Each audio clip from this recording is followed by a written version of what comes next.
Chapter 1. Coping with the Greyrat sisters. After a long, grueling journey, my sisters Norn and Aisha had finally made it to my house in the city of Sharia. At the moment, they were sitting at the dining table, eating something I'd quickly tossed together. Any good? I asked cautiously. Yeah, called Aisha. It's great. Norn stayed silent. She wasn't eating as enthusiastically as her sister, but she hadn't grimaced or complained, either. I was no match for Sylphie in the kitchen, but I'd at least managed to make something edible. Speaking of Sylphie, she'd left for work a little earlier. She'd wanted to stick around, but her responsibilities to Princess Ariel had to come first. I'd chosen to take the day off from school so I could talk things over with my sisters. Once they finished their meal, the three of us moved into the living room. Aisha and Norn sat next to each other on the couch, and I took the chair across from them. After serving them tea and letting them relax for a while, I finally decided to broach the main subject. Well, I guess I should have said this earlier, but it's good to see you too. I'm really glad you made it here safely. Thank you, elder brother, said Aisha with a demure smile. It's a pleasure to be here. My younger sister was wearing a maid uniform, as usual. Her outfit had been a bit too big for her last time we met, but it fit perfectly now. In fact, judging from the small patches I saw here and there, it was probably the exact same outfit as before. She seemed to be curious about my house. I'd noticed her neat brown ponytail swaying back and forth as she shot glances around the living room. Norn, on the other hand, was staring quietly at the floor in the manner of a much younger child. She wore a cute blue dress adorned with a few frilly touches. Pretty typical garb for children in Milishan, but bound to stick out around here. Her golden hair looked a bit longer than Aisha's, but it was hard to tell, since she had it pinned up behind her head with a big fashionable clip. It sounds like you really pulled your weight on the trip up here, Aisha. I'm impressed. Naturally. I was very motivated to see you again as quickly as I could, brother dear. Aisha still wore that calm smile, but something about the way she talked struck me as a little odd. Look, this is going to be your home starting today. You can relax a little if you want. Be a bit more casual, maybe? Thank you very much, Aisha replied. I appreciate that. But even if we are family, this is still your house. It wouldn't be right for me to impose on you without offering anything in return. I was hoping I could provide some help with the household chores, at least. Yeah, it felt like she was being really distant. Or maybe just formal. It was actually making me uncomfortable. Incidentally, my dear sister. Yes, brother dearest? Could you maybe stop talking like that? Please. Oh, but I couldn't possibly. You always speak so politely to me. How could I fail to do the same? So this was my fault. I did tend to be a bit formal in my speech. Apparently, it had made Aisha feel like she had to do the same. Okay, well, I'll be more casual with you from now on. By all means, said Aisha with a smile. We are siblings, after all. I'm going to continue to address you politely, though, since you're the head of this household. Oh, come on. Just follow my lead, won't you? Well, whatever. It wasn't a bad idea for her to practice speaking formally. Choosing the right tone for a given situation was a valuable social skill, after all. Still, it sounded like Aisha had interpreted my politeness to mean I wanted to keep her at arm's length. Did everyone I'd met over the last few years feel the same way? I sort of defaulted to formal speech in all my interactions, since it felt more respectful. But maybe I ought to try out some casual banter next time I ran into an old acquaintance. Hey Rudyard, how's it hanging? You've really changed, man. Did you put on some weight, or what? That beard's new too. What? You're not Rudyard? Damn. Changed your name too? Well, good to see you're still a grumpy jerk, at least. On second thought, maybe not. It's only natural to speak politely with someone you respect, right? Just imagining trying to banter with Rudyard or Roxy made me want to punch myself in the face. Well, anyway, it's good to have you both here. It might take a while for us to get used to living in the same house, but we'll figure it out. Of course, said Aisha energetically. Her enthusiasm was palpable. It reminded me of the way Persina got when you dangled a slab of meat in front of her. I felt like Aisha would do anything I asked her to right now. Norn, on the other hand, still wasn't saying anything, and the expression on her face looked kind of gloomy. I got the feeling she hadn't come to stay with me willingly. The way we'd been reunited probably hadn't helped matters either. From her perspective, I'd wandered home drunk with a strange woman on my arm. For the moment, it seemed best to take things slow and treat her with care. Anyway, I had no idea you'd gotten married to Sylphie, said Aisha. When did that happen, anyway? You must have been surprised too, right, Norn? Norn shook her head slightly at this attempt to draw her into the conversation. I don't really remember Miss Sylphie that well. That was a little disappointing, but it made sense. Aisha had studied basic etiquette with Sylphie back in Buena Village, while Norn hadn't spent that much time with her. So what's the story, brother dear? Asked Aisha, leaning forward eagerly. What happened to that Eris girl you were with before? I wasn't eager to revisit that topic, but it made sense they were curious about it. Well, you see, smiling awkwardly, I took a few minutes to fill my sisters in on the recent developments in my life. I started off with my return to the Fitoa region, where I split up with Eris and became an adventurer. I mentioned that I'd contracted a disease and headed to the University of Magic in hopes of finding a cure. And then I explained that I'd met Sylphiette here, and she'd managed to cure my illness. Of course, I didn't specify that the illness was erectile dysfunction or the means by which Sylphiette had cured it. That's not the sort of thing you talk about with a pair of 10-year-old girls. I did make sure to mention Sylphiette was in a slightly tricky situation that required her to dress as a man in public. Princess Ariel had already given me permission to explain this to anyone who I thought needed to know. To be honest, it might have been smarter not to tell my little sisters about this. They were still just children, after all. But if they were going to be living with us from now on, they'd inevitably figure out the truth at some point, or at least start to harbor some suspicions. Considering the trouble that could cause down the road, I opted to give them a basic outline of the situation up front. And that brings us up to the present, I guess. After 5 minutes or so, I'd covered all of the most important events. Norn was still staring at the floor with a troubled look on her face, but Aisha was studying me with concern. "So is your disease gone now then?" she asked. "For good. Yeah, I'm fully cured. Nothing to worry about. I'm still doing a rehab session every few days, though." Okay," Aisha murmured thoughtfully, before clapping her hands together. "Oh, I almost forgot. What is it? I've got something for you from Dad. He told me to hand it over right away once I found you." Popping up off the couch, she dashed up the second floor. Before long, she was trotting back down the stairs with a rectangular box in her hands. "Here you go." For some reason, the thing was secured with 3 large locks. It never hurt to take extra precautions, of course, but this just felt like just broadcasting to the whole world that there was something valuable inside. Then again, maybe the locks were just there to keep Aisha and Norn from poking at the contents and possibly losing them. I used a touch of magic to snap all 3 locks open simultaneously. "Oh, I've got the keys here if you want them." "Ah, thanks." Aisha had frozen in surprise with a ring of keys in her hand. I took them from her and dropped them in my pocket. Not that I needed them. Now, time to open the mystery box. Oh, wow. Well, this was a stash, all right. There was a significant amount of money inside, including a dozen or so king's dollars, and a small hoard of various precious metals. It was hard to appraise their exact value at a glance, but they'd fetch a pretty penny if I sold them all. This had to be the financial support Paul had mentioned in his letter. If I used it wisely, this would be enough to keep my family afloat for a decade or so. I'd have to make sure I didn't spend it carelessly. There were also 2 sheets of paper attached to the inside of the box's lid. I pulled them off and took a look. The first was the same letter from Paul that had already reached me a few days earlier, but the second was a message from Lilia. It went into some detail about the current state of Aisha and Norn's education and elaborated on what she saw as their flaws. In Lilia's opinion, Aisha was a talented child who rarely failed at anything she tried, but this had left her with a swollen head. I was advised to be strict with her. Norn was an ordinary little girl, but constantly being compared to her sister at school had left her sullen and withdrawn, putting up a tough front for all to see. I was asked to treat her gently and with kindness. It felt like Lilia was being kind of harsh on her daughter for some reason. She still seemed to view herself as Paul's mistress or lover, rather than his second wife. Maybe that had something to do with it. Honestly, my gut instinct was to treat my little sisters as equally as possible. Still, according to this letter, Aisha really was a remarkably talented kid. As of a year ago, Lilia had basically run out of things to teach her. She had a good grasp on reading, writing, math, history, and geography. What was more, she was skilled at cleaning, laundry, general housework, and cooking. She'd even reached the beginner tier in the water god style, and with all 6 of the basic elements of magic too. While she'd been enrolled in a school at Millicent, Roxy and the others had shown up soon afterward, so Aisha had spent barely any time inside a classroom of late. And even so, she'd gotten this far. It was no wonder Norn had a bit of an inferiority complex. Norn was basically an ordinary kid. She had no notable strengths or weaknesses, academically, which put her well ahead of where Eris was at her age, at least. In most classes, she landed right in the middle of the pack, or just a bit below it. Her life had been seriously disrupted by all this travel, though. Given the circumstances, you could say she was actually doing pretty well. She definitely hadn't given up on improving, at least. There weren't any other messages in the box. I'd been hoping for a few words from Roxy, honestly, but these were intimate family letters, so she'd probably refrained out of politeness. "Okay then," I said, setting down the letters. "Once you're both settled in, I guess our next step will be to get you back in school." "What?" "No." For some reason, it was Aisha who immediately piped up to object.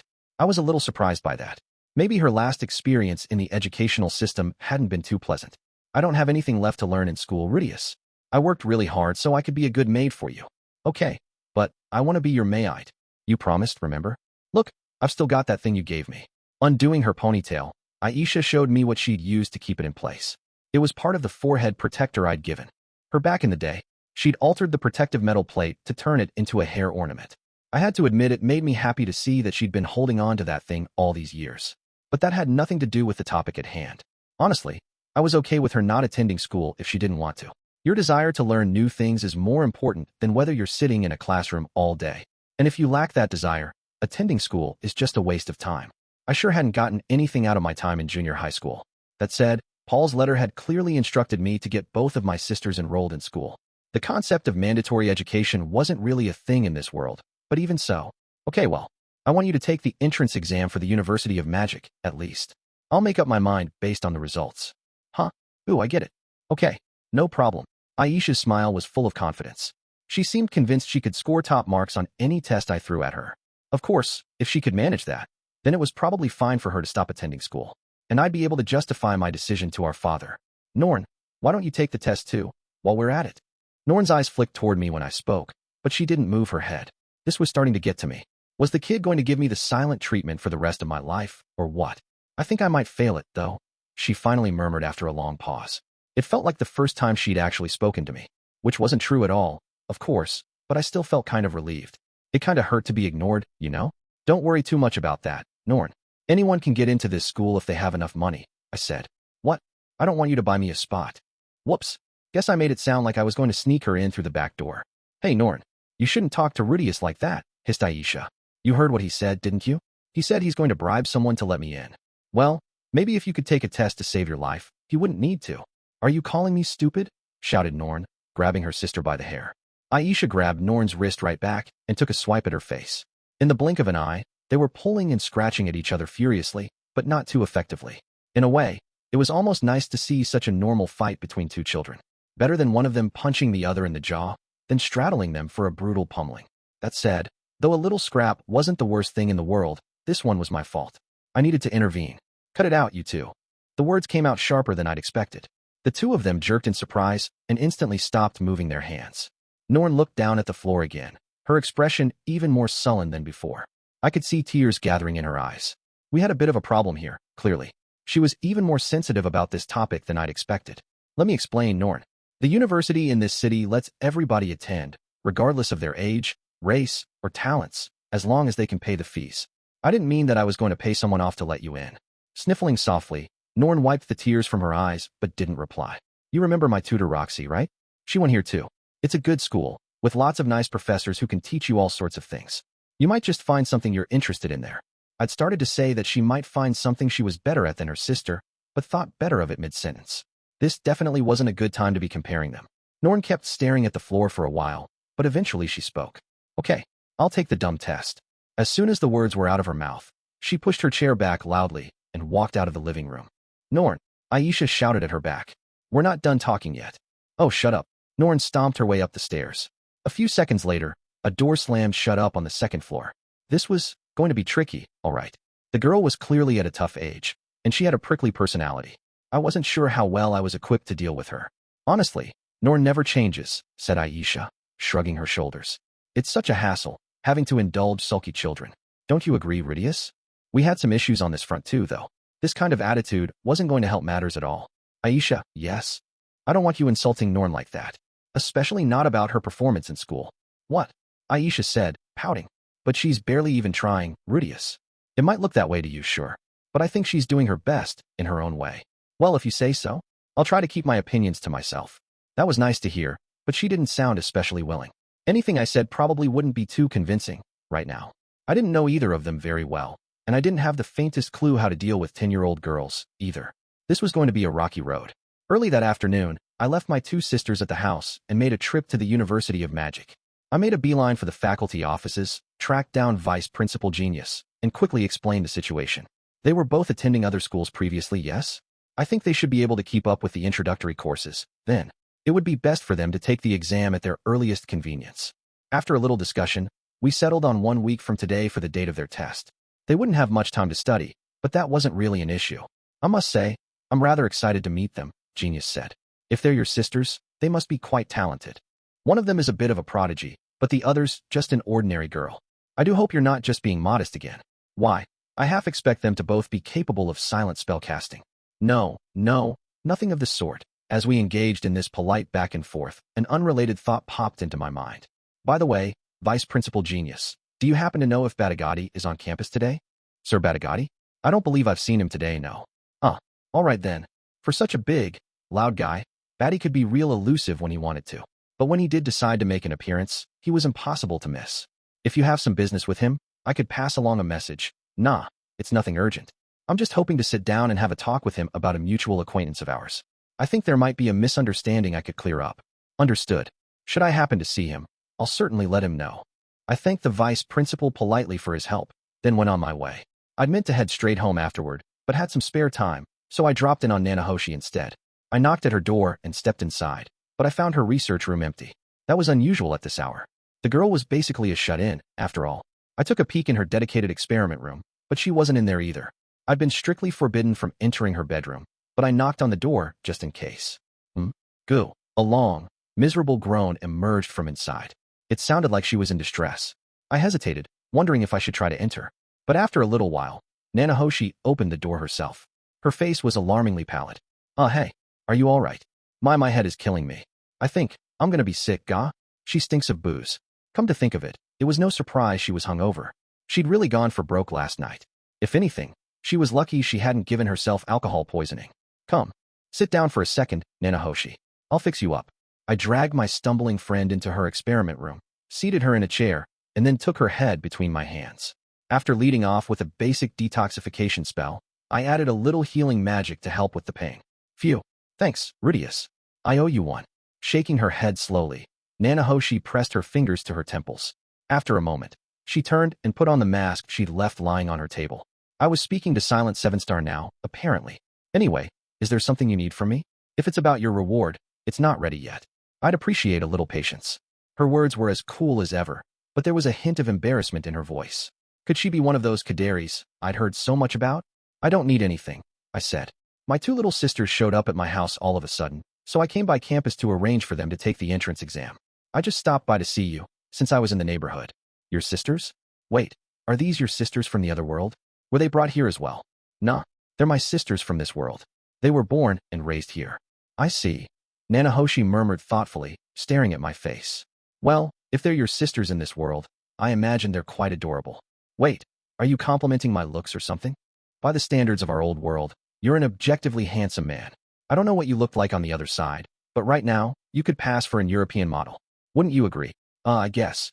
Wasn't expecting that. I had to watch my step around this girl. In my past life, I might have assumed she had a thing for me, but I wasn't a virgin anymore, damn it. I wasn't even single. She wasn't going to mess with my head that easily. How old are they? Nanahoshi asked.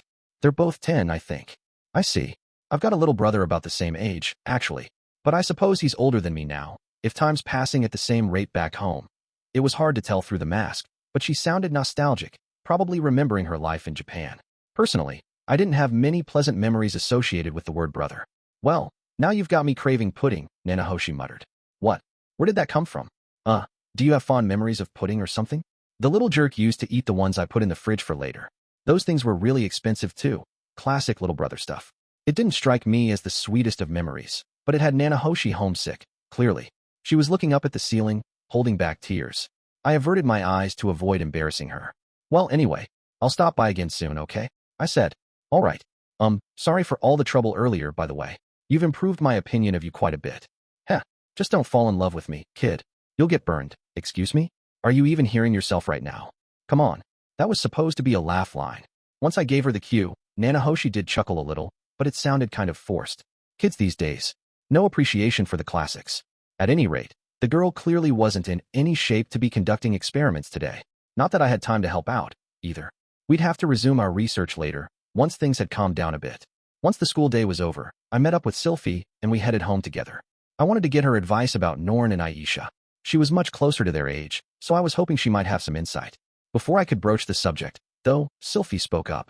Oh right, let's stop by the market, Rudy. We've got more people in the house now, so we're going to need more food. Sounded reasonable enough to me. We made a little detour. As soon as we set foot inside the marketplace, the sweet smell of stewing beans hit my nose from all directions. The Commerce District Market was always bustling in the evening hours. People tend to think of markets as an early morning thing, but the ones in this area sold a lot of meat supplied by hunters or adventurers. Hunters had unpredictable schedules, but adventurers tended to spend their days slaying monsters out in the forests or plains. Naturally, the meat they brought back with them in the evenings tended to go on sale at night. There wasn't much variety in the food available here, and most ingredients were fairly expensive. But the kingdom of Renoa and the other magic nations were actually better off than most countries in this region.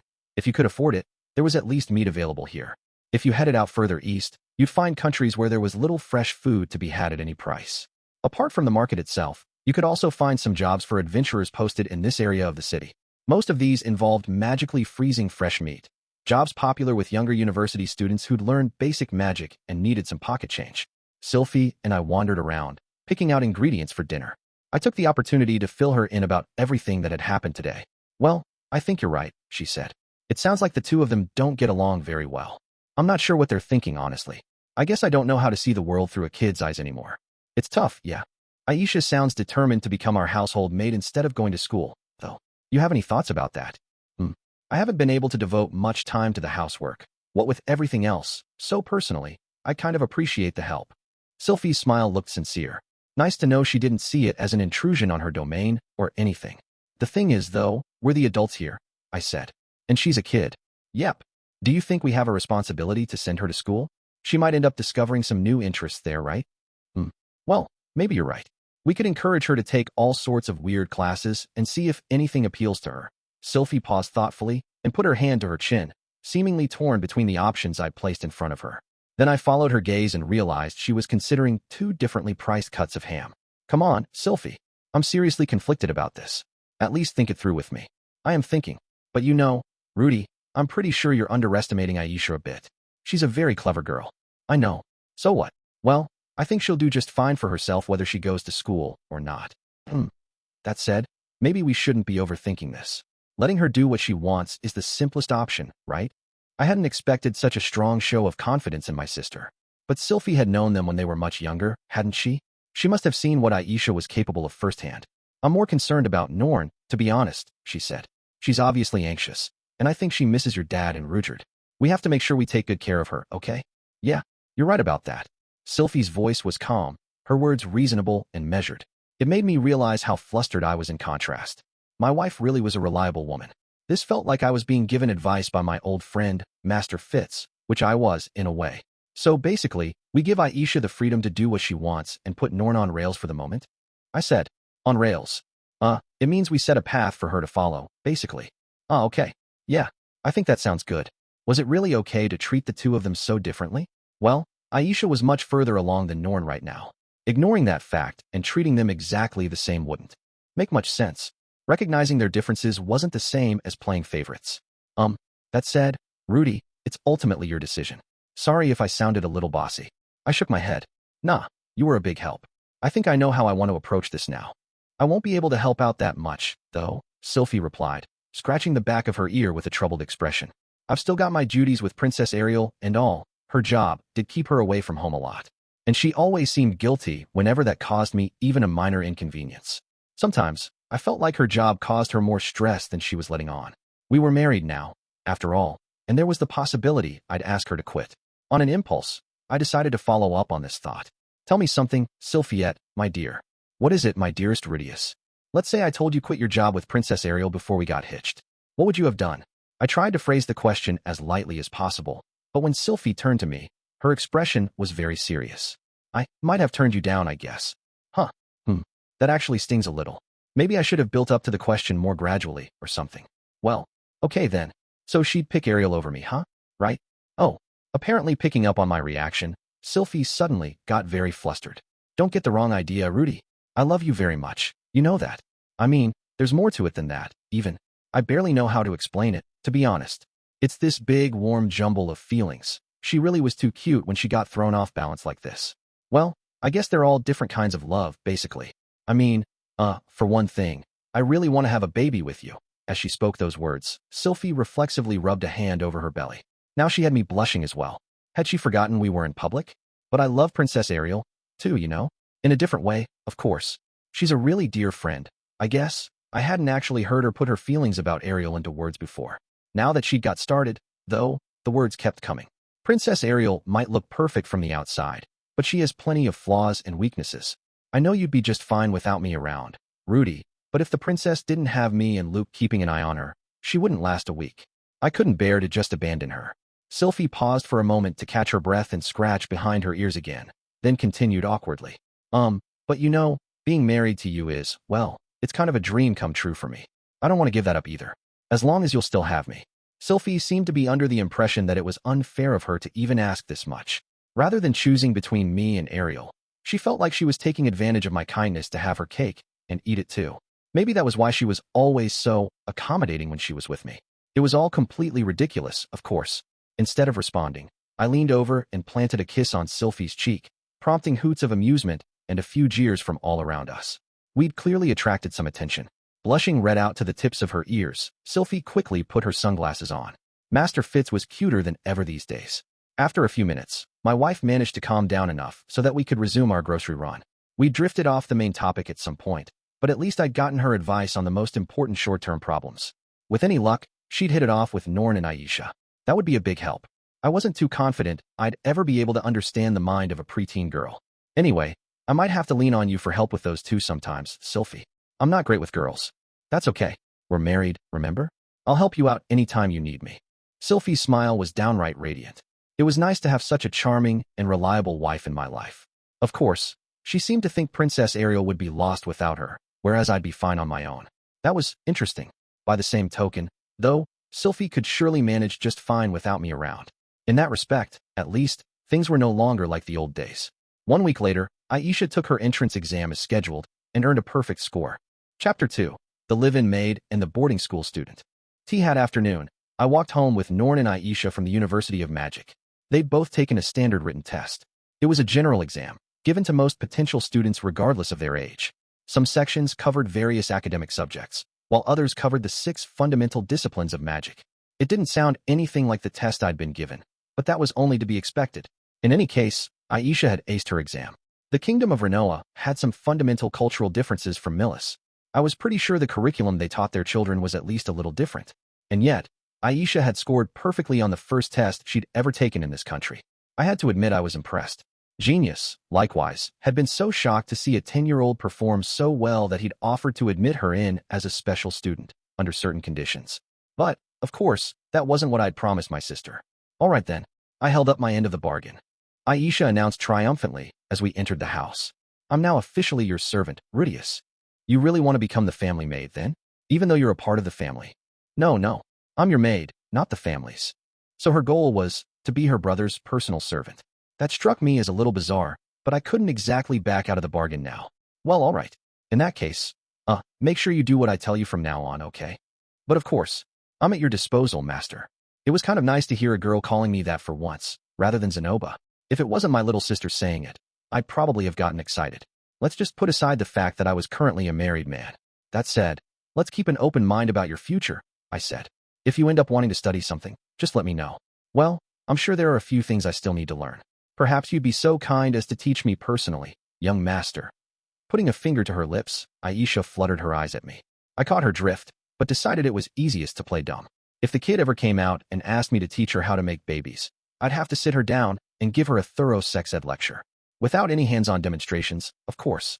By the way, is there a reason you're calling me master all of a sudden? Well, I'm going to be your servant from now on, sir. It's only natural that I address you appropriately. Oh, great. Now she was back to the ridiculous formal language. I liked it better when you just called me Rudeus, to be honest. Can't we stick with that? I'm terribly sorry, but I need to maintain at least a semblance of professionalism.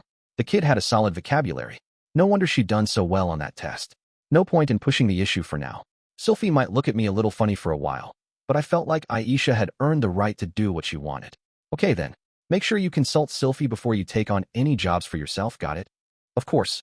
My mother taught me all about the duties of a maid, I assure you. Leave everything to me. Folding her hands in front of her, Aisha bowed deeply to me. Apparently, I now had a little sister maid. I had to admit, the words had a strangely powerful ring to them. They sounded better than housekeeper or dropout, anyway, which is probably what they would have called her back in Japan. Norn's results had been completely ordinary. From what Genius told me, she'd scored slightly below average for her age.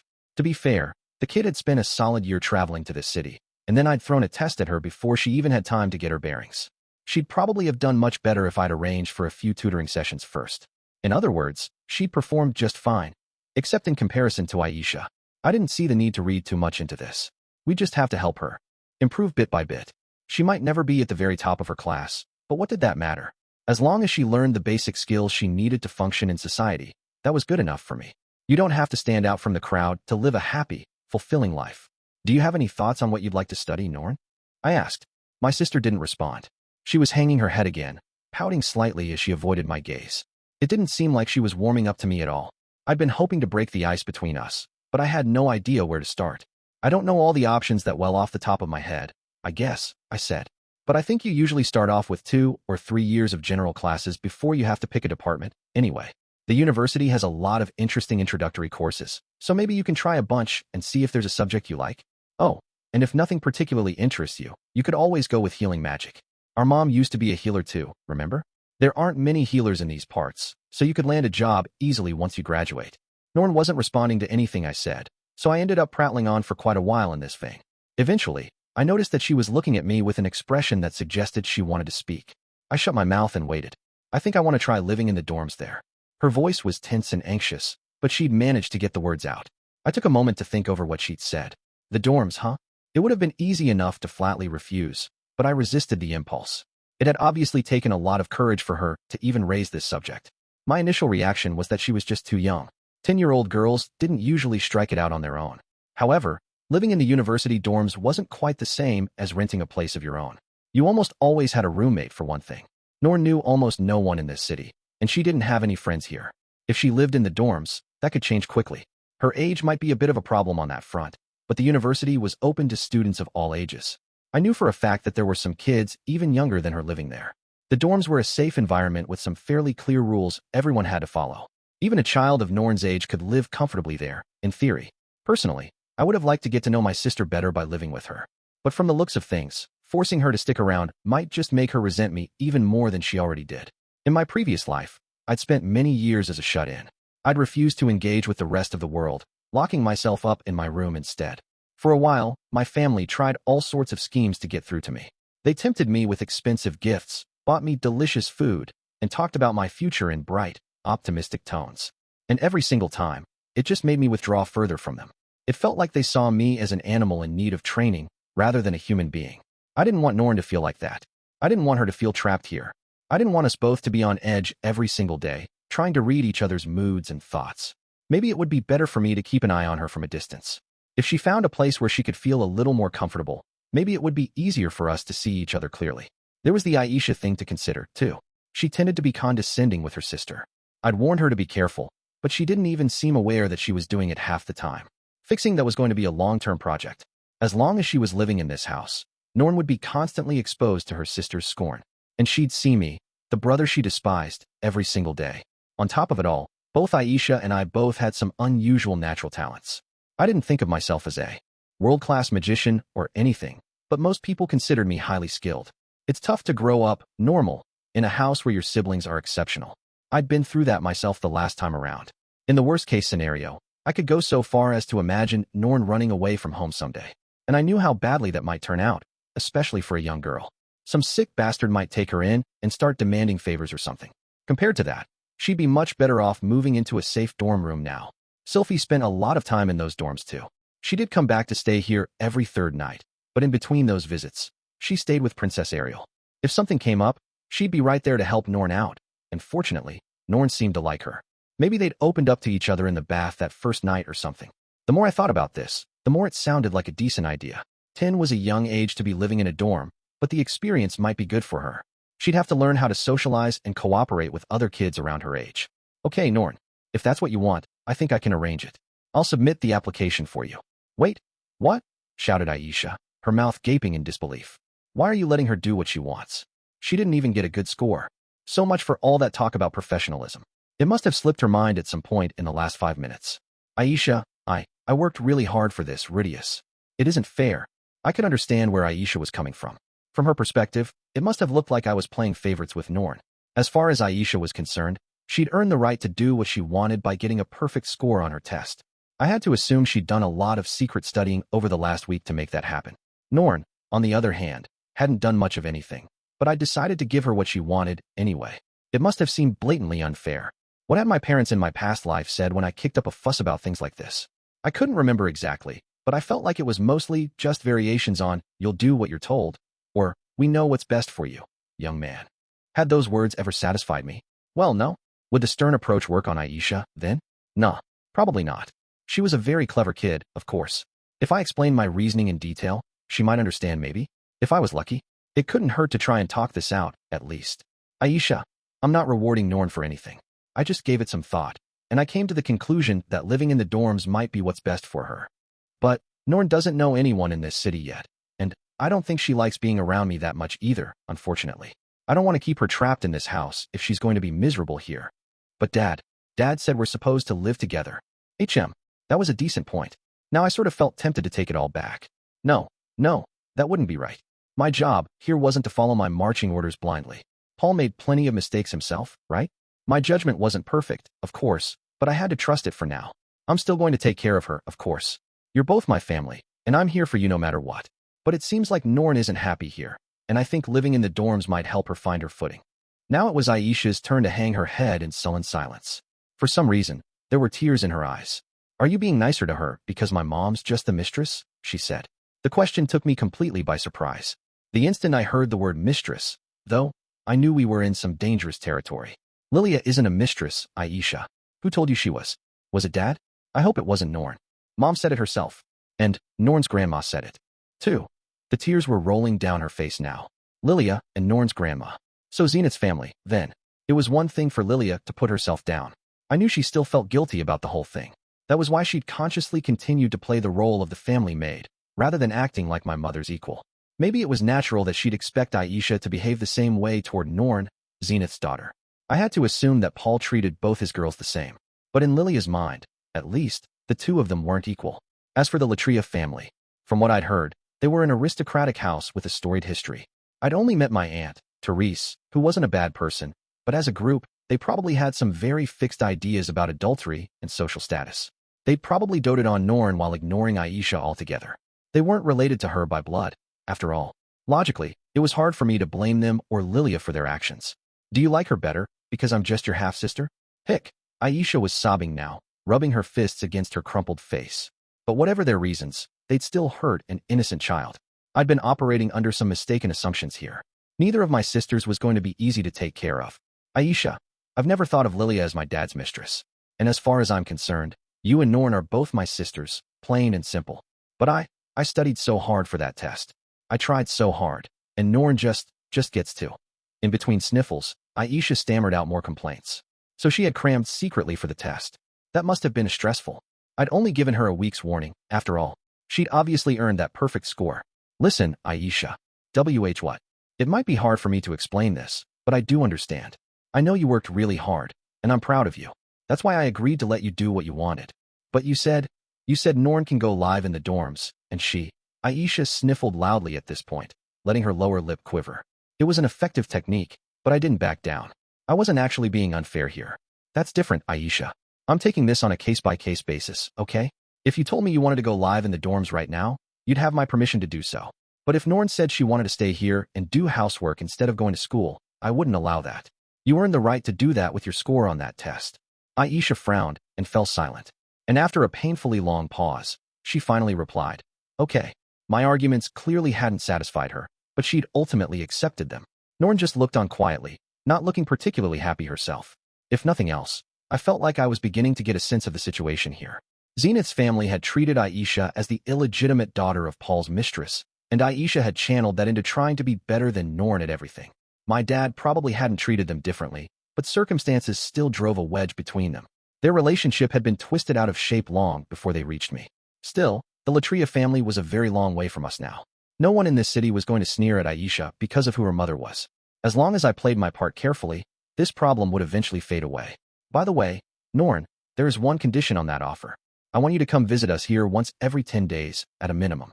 Norn frowned at this. Why? Because I'm worried about you. Also, I had a responsibility to keep an eye on her. It wouldn't feel too good to tell Paul that I tossed his darling daughter into a dorm and then forgot about her. Okay then. Though she looked extremely reluctant, Norn did at least agree. Now that we'd finally worked out an initial plan, it was time for us to rearrange our lives to accommodate it. I arranged to have Norn enrolled at the University of Magic, and I applied to secure her a spot in the dorms. Of course, I also explained the situation with Sylphie and asked her to help Norn out if she ran into any trouble there. What? You're really going to push Norn away like that? Sylphie was critical of my plan at first. Her first impulse was to keep Norn in our house so we could shower her with affection until she started to trust us a little more. It wasn't an unreasonable option, but based on how uncomfortable Norn had looked in that first week, I couldn't convince myself it was our best bet. I think Aisha and Norn might be better off living separately for a little while, I said. It seems like my mom's family gave Aisha a hard time about being the daughter of a mistress, you know? I don't want to push Norn away, but I think they both need some space right now. Well, I didn't know any of that. All right then. I guess I'll just have to keep an eye on Norn whenever I can. Sylphie wouldn't be there every day, but it was better than nothing. Hopefully, this would all work out for the best. Aisha, for her part, quickly assumed her new role as our household maid. She was very good at it too. As soon as she started taking over the housework, our lives got noticeably easier. She was already handling both the cleaning and the laundry, which basically meant all my chores had disappeared. I couldn't rub my face against Sylphie's dirty underwear anymore, but I'd just have to deal with that as best I could. Sylphie was still in charge of the grocery shopping and the cooking, at least. That was one role she wanted to hold on to. But Aisha was always there to help her out. Apart from these primary tasks, my new maid also began to deal with a number of things that had never even occurred to me before. She went around greeting our neighbors, for example, and arranged to have our chimney swept. The girl was sharp as a tack and a hard worker to boot. She excelled at everything she put her mind to, and I never saw her make a major mistake. I had to imagine a lot of work went into maintaining that image of perfection. For whatever reason, it seemed she was serious about making this maid thing into her full-time occupation. When she was on the job, she dropped the clingy little sister act and turned into an almost robotic professional. Lilia's training had obviously been very thorough. In general, Aisha spent most of her working hours helping out around the house. When we got home, she'd help Sylphie with dinner or help me get a bath ready. When we were bathing, she'd lay out a change of clothes for us, then brush Sylphie's hair afterward. And on the nights when Sylphie went back out for her night shift, she'd bring her coat to the door and see her off with a polite bow. Sylphie, who wasn't used to being fussed over like this, reacted awkwardly to Aisha's attention. It was always fun to watch them interact. When we had guests over, Aisha also made sure to keep them happy and entertained. Not that this happened very often. The only person who'd stopped by recently was Nanahoshi, seeking to formally thank me for my earlier help. She'd apparently ordered something for me as a reward, the magic circle for a specific summoning spell that I might find helpful. She promised to hand it over and explain how to use it before we moved on to the second stage of her experiments. Aisha had jumped at the chance to lavish her hospitality on our guest. She'd drawn a bath for Nanahoshi, prepared her a change of clothes, and even helped her wash up in there. Nanahoshi had seemed distinctly aggravated by all the attention. When she left, she'd grumbled something at me about what a monster I was for working my own little sister to the bone. I think she preferred her baths to be peaceful, quiet, and solitary. I'd have to remember to ask Aisha to give her some privacy in there next time. The girl didn't even relax after dinner. When I settled down in the living room, she'd bustle around, keeping the fire roaring or bringing me warm drinks. To be honest, it felt kind of weird to have my own sister acting like my personal servant. But Aisha seemed happy with the arrangement, so I was willing to let things continue like this for a while. I didn't want to force her to do anything she didn't want to.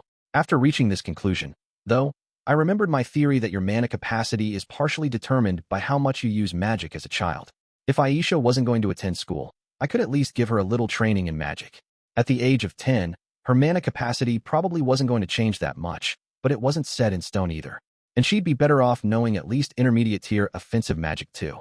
The beginner spells were enough for an ordinary person living a peaceful life, but the intermediate ones were more useful if you ever needed to defend yourself. Aisha, come over here. Let's practice magic for a while. Ooh, are you going to teach me, Rudeus? Really? Aisha trotted over to me with a big smile on her face. For all her discipline, the kid tended to let the cool-headed maid character drop whenever she got emotional about something. She still had a ways to go before she'd be a match for Lilia. Yeah, I think it's a good idea for you to learn a little more. I know you might not be that interested, but I am though. Of course I am, she said, hopping up into my lap. Please go right ahead. The girl could be awful cute when she wanted to. Our first tutoring session was a productive one.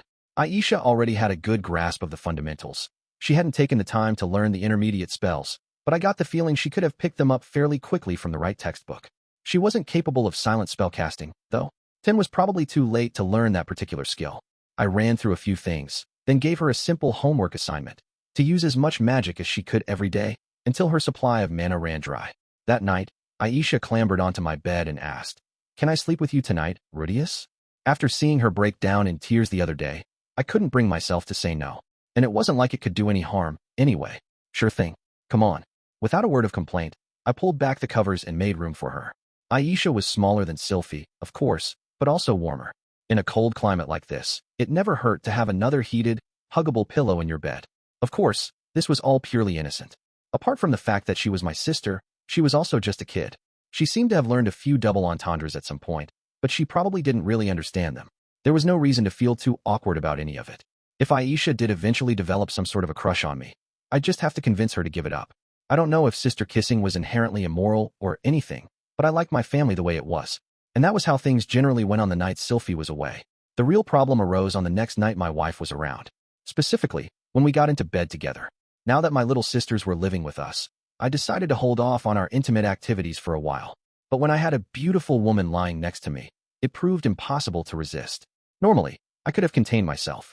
But normally, I had the opportunity to blow off some steam on my own. Unfortunately, Aisha tended to follow me all around the house. I had no privacy these days, and I wasn't about to start pleasuring myself in the school bathrooms or something. The idea was kind of depressing, especially for a happily married man. Unable to find a good solution, I ended up letting things build up for quite a while. I was a young, energetic man. After a solid week with no release at all, I was about ready to explode. And right next to me, there was a cute woman. A cute woman who loved me, never said no, and had earnestly promised to have my baby. The idea of holding back seemed ridiculous, so I didn't. Phew. I ended up going a little overboard, though. I'd locked the door beforehand and used some basic earth magic to muffle the sounds. But hopefully Aisha hadn't peeked in through the keyhole or anything. Wow. You were really something today, Rudy. By the time it was over, Sylphie was exhausted. She was drenched in sweat, and her hair was all messed up in a very alluring way. After a few minutes of pillow talk, we wiped ourselves down with towels, put on our usual night clothes, and sat down on the bed together. Our night clothes were made of a soft, comfortable fabric, but they were a bit plain-looking, more like sweatsuits than pajamas. Sylphie seemed to think hers wasn't too flattering, but I personally disagreed. When I looked at her sitting on the bed, it felt like I'd coaxed a girl from the track team into my room or something. The lack of explicit sexiness only made it more exciting. You wouldn't get this effect with flashy red lingerie, like the set Eris had, or with a Kavya girl like Linnea or Persina. Plainer clothes just worked on Sylphie, for some reason. What's up, Rudy? At some point while I was thinking all this, I'd started running my hands along my wife's slender body from behind. I was very fond of her body. Sylphie wasn't the most curvaceous, but she wasn't flat either. There was almost no fat on her, but she was still soft to the touch. Just touching her like this was enough to get my lightning rod pointing toward the heavens. Do you want more? No. You've got, work tomorrow and everything. I'll be good. Just let me rub your chest in the morning, please. I'll be okay. Don't be silly. There's no need to hold back. Sylphie lay back on the bed, opened her legs, and smiled shyly up at me. Come here, Rudy. My self-control instantly collapsed into its component parts and disappeared into the wind. The word restraint no longer held any meaning for me.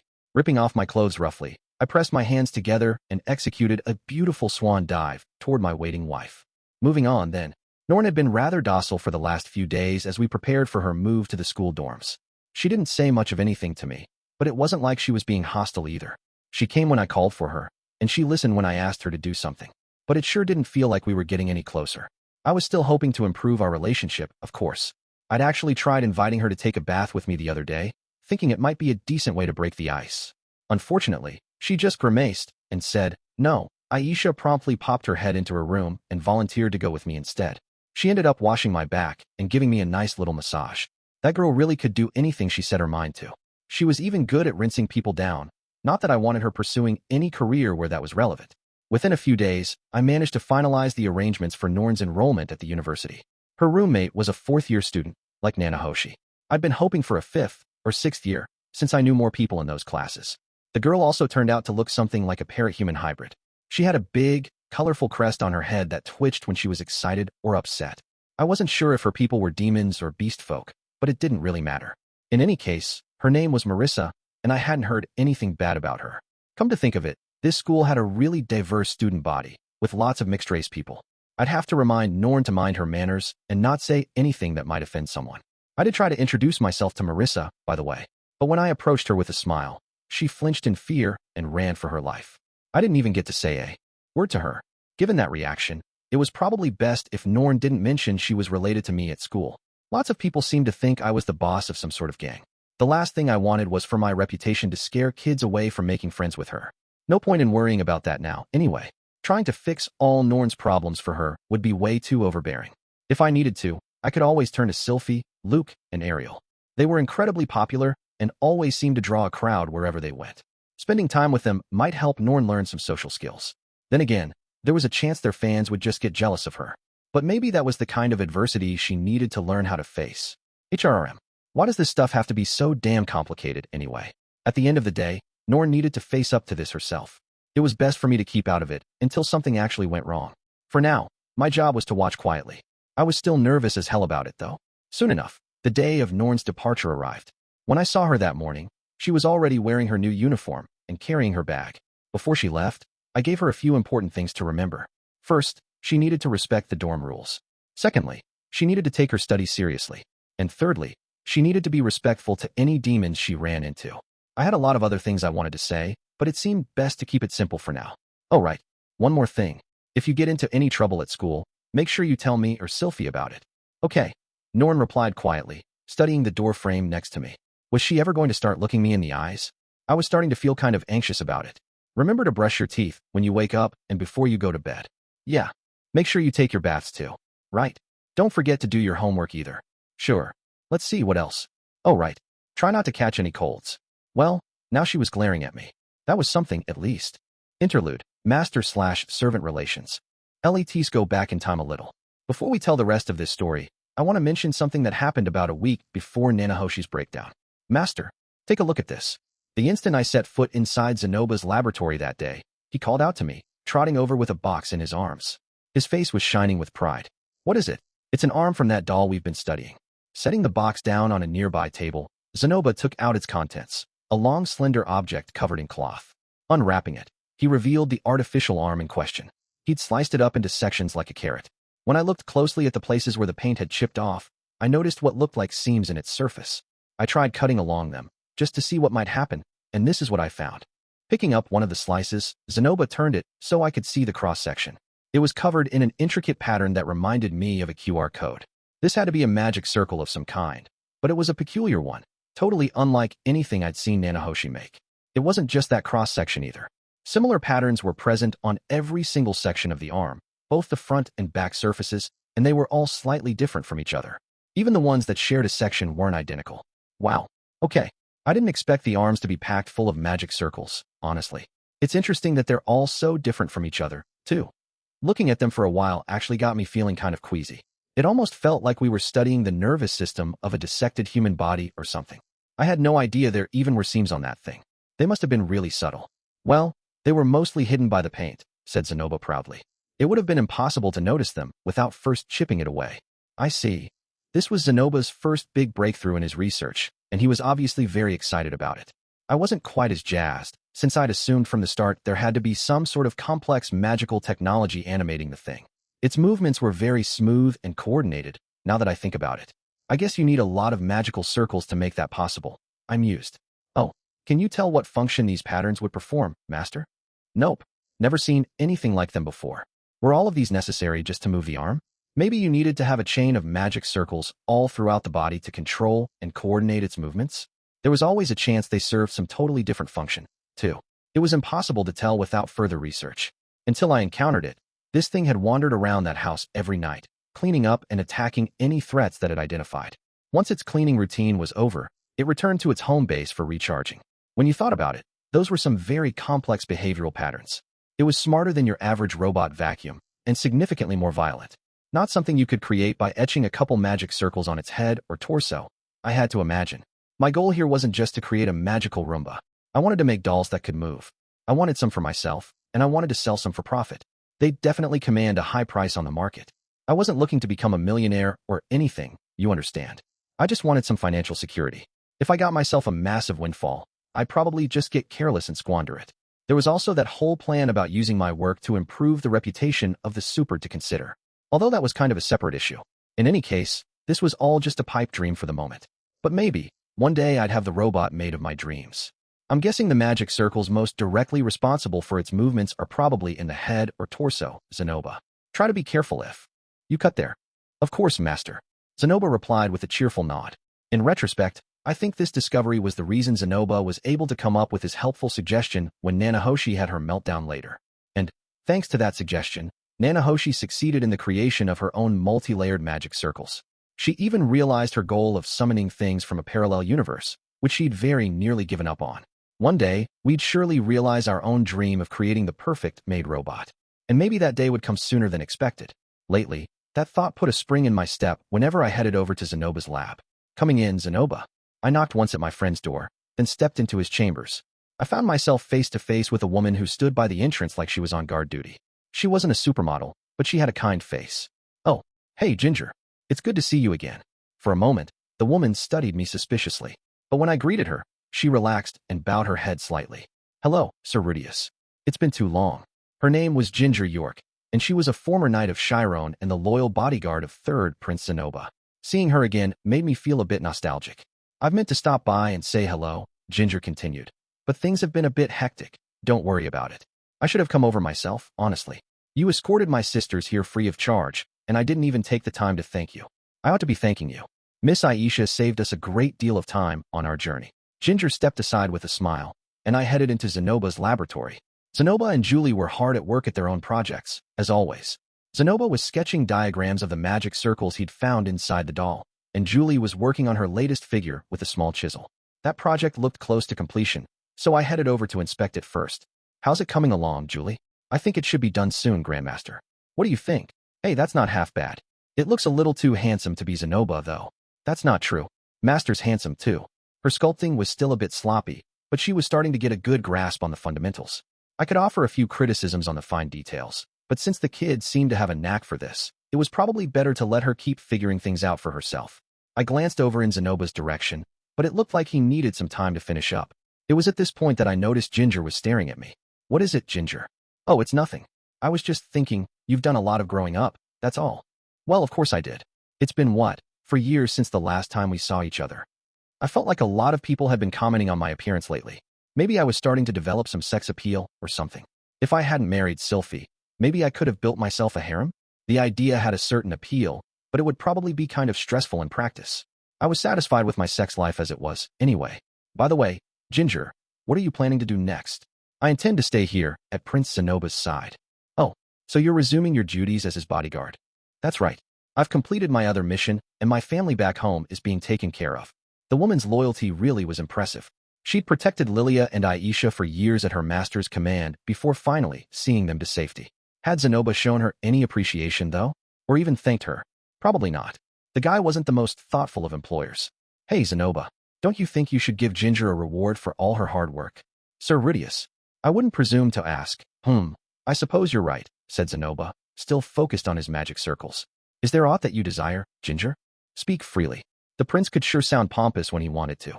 Ginger seemed taken aback by this development. This was presumably the first time Zenoba had given her any sort of recognition for her efforts. After thinking it over a few long moments, she dropped to one knee, lowered her head, and spoke. "Well, then, my lord, would you allow me to see to Julie's education?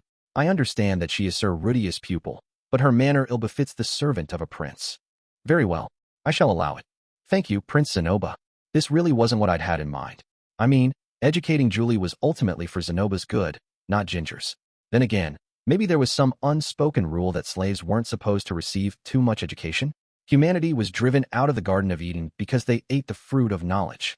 Stay ignorant, and you might be perfectly happy to spend the rest of your life dancing around with a fig leaf over your crotch, singing, yada, all day long. That's why kings prefer their subjects to be as clueless as possible. The less you educate them, the less likely they are to rise up against you. Of course, you're also sabotaging their ability to learn new skills and become more useful, but that's a trade-off lots of rulers are willing to make. In any case, I guess it would have been tricky for Zenoba to grant Ginger a more typical reward like land or treasure anyway, given his current position. She'd probably realized that, and kept her request modest out of loyalty. "Well, all right then," I said. "Back to the grind, I guess. How far have you gotten?"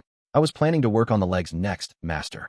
"Yeah, I've been thinking about that, and I feel like it might be better for us to thoroughly study the circles from inside the arms first.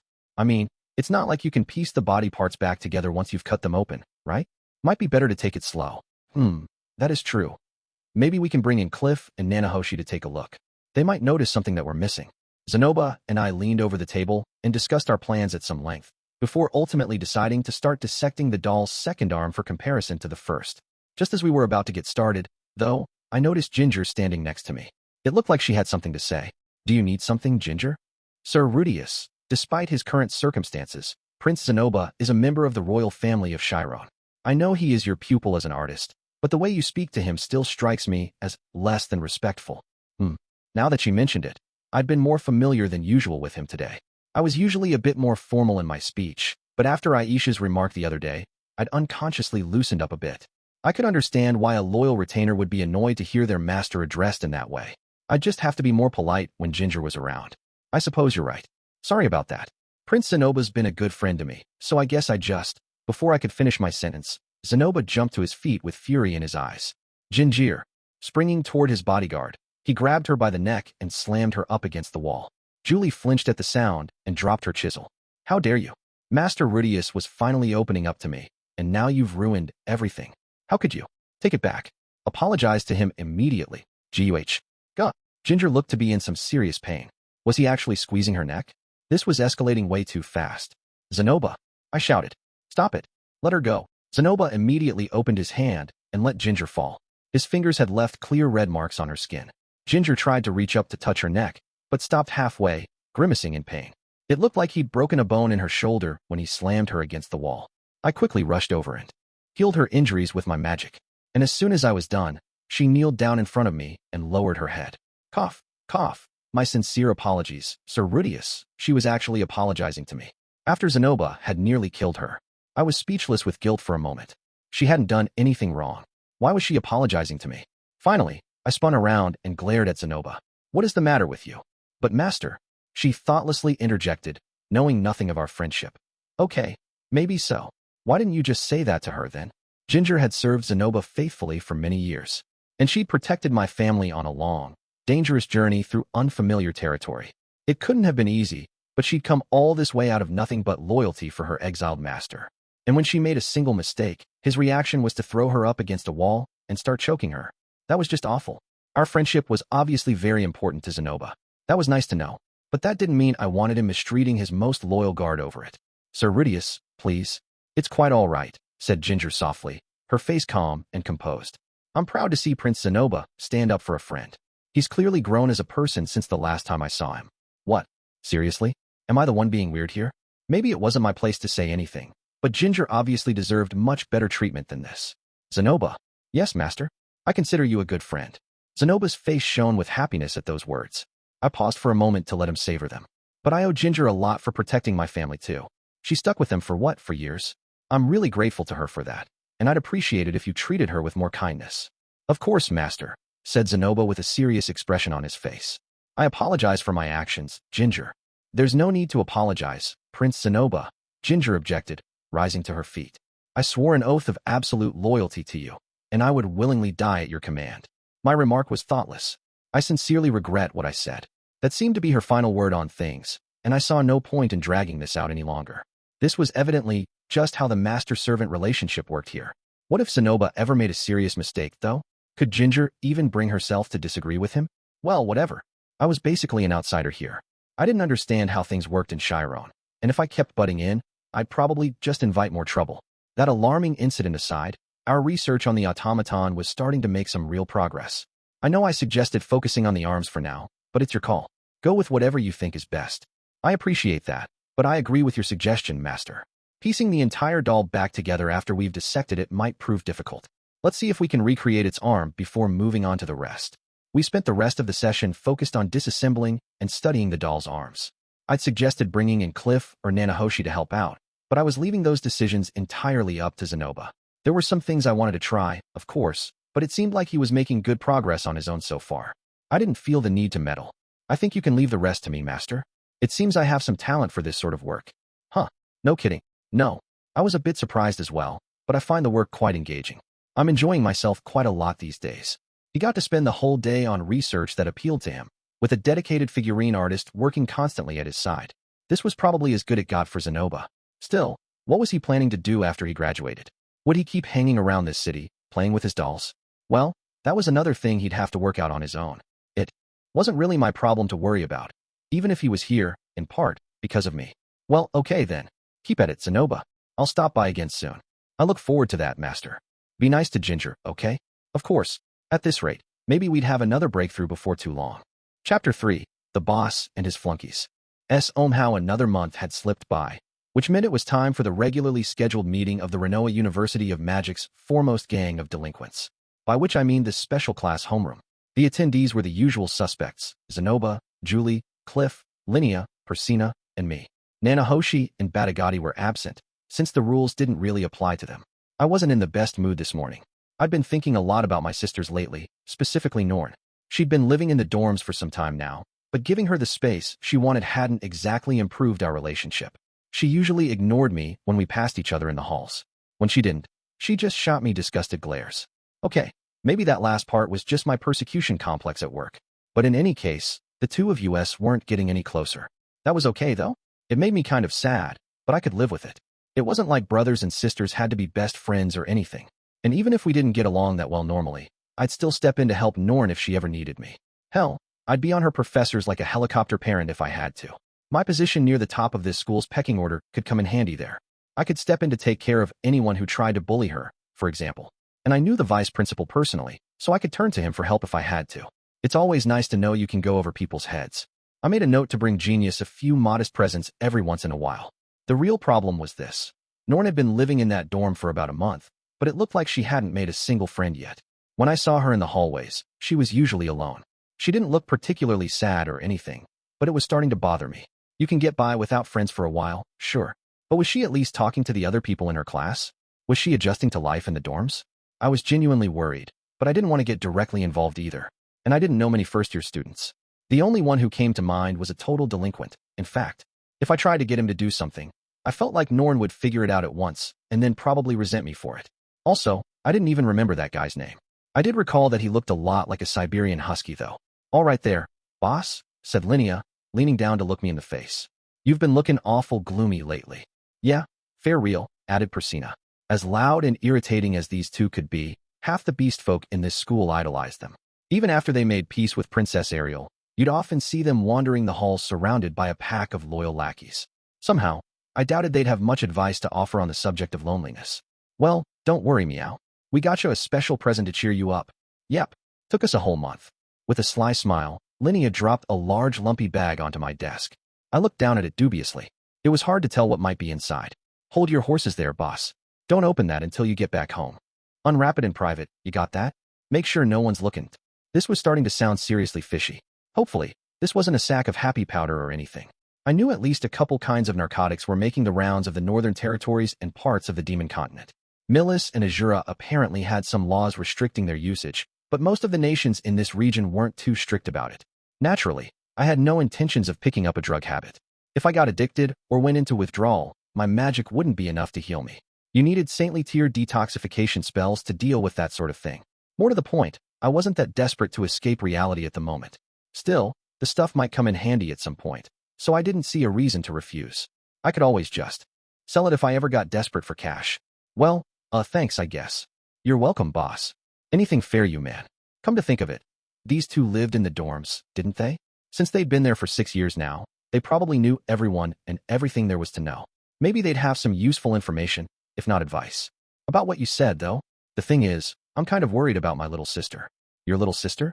Yeah, I think we ran into her once already. That's the little girl you got dolled up like a maid, right? We saw her in the market the other day. She had your scent all over her, boss. Figured you were related. So they'd already met Aisha, huh? She was getting into bed with me on a regular basis, which probably explained the scent thing. No, not her. I mean my other sister. She's been living in the dorms for a month now. Huh. Wait, there's another one. And she's living in the dorms? Linnea and Persina turned to look at each other, their eyes opening wide. Apparently, they hadn't run into Norn yet. Or maybe they had, without realizing she was my sister. She didn't spend much time at home, so she probably wouldn't smell like me. Yeah, that's right, I said. I don't think she likes me very much, though. We've barely even spoken to each other for a while. I don't know how to get her to warm up to me. Yeah, that it might be tricky. We could go around yelling about how cool you are, if you want. I hadn't considered an information warfare strategy. Maybe Norn would be more willing to give me a chance if she thought I was the most popular guy in school. But if I gave the job to Linnea and Persina, they'd probably just spread a bunch of nonsense about me beating the crap out of people. I'd prefer more of the Rudeus saved a puppy angle, honestly. Maybe an edited version of the day I met Julie would work. Anyway, the real problem is that she doesn't seem to have any friends yet, I said. She's only been here for a month, so maybe it's too early for me to be worrying about this. But she's a transfer student, you know? I bet she's having a hard time fitting in. Well, it's early, right? Yeah, maybe. She just hasn't had the time to get to know people yet. For some reason, Linnea and Persina seemed a little anxious. They were stumbling over their words, and that usually meant they were hiding something from me. Please don't tell me you two have been picking on my sister. And now you're just being dumb. Of course not, boss. You told us not to pick on anybody weaker than us. Okay, so why are you going pale then? There was definitely something going on here, though I didn't know what yet. In any case, I could probably take advantage of their guilty consciences to ensure they'd intervene if anyone tried to bully Norn.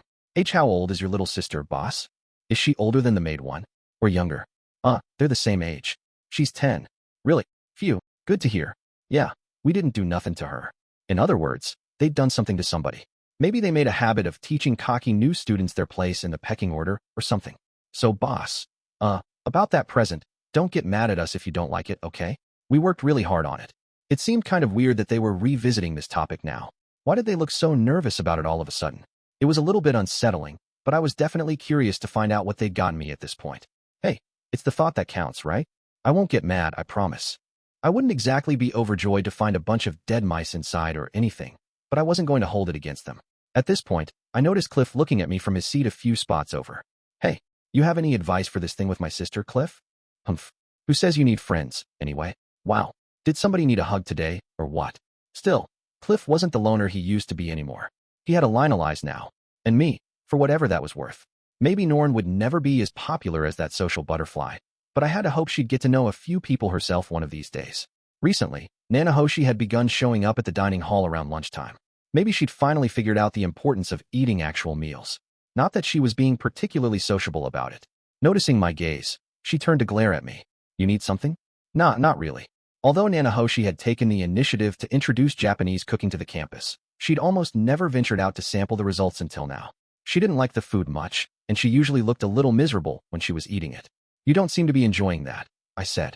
Well, I'm not. I know I'm the one who came up with the recipe, but it's terrible. The ingredients here aren't as good as what we had back in Japan, I guess. That's for sure.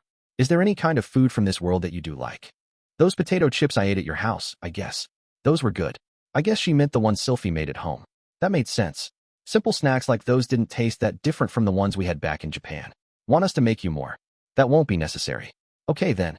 Next time she came over to use our bath, I'd have some waiting for her. Begaritt wasn't here today either. He used to stop by the dining hall on a regular basis, but I hadn't seen him at all in the last month. I really wanted to sit down with him and have a talk about Rudeus. At least Julie's table manners were starting to improve a little in his absence. Ginger was teaching her some basic etiquette, but it would have been a lost cause with the big man around. The place felt a little empty without him, though. I kind of missed that constant booming laughter of his. The more you laugh, the more you live, right? Maybe I should give it a shot myself. Fwahaha. Why are you laughing? Did I do something funny? Master? Grandmaster? All my experiment earned was a bunch of puzzled looks from everyone at the table. It was kind of embarrassing, to be honest. I guess I wasn't cut out to fill Badagatti's shoes. What's so amusing, if I might ask? Luke had popped up out of nowhere. He was looking sharp as ever, but no adoring fans tailed him today. Sylphie wasn't with him, either. Nothing. I haven't seen our resident Demon King for a while, so I was trying to summon him with my laughter. I said. I see. In any case, Rudeus, could I trouble you to accompany me to the student council room? Luke's expression was troubled. Was something wrong? Sure, no problem. I bolted down the last of my food in a few seconds, rose to my feet, and followed Luke. I couldn't have told you why, but I got the impression Luke was angry about something. He didn't say much on our way to the student council room, and his footsteps were louder than usual. Ariel and Sylphie were waiting for us inside, as I'd expected. The princess's expression was as impassive as ever, but she looked a touch pale. Sylphie seemed kind of anxious, too. The new term had only just begun, but apparently, we already had some sort of an incident on our hands. Hello, everyone. Is something wrong? Yes, there is, said Ariel with a small sigh. She hesitated for a moment before continuing. I'm afraid we've noticed a number of first-year girls who live in the dormitories looking rather pale and distressed lately. Really, now she definitely had my attention. Whatever the cause of this was, it might be having an effect on Norn. In the course of our investigation, we realized that most of the affected girls were quite pretty and somewhat flat-chested as well. Crap. Norn met both of those criteria, too. I was going to have to cooperate fully with this investigation of theirs. If I managed to save the day, maybe I'd even earn some gratitude from my sister. Today, we managed to get the details out of one victim. Apparently, Linnea and Priscina were going around and, hold on, Linnea and Priscina? They said they weren't picking on the weak anymore, but maybe they'd smelled some beef jerky in a new kid's pocket and chased them down or something. That was depressingly plausible, demanding that they take off their underwear and hand it over. Wait, what? I had a very bad feeling about where this was going. Further investigation revealed that they were recently overheard saying, "I bet the boss will love those ones," in the dining hall not long thereafter. From what we understand, they were stashing the underwear they stole in a certain bag. Saying this, Ariel quietly glanced at the present I'd accepted a few hours earlier. Luke and Sylphiette did the same, undoubtedly having received a description of what the bag looked like. There was no doubt in my mind that the thing was packed full of plundered panties. Dirty, unwashed ones, in fact. That right there was a bag full of dreams. Unbelievable. When had I ever asked Linnea and Priscina for a present like this? And why was I getting excited just thinking about it? Damn, I really was a sad excuse for a human being. Rudeus, I do apologize, but I decided to forestall the question. It was smarter to take the initiative in a situation like this. Linnea and Priscina gave me that bag this morning. They told me not to look inside until I was back at home, so I can't be totally sure, but I have to assume it contains the objects you're looking for. I see. Just to be clear, did you order them to do this? No, I didn't. I was trying to keep my answers firm and concise. One wrong word could be lethal here, but I'd be all right as long as I kept it simple. This was just a misunderstanding, after all. You weren't involved at any stage, then? Of course not. I only just married Sylphiette, remember? I'm not exactly sexually frustrated right now. Did she really think I was the type to carry out a plan this deranged right after I'd sent my own little sister into those dorms? I couldn't prove my innocence, though, so I wasn't sure how to defend myself. There had to be some way to make her understand. Very well then. I'll take you at your word. With another small sigh, Ariel abruptly cut off her interrogation. Well, that was easier than expected. Thank you, Princess Ariel. I appreciate that. It's all right. I already thought it seemed strange you'd be behind this. Considering how thoroughly you seem to be enjoying your nights with Sylphiette, I couldn't imagine why you'd want to harass any other girls. Wait, did she know how we were spending our time together? Oh God, had Sylphiette told her about those ridiculous lines I used on her the other night? Sylphiette? Are you giving Princess Ariel reports on our private time? Of course not, protested Sylphiette, shaking her head vigorously. I wouldn't tell anyone about that. How did you even find out about this, Princess Ariel? I did believe her. I knew the two of them were close friends, but I couldn't see a girl as shy as Sylphiette talking about her sex life to anyone. Not that it would be that big a deal if she did, as long as she wasn't complaining about my performance or whatever. Well, I didn't, replied Ariel lightly. I was just fishing for a reaction. I'm glad to hear you're enjoying each other's company, though. Okay, well played. Anyway, what were Priscina and Linnea thinking? Gathering up an entire bag of freshly worn underwear had to be their stupidest idea yet. Had I ever done or said anything to make them think I wanted? Wait a second. Didn't they say something about bringing me a bunch of panties as tribute a while ago? Oh crap. They did. I'd assumed it was just a joke at the time, but maybe they'd been serious about it. Well, whatever. This still wasn't my fault, right? Yeah, definitely not. I think this was a misguided attempt at doing me a kindness, so I'd appreciate it if you let me scold Linnea and Priscina myself, I said. Oh, and could you arrange to have the underwear returned to their owners? Just to be clear, I haven't even looked inside, let alone touched anything. I handed the bag over to Ariel without hesitation. Linnea and Priscina might not have meant badly, but I'd have to be firm with them about this. The only panties I liked were freshly removed ones. It didn't do anything for me if I didn't get to see them coming off. Wait, no? That's not the issue here. Very well then. Ariel peeked briefly inside the bag, then nodded once again. It seemed we'd managed to resolve the matter neatly. I must say, though, Ariel continued, shooting a glance over at Sylphiette, this is quite a lot of underwear. Aren't you a bit disappointed to lose such a treasure trove, Rudeus? Not at all. I don't have an underwear fetish or anything. I see. Well, my apologies for doubting you. That's quite all right. I'm glad we managed to clear up the misunderstanding. Honestly, I was lucky it had played out like this. If I'd actually taken those panties home with me, well, I didn't know how I would have gotten rid of them. It was all too easy to picture myself freaking out for a while, then soaking them in booze to make an experimental panty beer, which would inevitably lead to Sylphiette and Aisha finding them, and then I'd never hear the end of it. Well, that's a relief, said Sylphiette softly. I was worried I wasn't satisfying you, Rudy. Ariel and Luke looked over at her with amused expressions on their faces. It took her a second to realize exactly what she'd just said, but then a bright red blush spread across her face. And at that exact moment, the bell rang. Our lunch period was over. Oh, that's not good. We're going to be late for class. I'm very sorry for all the hassle Linnea and Priscilla caused you, Princess Ariel. It's all right, Rudeus. These things happen. Luke held the door open and invited me to step through it. Ariel and Sylphiette followed, after which he came out himself and locked the door behind him. Let's get going then. Ariel fell in beside me as we walked. Sylphiette and Luke followed slightly behind. Maybe I was supposed to be hanging back too? I wasn't too clear on the etiquette here. Oh, before I could make up my mind, though, we turned the next corner and ran into Norn. She was loitering in the hallway, looking around uncertainly. She pressed her lips together tightly at the sight of me. What's the matter, Norn? I asked. Class is about to start. Instead of replying, Norn turned her face away from mine. By sheer coincidence, she met Princess Ariel's gaze instead. Hello there. I'm Ariel, the president of the student council, Ariel said. When Ariel favored her with a pleasant smile, Norn's face instantly went red. The princess tended to have that effect on people, I guess. Norn Greyrat. Nice to meet you, Norn. Is something wrong? Your next class will be beginning soon. Well, I'm not sure where the third practice room is. Ah, I see. So she'd been left behind when her class changed rooms. Huh? Poor kid. It might sound insignificant, but things like that really hurt when they happened to you as a kid. It seemed my concerns about her turning into a loner might be justified. Luke, would you show her the way, please? Ariel asked. Of course. This way, Norn. It's not far. Gently placing a hand on Norn's back, Luke led her off down the hallway. My sister's face was crimson with embarrassment. It was understandable, since Luke was a handsome guy, but I'd have to warn her about him later. The man was a born playboy. Just before they turned the corner, Norn paused to look back at us. Her gaze darted between me, Ariel, and Sylphiette for a moment. But then she turned around again and left, without having said a single word to me. It made me feel a little sad. Once classes were over, I had Linnea and Priscilla meet me in the back of the main building. I had a great deal to say to them about the events that had taken place today. The two of them showed up in high spirits. I think they liked the idea of a secret meeting behind the school. It was exactly the sort of place you'd have a dramatic scene in some romantic drama, after all. What's up, boss? Why'd you have us come all the way back here? Finally ready to admit you're in love with us? Well, you better run the plan by Fitz first. Don't want her getting mad at us. I almost felt bad about spoiling their good mood. Almost. We need to talk about that bag you gave me, I said. I handed it over to Princess Ariel at lunch and asked her to give its contents back to their owners. At first, their faces were blank with confusion.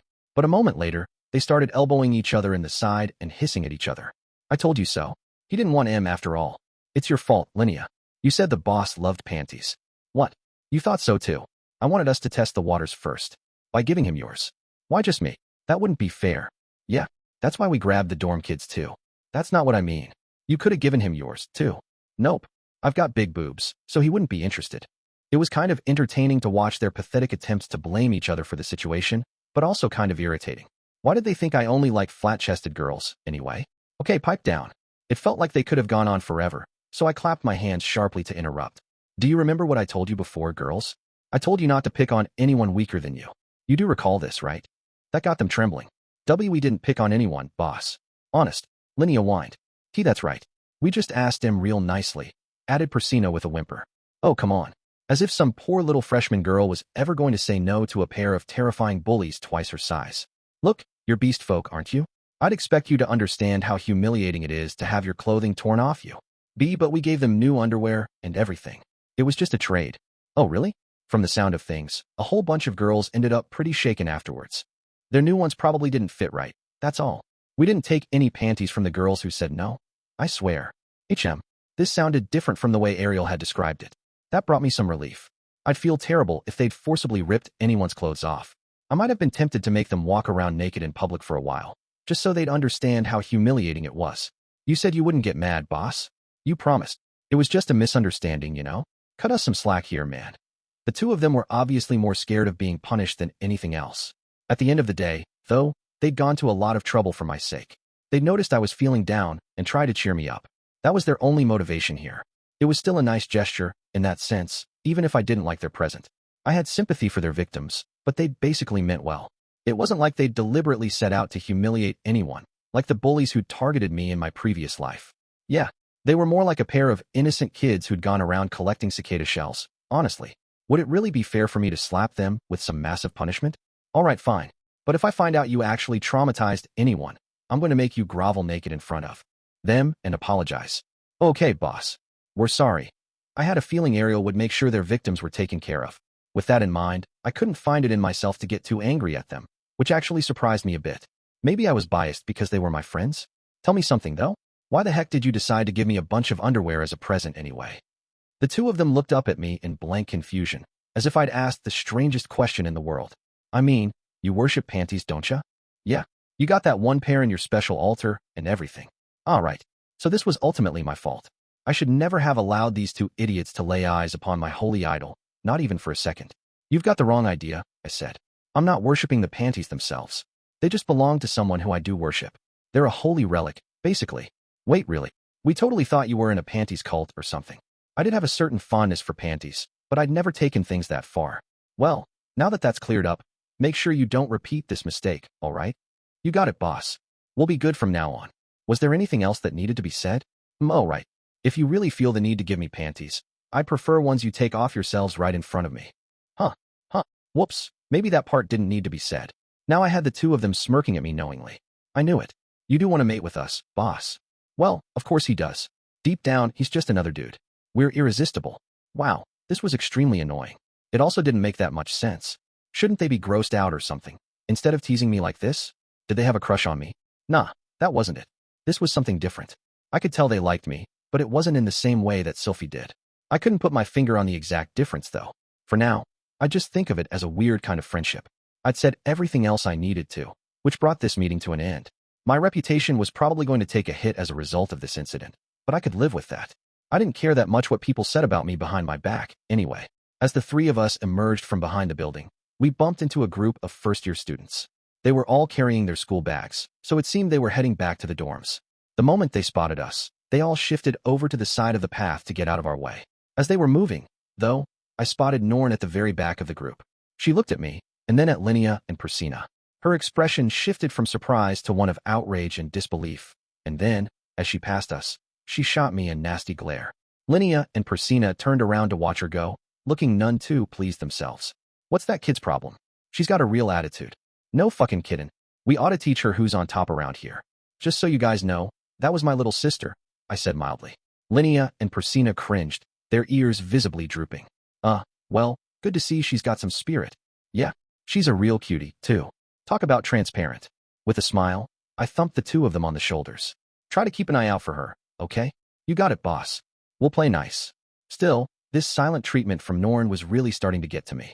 I wanted us to at least get to where we could have a basic conversation, but as long as she was managing okay on her own, it didn't seem right for me to force the issue. For a while, things were relatively uneventful. I wasn't getting any closer to Norn, but she was stopping by the house once every 10 days like she'd promised. I was a little surprised that she didn't disobey me more often, considering the fact that she obviously disliked me.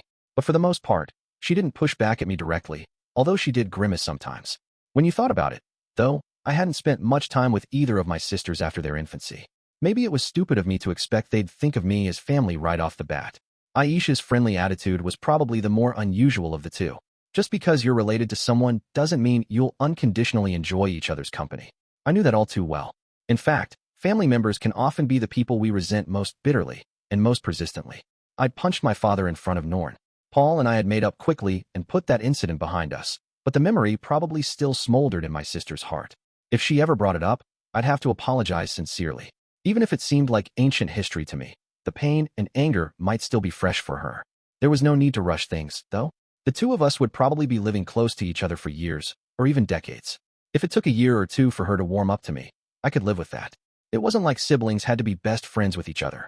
We just needed to find a relationship that felt comfortable for both of us, and that might take some time. Only a few days after I reached this conclusion, I got some alarming news. Norn had shut herself in her room. Chapter 4, A Brother's Feelings. I learned about the situation as I headed to school with Sylphie one morning. Linnea and Persina were waiting outside the gates for me. As soon as they saw us approaching, they ran over and explained that Norn had shut herself in her room the day before and was refusing to come out. I'm going to go take a look. Sylphie was off and running toward the girls' dormitory pretty much instantly. On the other hand, I was frozen in place. I should probably have been following my wife, but the news had thrown me into a state of panic. The word shut in had some very heavy connotations for me, I guess. Aren't you going to, boss? You gonna just ignore this? I didn't know what to say. What was I going to do? What was I supposed to do? My mind was blank. In my case, it had all been over the minute I locked myself into my room. I'd stay to shut in for the rest of my life. Why did I never come back out? Because I thought the outside world was a dangerous place, full of people who wanted to do me harm. I thought I'd be bullied again if I went back to school. Yeah, it was the bullying that started it. I knew they'd make me miserable all over again if I ever tried to emerge from my isolation. I had to address the cause of Norn's behavior if I wanted it to change. Before I tried to coax her out, I had to figure out the reason she was hiding in her room. A memory from my past flashed through my mind. I was in the cafeteria at my old school, standing patiently in line. But just as it was finally my turn, a bunch of scary-looking punks barged in ahead of me. Full of righteous anger, I stupidly decided to stand up for myself. I lectured them loudly enough for everyone to hear, even as they sneered at me and told me to fuck off. I could see other students starting to glance over at us. Feeling increasingly proud of myself, I stubbornly pressed the issue, demanding an apology. Instead, they beat me viciously. By the time it was over, I thought they'd crippled me for life. That one mistake turned my life into a living hell. If there was any chance Norn was going through something similar right now, I needed to help her. I'd beat down the bullies who were harassing her until she felt safe again. Their friends or relatives might come after me later, but I'd deal with them too if I had to. I didn't care if they were rich aristocrats or even royalty. I'd fight them with everything I had. I'd make sure they lived to regret antagonizing me. There was a possibility Norn had set off the initial conflict. But whatever they were doing to her in response had obviously crossed the line. Norn was my sister. It didn't matter if she hated me and Aisha, or if she didn't want to live with us. She was still part of my family. And it's the big brother's job to protect his siblings, right? A few minutes later, I was striding down the hall toward the first-year classrooms with Linnea and Persina following close behind me. I'd considered doing this by myself, but I didn't think my face was especially intimidating. At least with these two standing next to me, everyone should recognize that I meant business. Boss, don't Linnea. Can't you see how mad he is? It's kinda scary. The two of them seemed a little dubious about this. That was understandable. I was dragging them into a seriously embarrassing situation. But right now, I wasn't about to let my sense of shame stop me. Right now, I was in full helicopter parent mode. Before long, we reached Norn's primary classroom. Homeroom was already underway. Excuse me, I said, throwing open the door and stepping right inside. And Mr. Greyrat, we're in the middle of, I'd like a moment of everyone's time, if you don't mind. But it won't take long. Shouldering the professor out of the way, I took her place behind the podium. Before getting underway, I looked around the classroom. Everyone was staring up at me in surprise. But somewhere in this crowd, there had to be a bully who was picking on my little sister. Had they punched her? Kicked her? Maybe they'd only insulted her for now. Maybe they'd just made fun of a sad, lonely little girl who was isolated in an unfamiliar city. As I believe most of you know, one member of this class was absent yesterday. No one had anything to say to that. What you may not be aware of is that she's my little sister. That got a reaction. I heard murmurs from all around the classroom. I haven't heard the details from my sister yet, but there aren't many reasons why a kid her age would stop coming to class. I think someone in this room is probably responsible. I scanned the room as I spoke, looking for a reaction. A number of students looked down at their desks when I made eye contact with them. Most of these were tougher-looking kids who were already starting to bend the dress code slightly. Did they have a guilty conscience, maybe? Looking more closely, I realized that one of them was that delinquent I'd met some time earlier. I couldn't remember his name off the top of my head. Could he have been the one? Slow down. It's too early to start jumping to conclusions. I don't expect much of those responsible, I said. Maybe they were just playing around, or trying to get to know my sister, and things took a weird turn. Maybe she provoked them somehow. I was watching every face in the classroom very closely now. Who is it? Who's bullying her? Is it that rich brat over there? Or maybe that sullen demon kid? No, it could just as easily be an ordinary girl. The average kids can be the nastiest bullies of all, sometimes. I'd very much appreciate it if anyone involved would step up and admit it. I'm not going to yell at you. I just want you to recognize what you did and apologize to my sister. And after that, I'll chop you into mincemeat. Some of the kids in this room were about as young as Norn, but the majority were older. Some were even in their late teens. There were probably at least a few who'd looked the other way. There was even a chance they'd all been in on it. The more I thought about it, the angrier I got. For a few long moments, no one said a word. Everyone just stared at me, their eyes wide with surprise. Finally, one girl in the group hesitantly raised her hand. It took some serious willpower to keep myself from firing off a stone cannon at her. She was beast folk, maybe 13 years old, who looked a bit like a raccoon dog. She had a round face, timid eyes, and a bob haircut. Not the kind of kid you'd expect to be a bully, honestly. It was easier to imagine her getting bullied. I was actually talking to Norn the other day, and you accidentally said something mean to her? As long as it was just a few nasty words, maybe I'd take it easy on her. No, it's just I've heard a lot of stories about you, Mr. Greyrat. But Norn's more of an ordinary girl, right? I just pointed out that you're pretty different from each other, and then she got really mad at me. That didn't make any sense. Why would Norn get mad about that? She didn't want to be like me. She didn't even like me. Oh. The professor standing off to the side of the room seemed to have remembered something. I turned my attention to her. At a glance, the woman looked like an ordinary middle-aged magician. It hadn't even occurred to me that a teacher might be the culprit, but adults can obviously be bullies too. Did something come to mind, miss? Well, I was giving Norn her homework back yesterday, and she couldn't finish all the assignments you dumped on her. So you made her stand naked in the faculty office for an hour? What? And no. She didn't do too well on the assignment. So I told her to learn from your example and try a little harder next time. I thought she was going to cry for a moment, but then she nodded and said she'd do her best. Wait, what? She nearly cried? Oh, wait, that reminds me. All of a sudden there were multiple people chiming in from all around the classroom, and all of them had similar stories to share. After leaving the classroom behind, the three of us headed over to the dining hall. At this time of the day, it was totally deserted. I took a seat at random and flopped forward onto the table. This one really hurt. Long story short, it all came back to me. Every time Norn had lost her cool, it had been because of someone mentioning my name or comparing her to me. Most of the students in her class had known that we were siblings. That wasn't too strange in and of itself.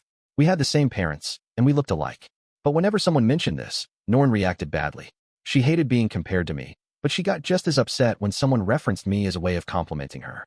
Her classmates weren't to blame for any of this. None of them were deliberately trying to upset her. Some of them were even trying to be nice by telling her she was nothing like her scary bully of a brother. The real issue was that nearly everyone in this school knew me.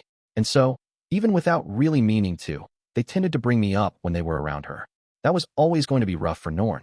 Back in her old school, she'd been constantly compared to Aisha, and never in a good way. She was the less talented sister, and they rubbed her nose in it every single day. She was finally in a new school, living on her own, without Aisha hanging over her like a shadow. But before she had a chance to catch her breath, everyone started comparing her to me. No matter where she went, she was forced to face the fact that she was the least talented member of her family. That had to be rough in itself. And then, just to top it all off, there'd been that incident with the panties. No one had actually been traumatized by that whole mess, fortunately. Ariel did a great job following up with the victims, and by now, most of them could look back on it and laugh. From the sound of things, Linnea hadn't forced the girls to strip against their will, but rather just pestered them to trade their underwear. It seemed someone had seen this happening from a distance and given the student council an exaggerated version of events. Still, I could only imagine how Norn had felt when she heard about it.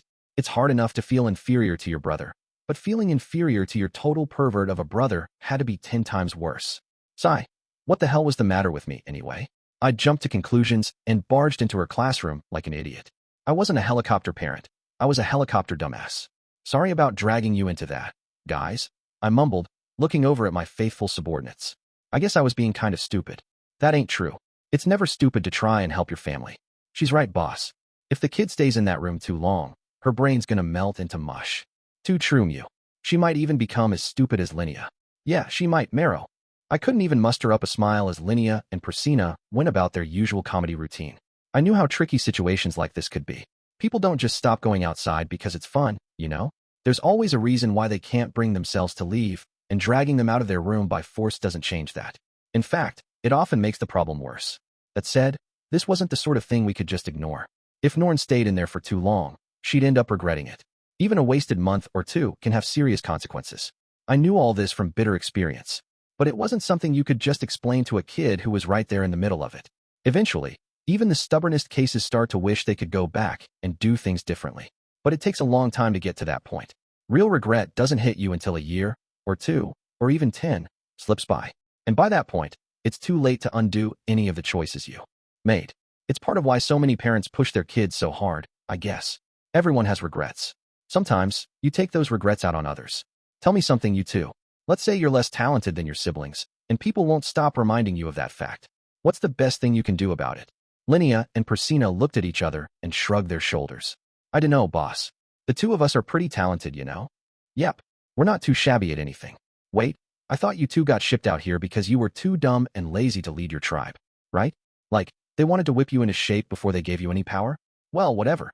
Their total lack of self-awareness clearly wasn't hurting them. That approach wasn't going to work for Norn, though.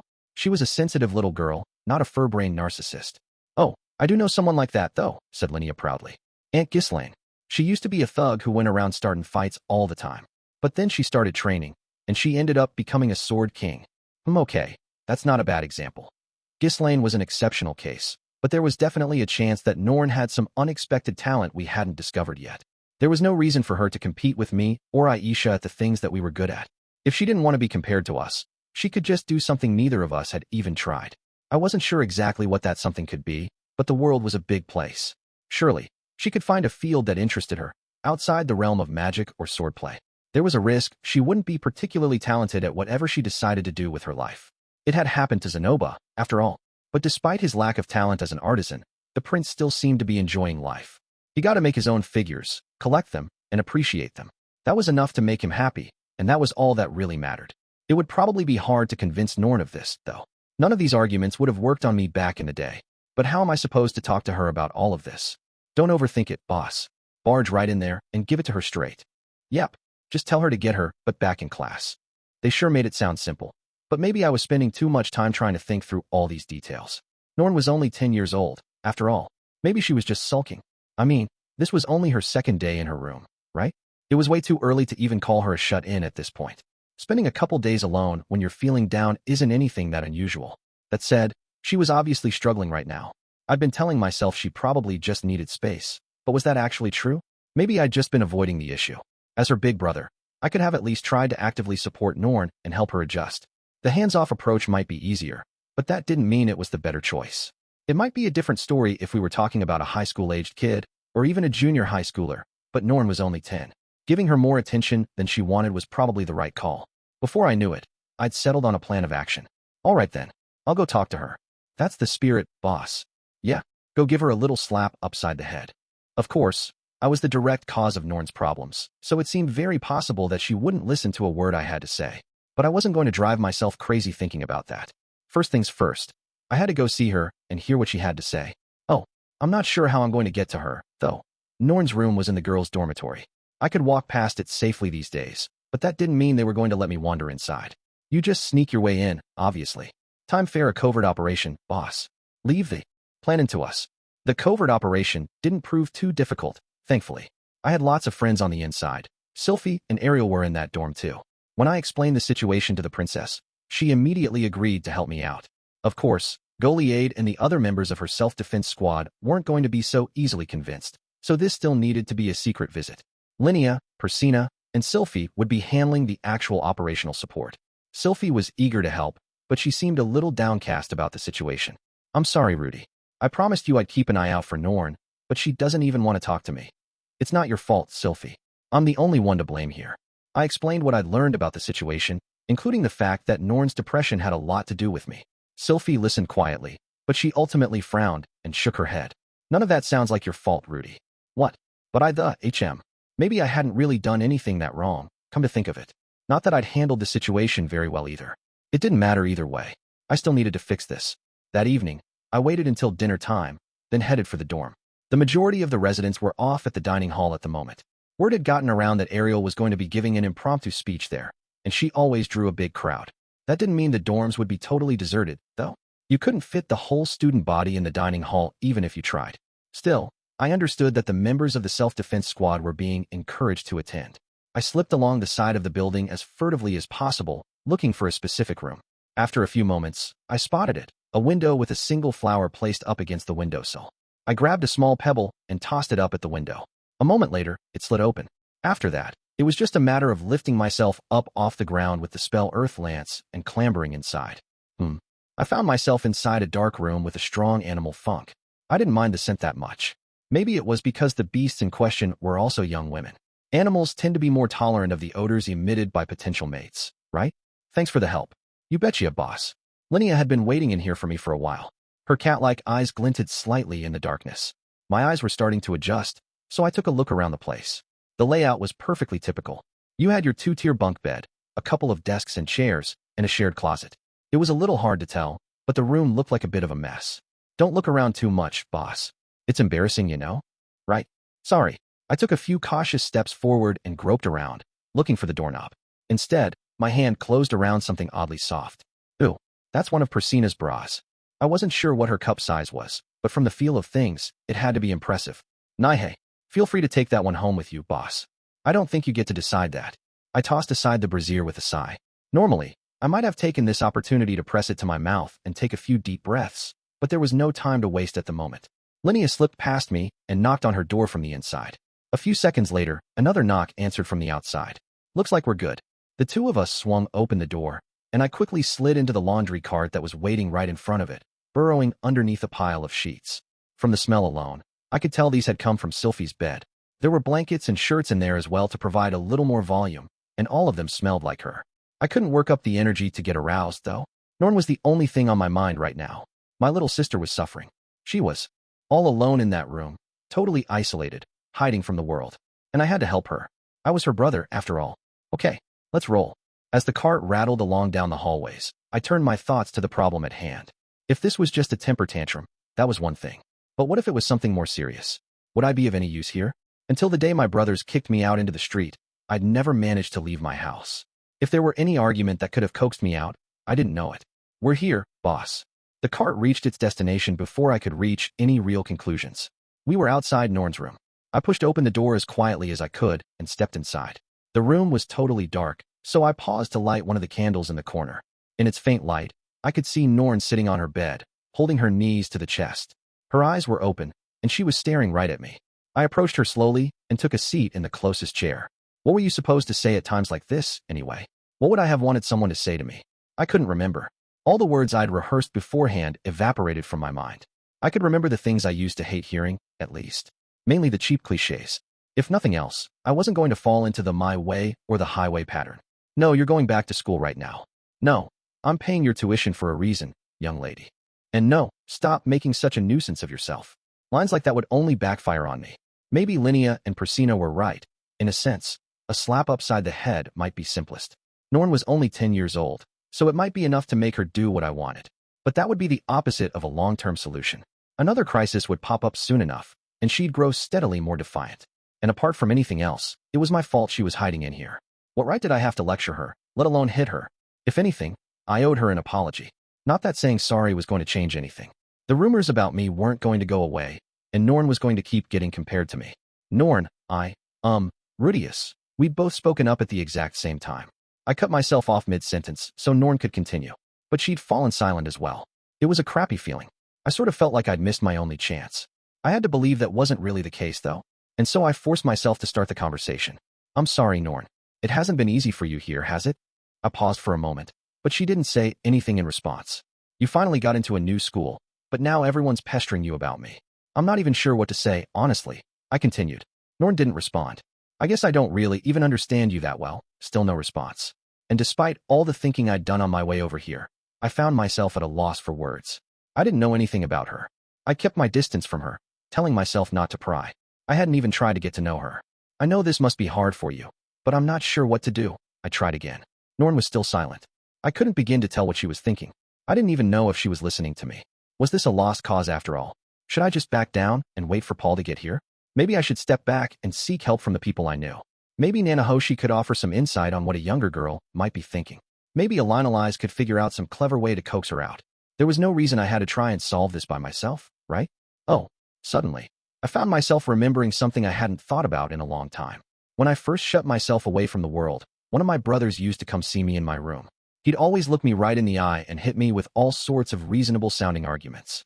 Life always has its ups and downs, you know? But there are people out there who have it worse than you. Things might be tough right now, but if you just run away from all your problems, you'll keep running forever. That's much worse in the long run. You don't have to go back to school right away, but why don't you at least come out and have lunch with me? In my mind, I answered those words by spitting in his face. And in reality, I ignored him. Even so, he would stay in there for some time after delivering his speeches. He'd watch me closely, looking like he had something more to say, but I kept on ignoring him, confident that he couldn't possibly understand my feelings. Maybe this was how he'd felt back then. We used to sit like that for hours, sometimes in total silence, before he'd finally get up and leave. After a while, he stopped coming. I can only guess what he was thinking. Although he didn't show up anymore, a bunch of other people started to visit me instead. Maybe he'd arranged that. In the end, I paid no attention to anything those people said either. This might just be a crucial turning point. If I backed off now, I had a terrible feeling that Norn might stay in this room forever. I couldn't just turn and run. Not this time. For a long moment, I studied my sister quietly in the darkness. Chapter 5, Norn Greyrat. I am not sure when I started to be afraid of my brother, but it wasn't that way from the start.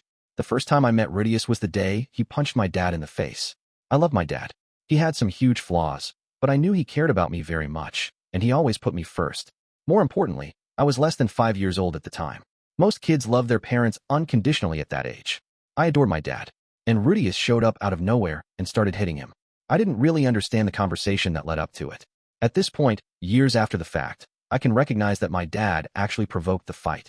Rudeus had just completed a long, difficult journey through dangerous country, and Dad mocked him harshly. But at the time, all I saw was my brother sitting on top of my dad and punching him repeatedly. And all I could think was he's going to kill him. It was the only thing that mattered to me in that moment.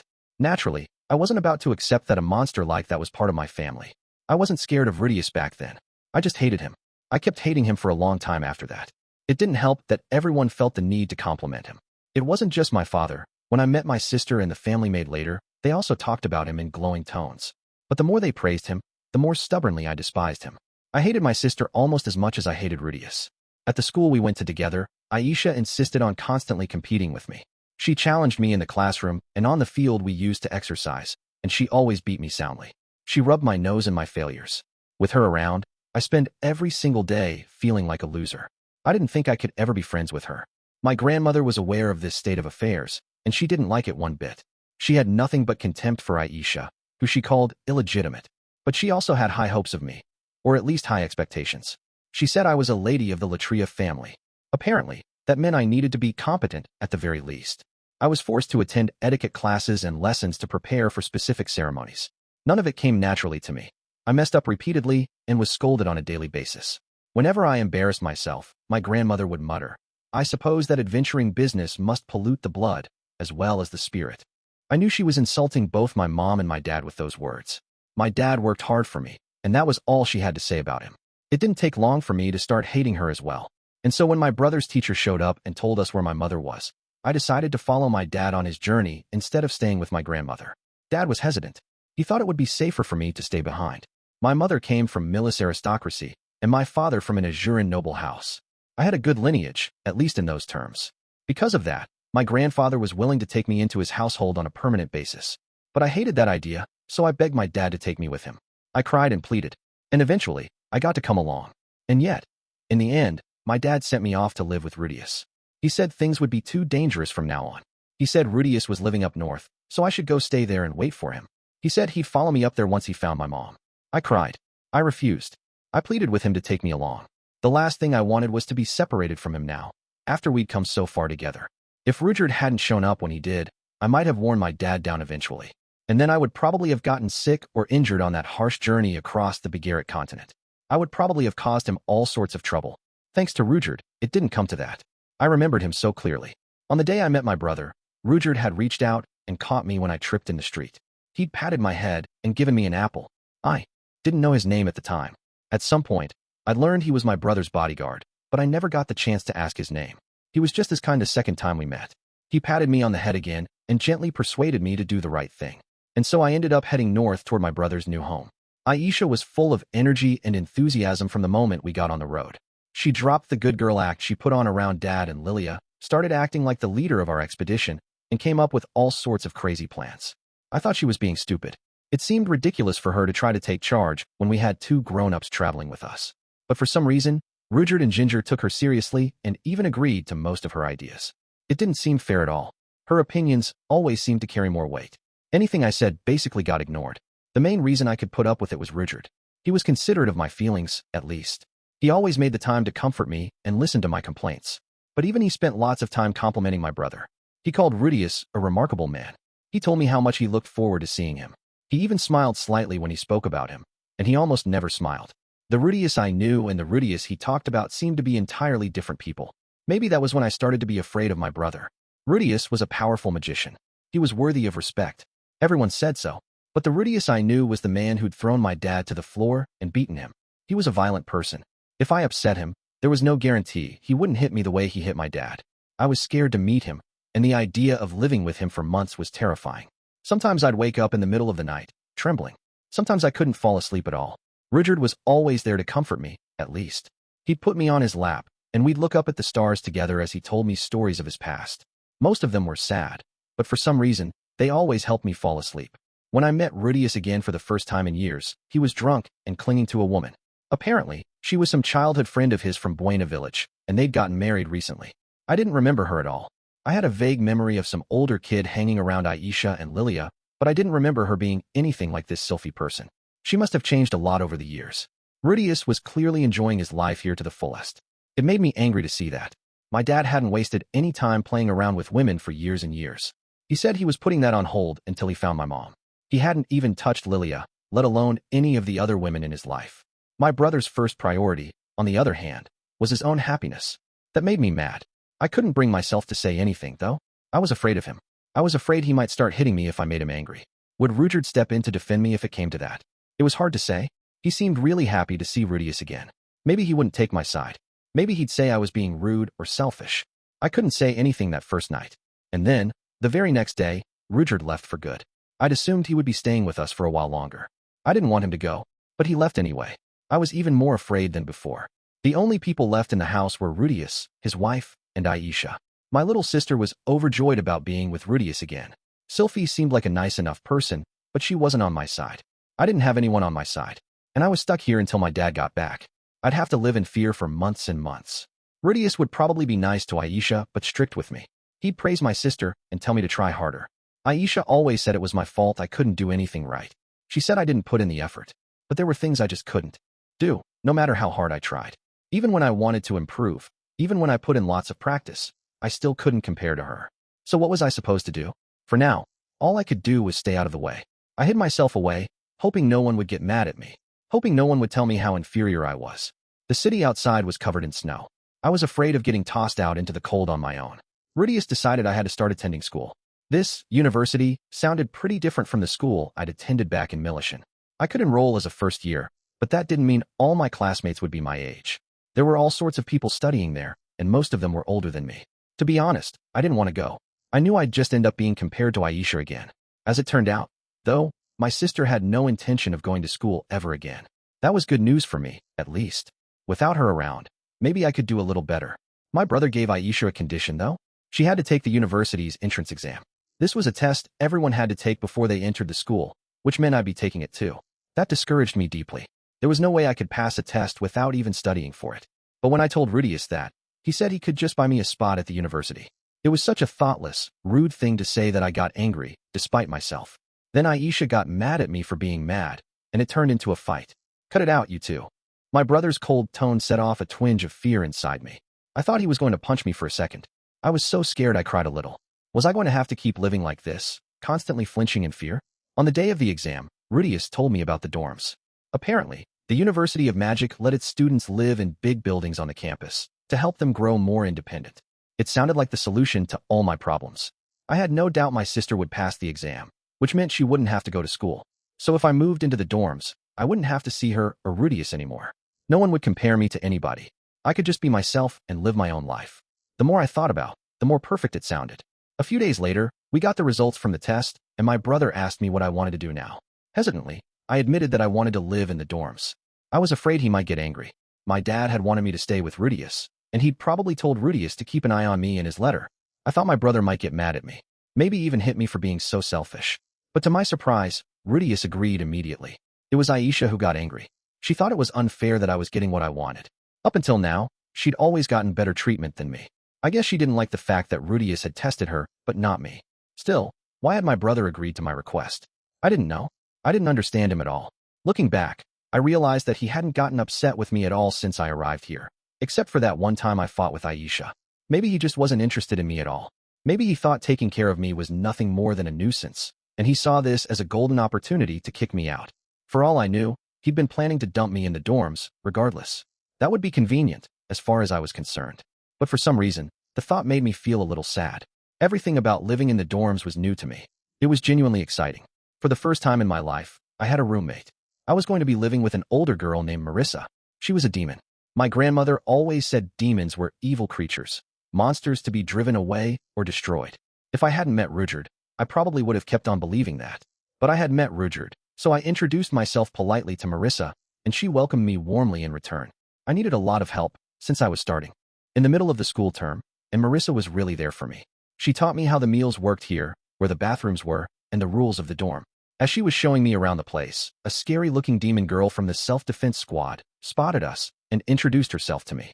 "We're all one big family here," she said. "So we've got to look out for each other." I was a little intimidated by her, but Marissa told me she was a good-hearted person who took her responsibilities seriously. All in all, I was very much looking forward to my new life here. It was annoying that I had to go back to my brother's house once every 10 days, but he didn't ask me too many specific questions, so it wasn't that big a deal. And so I began my new life as a boarding school student. Immediately, I realized that the classes here are very difficult. I think it was partially because the teachers explained everything so differently compared to the ones back in Millis. It might have been different if I'd been there for all the lessons from the beginning, but I was jumping in midway. There were lots of lectures I just couldn't follow. Back in Millis, we'd had a lot of classes about religion, but that wasn't even a subject here. Instead, we had practical lessons in magic. I wasn't too good at those either. The professors didn't bother explaining the basics. It was all a little discouraging. But if my grades were too terrible, I might end up getting dragged back to my brother's house. I tried to study in my dorm room, but it wasn't helping. And then, just as I was reaching the end of my rope, Marissa was nice enough to start tutoring me. With her patient help, I finally managed to get my head around some of the concepts I was supposed to be learning in class. Aisha would probably have understood all of this instantly. Sometimes I hated myself for being so stupid. The campus was very large, and I got lost on a regular basis. The practical lessons in magic and fitness were particularly bad. They held those in a bunch of different rooms that I could never remember how to find. Every time I got lost, I'd have to ask some older student for directions or wait until someone from my class came to find me. Once, I even ran into Rudeus while I was lost. For some reason, he was walking with the most important student in the entire school. It was incredibly embarrassing. Everyone in the university was afraid of my brother. From the sound of things, he was the boss of a small gang of 6 thugs that went around doing anything they wanted. 2 of those people lived in my dorm. They were tall, scary-looking girls who strutted around like they owned the place. Marissa had warned me not to get in their way if I could help it. Rumor had it that Rudeus had ordered those 2 to collect a pair of panties from every cute girl in the school. Did my brother's wife know about that? Probably not. I had no idea what he was planning to do with all that underwear in the first place, but it made me really mad. My dad was off risking his life to save my mom, and my brother was just playing around like an idiot. My opinion of him was sinking steadily lower. But despite his bizarre actions, my brother's reputation was strangely positive. People said he never picked on ordinary students. Although he did as he pleased, he didn't hurt anybody or harass them. In fact, he'd supposedly told all the tough kids to stop picking on anyone weaker than them. One of the scarier kids in my class even bragged about having spoken to Rudeus once. Rudeus was better at magic than anyone else in the university, and apparently, he was a good teacher too. People said he was tutoring a girl even younger than me. My classmates, my teachers, and even Marissa told me I should try to follow in his footsteps. They wanted me to be like him. To be like the brother I feared and hated and didn't understand at all. I didn't want to be like him. But more than anything, it hurt to know that I couldn't compare to him. He was better than me at everything, just like Aisha. No matter how hard I tried, I'd never be a match for him. I hated Rudeus. I thought he was a terrible person. But the fact was, I couldn't even begin to compete with him.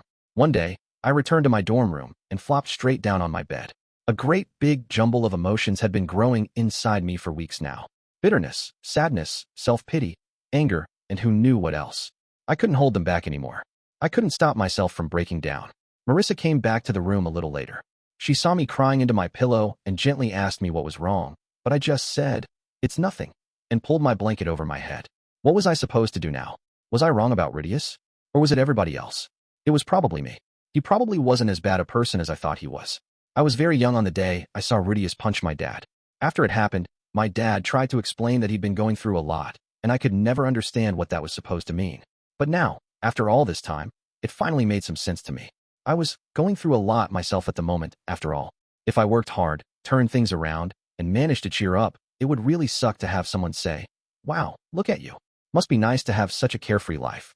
I'd probably want to punch them, in fact, even if it was my own dad. Deep down, Rudeus and I were probably similar people. He wasn't some inhuman monster, after all. But that said, how was I supposed to go talk things through with him now? What would he even want from me? How had he managed to make up with Dad, anyway? I thought about it, and I thought some more.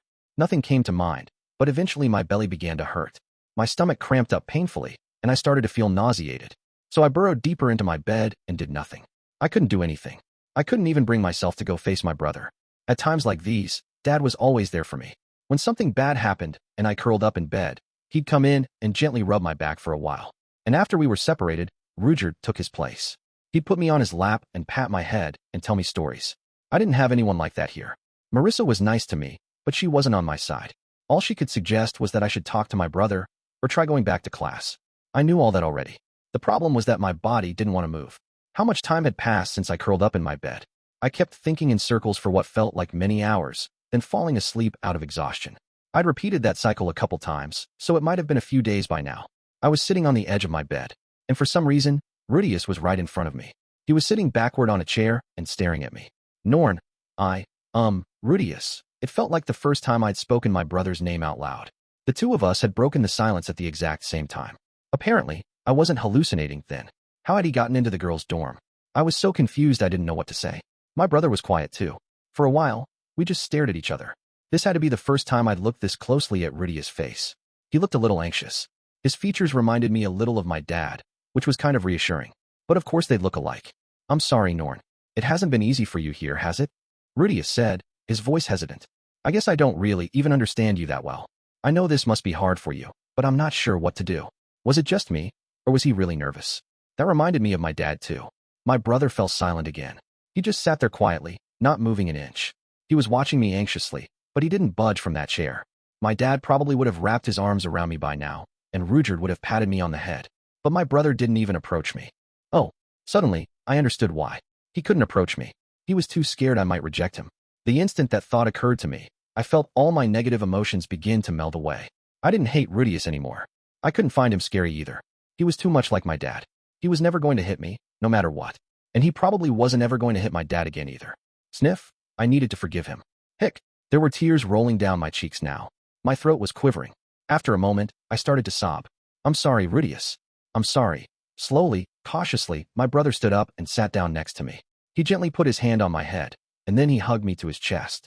His hand was warm, and his chest was firm. He smelled a little bit like my dad too. I spent the rest of the night crying in his arms. Rudeus, in the end, I didn't do much of anything. Norn didn't tell me what was going on. She never told me what she was upset about, or what she'd been feeling. She just cried for a long time. And then, when it was finally over, she looked up and mumbled, I'll be okay now. That was it. But for some reason, she really did look okay for once. She even managed to look me right in the eye. I felt enormously relieved. Something told me she was going to be all right now. And so, I left the rest to Sylphiette and slipped out of my sister's room. Norn grew noticeably more cheerful after that incident. The changes weren't exactly dramatic. She just started saying hello to me when we passed each other in the hall. We still didn't talk that much, and she didn't start hanging all over me like her sister. She was probably still getting compared to me in her classes, but I guess it didn't bother her as much anymore. I still didn't understand what she was feeling. I hadn't done anything meaningful at all. It made me feel a little pathetic. I knew how it felt to be looked down on, and I knew how it felt to isolate yourself in your room. But I'd still failed to come up with anything useful to say. At the end of the day, I guess Norn had worked it out herself. She'd processed her feelings and pulled herself over the obstacle in her path. That was a seriously impressive accomplishment. Paul and Aisha seemed to think Norn was just a clumsy, timid kid without any special talents. But I had a very different opinion of her now. She'd managed to climb up out of a hole I'd spent an entire lifetime trapped in. If I'd been half as strong as her, maybe my first life wouldn't have turned out so miserably. Maybe I wouldn't have wound up getting punched in the face by my kind-hearted brother. It was impossible to know for sure, of course. My situation was different from Norn's. Even if I'd worked out my feelings, I might never have left my room. Maybe I needed to be reborn and meet Roxy for that to be possible. Either way, I couldn't change the past. The relationships I'd broken could never be repaired. And I'd never know for sure what was going through my brother's head back then. Still, I kind of felt like something that was stuck between my teeth for a very long time had just worked its way free. If Nanahoshi managed to return to our old world someday, I'd have to ask her to take a message to my brother. Thanks for trying to get through to me back then. And I'm sorry. Chapter 6. Life with the Greyrat sisters. Another month had passed, and the weather was finally warming up. This would be the second summer I'd spent in Renoa. Even at this time of year, it wasn't exactly hot in this region. But people were starting to dress a little more lightly. The students at school switched to short-sleeved uniforms, which I didn't mind one bit, and Aisha changed up her maid uniform as well. Sylphiette even started wearing sleeveless shirts around the house. I didn't remember her owning anything like that before, but I guess she purchased a few more outfits after moving in with me. I certainly wasn't going to complain about her choosing to show some skin. The sight of those slender white shoulders made it a little harder to keep my hands to myself, though. Summer was a nice season, all right. And up here, you didn't have any nasty multi-legged visitors scuttling into your house to nibble at your food either. The changing seasons reminded me that I hadn't seen Begaritt around for some time now. Maybe he'd wandered off somewhere and forgotten to tell anyone. A few other things had changed over the course of this month. First of all, it seemed Norn had made a few friends. I'd noticed her moving around in a group of 3 girls and 2 boys, including some students from different classes. These were probably Norn's first real friends. I wanted to introduce myself to them, so I'd asked her to bring them over to our house sometime, but she'd flatly rejected the idea. I guess she found the idea of introducing them to her family too embarrassing. On the bright side, it seemed the way I'd barged into her classroom apparently hadn't caused her too much trouble after the fact. That was a bit of a relief. Norn and I were also getting along a little better, just in general. As a prime example, she'd recently asked me to tutor her in some of her subjects. I happily accepted, of course. I was ready to teach her all my secret techniques and everything I knew. But then I realized that if I spent too much time focusing on helping her, Aisha might get a little sulky over being left out. After thinking it over a little, I decided to meet Norn in the library after school for regular tutoring sessions and limit them to an hour per day. We could go over the things she'd learned that day and review what her classes would be covering tomorrow. That could make a big difference by itself. Norn was obviously trying hard to keep up, but she seemed to struggle with putting the theory from her textbooks into actual practice. That said, she wasn't nearly as bad as Eris or Ghislaine had been. With consistent effort, I felt confident she'd get up to an average level in no time. By the way, Rudeus said he was from the Babinos area, right? She asked me once. I know you were in the Demon Continent for a while, Rudeus. Do you know where that is? Not off the top of my head. I think he said it's close to the Baigoya region, maybe? I've never been myself, though. The two of us were on good enough terms now that we actually had some casual conversations during our study sessions. But for some reason, Norn mostly just wanted to discuss Rudeus. I guess he was our main common interest. Not that I really minded, you know? I was actually happy to have someone else I could talk to about him. I see. Sorry to keep pestering you. But what's the Demon Continent like in general? Well, all the monsters that live there are really big. The culture's pretty different, also, but it has some similarities with this region, actually. Most of the people there are just ordinary folks living ordinary lives. I did notice that Norn still spoke to me a little stiffly.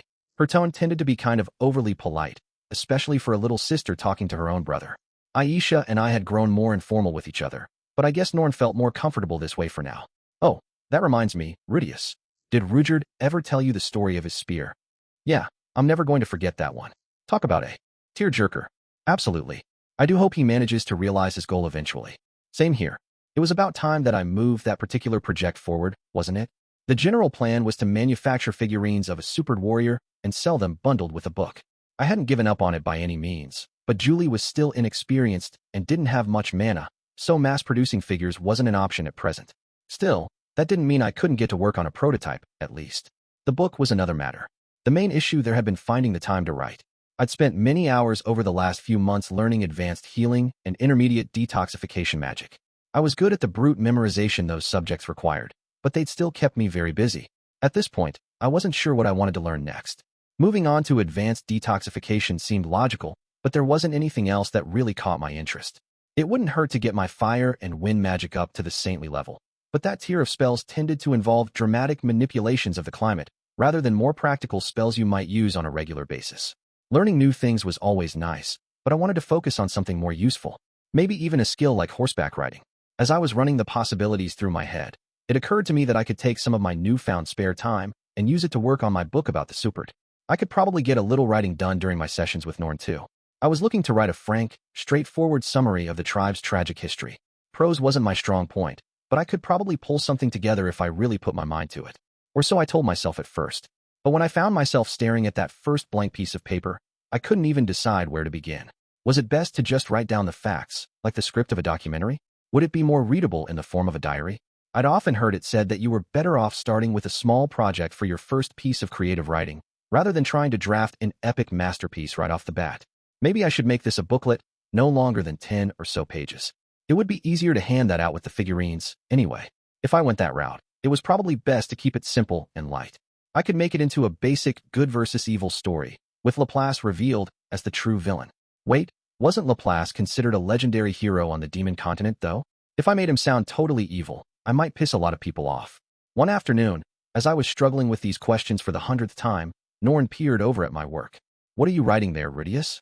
I'm trying to put together a book about Rudeus's past, actually. The problem is, I'm not sure how to approach the project. Her interest evidently piqued. Norn pulled my paper over and took a closer look. At the top was my working title, The Tale of the Great Warrior Rudeus and the Persecution of His People. There was only about a page of actual text so far, mainly a quick outline of who Rudeus was and what he was like. Of course, I was pretty biased, so he came out sounding kind of like a saintly hero. Is this all you've got so far? Yeah, I haven't made much progress yet. The main issue was that I didn't know where to start the actual story or how to tell it. I still remembered Rudeus's tales of his people's actions in the Laplace War, and I knew the basic story of their persecution afterward. Still, it had been several years since I heard these stories, so I was a little fuzzy on some of the fine details. In hindsight, I really should have taken some notes at the time. Would you mind letting me help out? Asked Norn tentatively. It was a very unexpected offer, but apparently, Rudeus had made a habit of sitting my sister on his lap every night, patting her on the head and telling her stories from his past. Not fair. I never got to sit on Rudeus's lap. Okay, wait. Let's try to be an adult about this. That would be a huge help, Norn. Just make sure you don't neglect your studies, okay? All right. From that day on, Norn and I started working on the project together. When she had a little extra time in between her lessons and her study sessions, she would use it to write down Rudeus's stories. Her writing was a little childish at times and always had some rough spots. But for some reason, reading it made me remember Rudeus so vividly that I often caught myself tearing up. It had a punch to it. The more I read of her writing, the more I started to feel like she might have some talent in this area. Again, I wasn't exactly an unbiased observer, but you do tend to improve faster when you're doing something you enjoy. If she kept at it long enough, maybe she'd blossom into a brilliant author someday. For the moment, though, I focused on fixing her minor mistakes and clumsy sentences. I was basically the team editor now. I had a feeling the book was going to turn out a lot better this way than if I tried to write it myself. While my relationship with Norn was beginning to improve, there had been a small development with Aisha too. For once, it had nothing to do with Norn. The two of them still weren't especially friendly with each other, though Aisha was being careful not to insult her sister ever since I scolded her for it. She was always at least superficially polite when her sister came to visit. That actually concerned me a little bit. I didn't want her to feel like she couldn't express her real thoughts at all. I was happy that Norn was starting to warm up to me, but that didn't mean I could neglect my relationship with Aisha either. And so I decided to give her permission to speak her mind. You know, Aisha, if there's something you want to say, you don't have to bottle it up inside. Could you be more specific, Rudeus? Well, I don't know. I've been spending a lot of time with Norn lately, right? Maybe you're feeling a little attention-starved or something. Maybe you've been working too hard and need a vacation. Maybe you want to spend the whole day in bed. Putting a finger to her chin, Aisha tilted her head to the side in puzzlement. Too cute. You're giving me permission to be selfish, then? That's right. You can be a little selfish around me. There's no need to hold back. Well, one thing does come to mind. That mischievous smile on her face was setting off some alarm bells. What was she planning to demand? Hopefully not my body, even as a joke. I'd have to make up some excuse to refuse, and then she'd probably be sulky for a week. I'd like a salary, please. Well, that wasn't what I'd been expecting. A salary? Now that I thought about it. Though, Aisha had been working diligently as our maid for some time now. If anything, it was strange that we weren't paying her. But then again, we were family, right? She wasn't an employee. Maybe we could think of it like an allowance, then. She was helping out around the house all day, so she wanted some extra pocket money. Fair enough. Okay, we can do that. I agreed to the general idea immediately, but we waited until Sylphiette got back home to discuss the specifics. When I offered her a relatively large amount of money, though, she actually declined and tried to talk me down to a smaller figure. Talk about mature. Was this kid really only 10 years old? In the end, we settled on a number we could all agree on. Can I ask why you brought this up, though? Is there something you want to buy? I had to admit I was curious about what had prompted this request. Aisha could buy whatever she wanted, of course, but it couldn't hurt to know what that was. Well, a girl has her needs. Wow, that really clears things up. I was sort of hoping to hear what those needs are, kid. Are you that curious, brother? Dear? All right then. Why don't you come along on my next shopping trip? Ooh, that sounded like a date. A date with my little sister. What a lovely concept. I did let Sylphiette know about our plans in advance. Unfortunately, she was going to be working that day. I felt slightly guilty about running around town with another girl while my wife was at the office, but it's not cheating when it's your little sister. What was Aisha planning to buy, though? Hopefully it wouldn't be a muscular slave or something. I didn't want some sweaty macho guy hanging around in my living room all the time, to be honest. It was bad enough having a giant six-armed monster randomly drop in for dinner. Not that he'd stopped by in months. On the day of our date, Aisha led me to the market and headed straight for a general goods store that sold all sorts of miscellaneous everyday products. The shelves were stuffed with knickknacks, but there were no other customers to be seen. From the looks of things, they mainly sold secondhand goods. After browsing a little, Aisha bought 3 small flower pots there. What are you going to do with those? I asked. Drop them on the heads of any demon kings who happened to be passing by. No. I was just going to plant some flowers in them, said Aisha, looking up at me bashfully. As long as you don't mind, of course. There was only one possible way for me to reply to that. Of course I don't mind. Still, I hadn't really pictured Aisha as the flower girl type. I mainly thought of her as an energetic baby genius. In my mind, Her hobbies were cleaning up, counting money, and balancing budgets. Growing plants was more of a slow, contemplative hobby. You had to let nature take its course, watching the results unfold over the course of weeks or months. And even a genius wasn't going to be 100% successful at growing things. But maybe that was exactly why it appealed to her. She was used to being able to manipulate things to her liking. This would be partially out of her control. Shouldn't you buy some potting soil too, then? I said. The earth around here isn't the most fertile, so it won't be easy to grow flowers in it. I was going to ask you to make some for me with your magic, Rudeus. If you don't mind. She hit me with the pleading eyes again. There was only one possible reply. Of course I don't mind. I was a man, after all. The idea of digging around in the dirt and sowing some seeds held a certain appeal for me. I'd have to whip her up some amazing soil later. The kind that lets you grow baobab trees from tulip seeds. What kind of flowers were you thinking of planting? I collected a bunch of different seeds on the way up here, actually. I'll use those. Those might not actually grow, just so you're aware. I think it'll probably be okay. The two of us puttered around in the store for a little longer, chatting about Aisha's plans. I picked out a pair of earrings for Sylphie before we left, shaped like teardrops, with little blue stones in the center. These would definitely look good on her. Is that a present for Sylphie? Yep. I'm the kind of man who doesn't take his wife for granted. Sylphie is a lucky woman, all right. But when she's busy, brother dear, maybe you could spare me a little love as well. Oh, the upturned eyes again. As always, there was only one possible reply. Not happening. The old man would beat me senseless. Darn. We paid for our purchases and left the little store behind. Our next stop was a place that specialized in the sale of fabrics and furnishings. There were big rolls of hand-woven cloth hanging all over the place. Princess Ariel had actually recommended this store to me a while ago, back when I was buying rugs for the house. They sold good quality stuff at a wide range of prices and seemed to attract a broad clientele. I didn't know how my sister had learned about it, though. Inside the store, Aisha quickly picked out some curtains. They were pink and frilly and were definitely the expensive side. When she took them up to the counter, though, she proceeded to haggle ruthlessly with the clerk. She dropped my name and Princess Ariel's and used every single card she had to play. By the end, she'd managed to talk them down to an only moderately pricey figure. Do you have enough to pay for those, Aisha? I can chip in a little if you want. That's okay. I've got exactly enough. Handing over the remainder of her allowance, Aisha completed her purchase. She'd used every coin of the money I'd given her. The girl had a real way with money. It was a little frightening, to be honest. It's a good idea to save a little bit of your pocket money for later, you know, I warned as we left the store. Unexpected expenses can pop out of nowhere. Hell, you might get teleported to the demon continent for no apparent reason.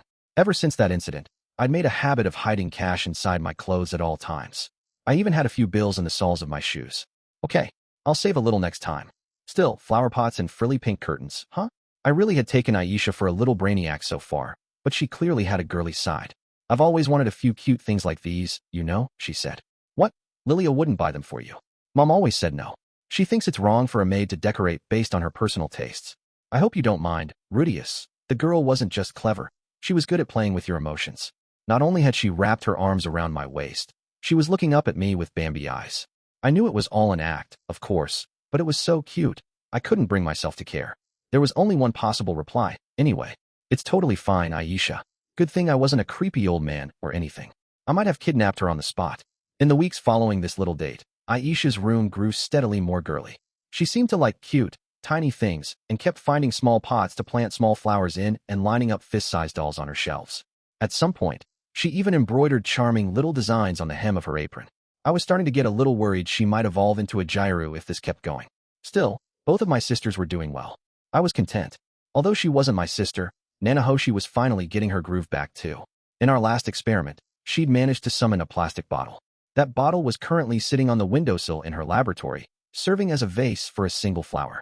With that success under our belts, we'd moved on to the second phase of her plan. From this point on, we'll be trying to summon organic matter from our old world, she declared to me one afternoon. Organic matter? That's right. I was thinking we could start with food. After my contribution to her recent success, Nanahoshi seemed a bit more inclined to trust me than before. She actually took the time to review the phases of her plan with me. Summon an inorganic object. Summon something composed of organic matter. Summon a living thing, a plant or small animal. Summon a living thing that fits certain specific criteria. Return a summoned living thing to its previous location. The plastic bottle we'd summoned previously might not technically be a fully inorganic object, depending on how you define the term, but she didn't seem to regard this as a major issue. Is that step with the specific criteria really that important? Well, I'd say so. When I'm teleporting myself back home, I don't want to pop back out in a foreign country or something. Basically, she wanted to get closer and closer to summoning something as complex as a human being and, at the very end, teleport herself back to Japan with pinpoint accuracy. Every step of the experiment was building up to that specific goal. At our current stage, she was already capable of setting some conditions on what she summoned, but these were fairly broad. The individual results would vary widely. For example, if she tried to summon a cat, she might get a tortoiseshell female house cat, a spotted tomcat, a tiger, or a panther. Her research right now was focused on finding ways to make her spells more precise.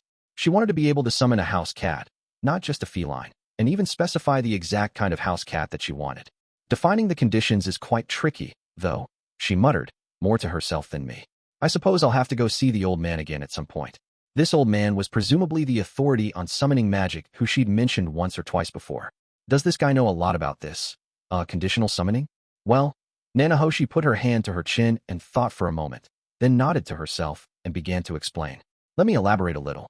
In this world, summoning magic is generally divided between fiend summoning and spirit summoning. Really, fiend summoning apparently referred to calling forth specific monsters. You'd summon an intelligent creature using a complex set of magic circles, pay it some form of compensation, and set it to work for you.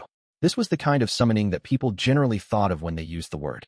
Usually, this meant summoning garden-variety monsters of the kind you might encounter in the wild. It was also possible, however, to summon legendary beasts believed to reside in other worlds. Nor was fiend summoning limited to living things. It was possible to target inanimate objects, too. Nanahoshi producing that plastic bottle would technically be categorized as a fiend summoning spell. If I mastered this, I might be able to summon the panties Master Roxy was wearing. Spirit summoning, on the other hand, was a very different kind of technique. This actually involved creating artificial entities out of mana. Designing these spells was apparently similar to programming, in a way. Just so you know, it's best we don't discuss that part openly, she said. Why? Most people think that spirits are living things that reside in the barren world, and we're just calling them to ours. In other words, it was thought of as just another variation on fiend summoning. Fiends were harder to control, but they could think and act on their own, and they could adapt to unfamiliar circumstances. By contrast, spirits were quite easy to control, but usually only acted in a few set patterns. That said, if you had the programming chops to build some very complex code, you might be able to craft a spirit that could pass for human. She'd seen some at the aforementioned old man's place. And on a slightly different note, here's that magic circle I promised you earlier. Nanahoshi handed me a scroll. There was a dense, complicated magic circle inscribed at its center, covering about half a page. What is this? A summoning scroll for a lamplight spirit. A lamplight spirit was a simple thing that would float along behind the summoner while emitting a bright light. It was capable of understanding simple commands like, light up that area, but as time passed, its mana would dwindle until it disappeared. It was a very basic spirit, but if you used enough mana, it could stick around for a relatively long amount of time. It wasn't the most exciting spell I'd ever learned. To be honest, I'd been expecting something a little flashier for my reward. This magic circle is an original creation of that old man I keep talking about, by the way, Nanahoshi said. Not even the Magicians Guild knows about it. Huh? Really? When I heard it was a limited edition product, though, it suddenly seemed a lot more exciting. I guess I was still Japanese at heart. Yeah, and I'll get you something more impressive next time. Okay, I promise. Nanahoshi pressed her hands together in a pleading gesture. I hadn't seen anyone do that in a long time. It made me a little nostalgic. I think you should be able to use your earth magic to make a template of that design, she said. That way, you can print a whole bunch of copies. I'm sure the Magicians Guild would pay handsomely for them. You're okay with me selling copies? Won't the guy who made it get upset? Trust me, he's got bigger things on his mind. I doubt he'd even care. Well, it was good to know you didn't need to write out magic scrolls by hand every single time, at least. If you do decide to sell them to the guild, make sure you mention my name, she added. That should ensure they don't try to rip you off. Got it. Thanks. I decided to file that idea away for now. It never hurt to have a potential source of income in your back pocket. In any case, the fact that these spirits were purely artificial was interesting. I felt like it might be relevant to Zenoba's project. By combining different disciplines of magic, maybe we could make ourselves a robot capable of saying Hawawa every time it got flustered. Oh, by the way, Nanahoshi, if you can randomly summon objects from our old world now, isn't there a chance we could bring over some really useful stuff? It seemed like a decent idea on the face of it, but Nanahoshi shook her head. At this stage, I'm only capable of summoning simple objects composed of a single consistent substance. Although I suppose that does give us a fairly wide range of possibilities. A single consistent substance, huh? That explained why the plastic bottle hadn't come with a cap or label. But if she got better at setting her conditions, maybe we could summon complex objects piece by piece and then put them back together. Also, it's not a great idea to pull too many things that belong in our old world into this one. I think I mentioned this before, didn't I? Oh, was she still worried about that whole messing with the timeline thing? I feel like you're being a little too paranoid about that, honestly, I said. You're welcome to test that theory after I'm safely back home.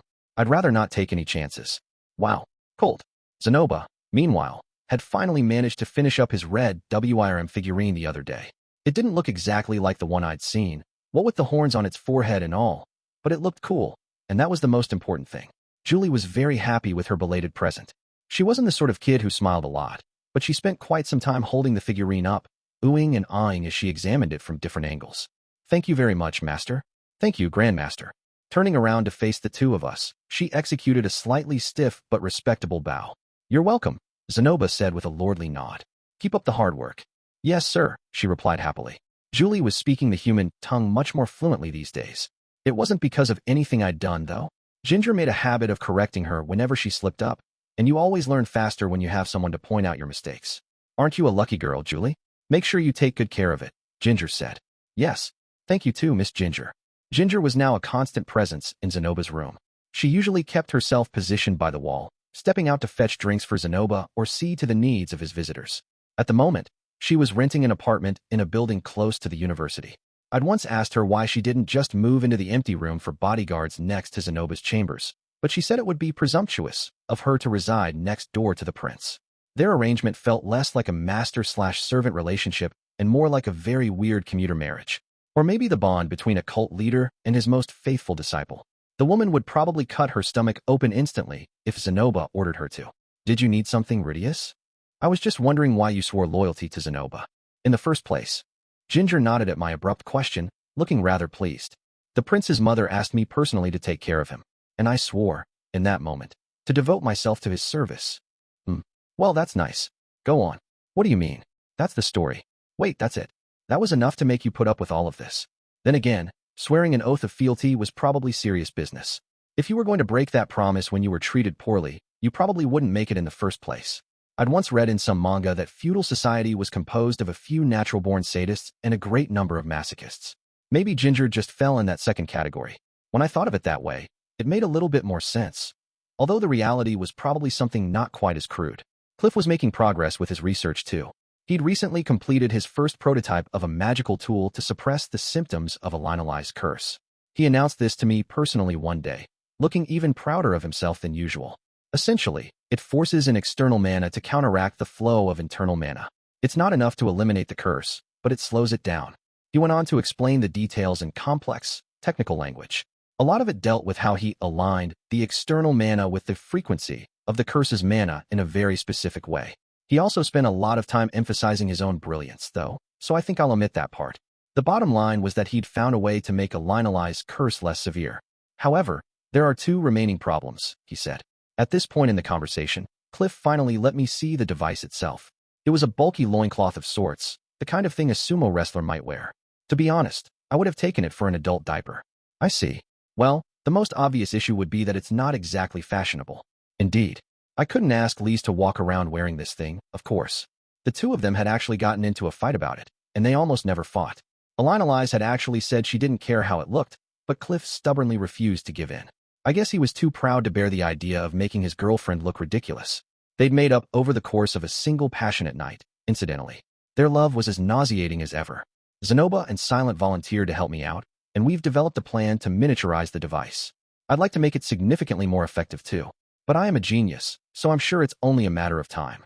His ultimate goal was to make a device no larger than an ordinary pair of panties. It was hard to say if that was feasible, but if he did pull it off, maybe we could make a pair of gloves for Zenoba, too. It might give him a chance to make figurines with his own hands. Then again, I had a feeling he might just be naturally clumsy even without the super strength.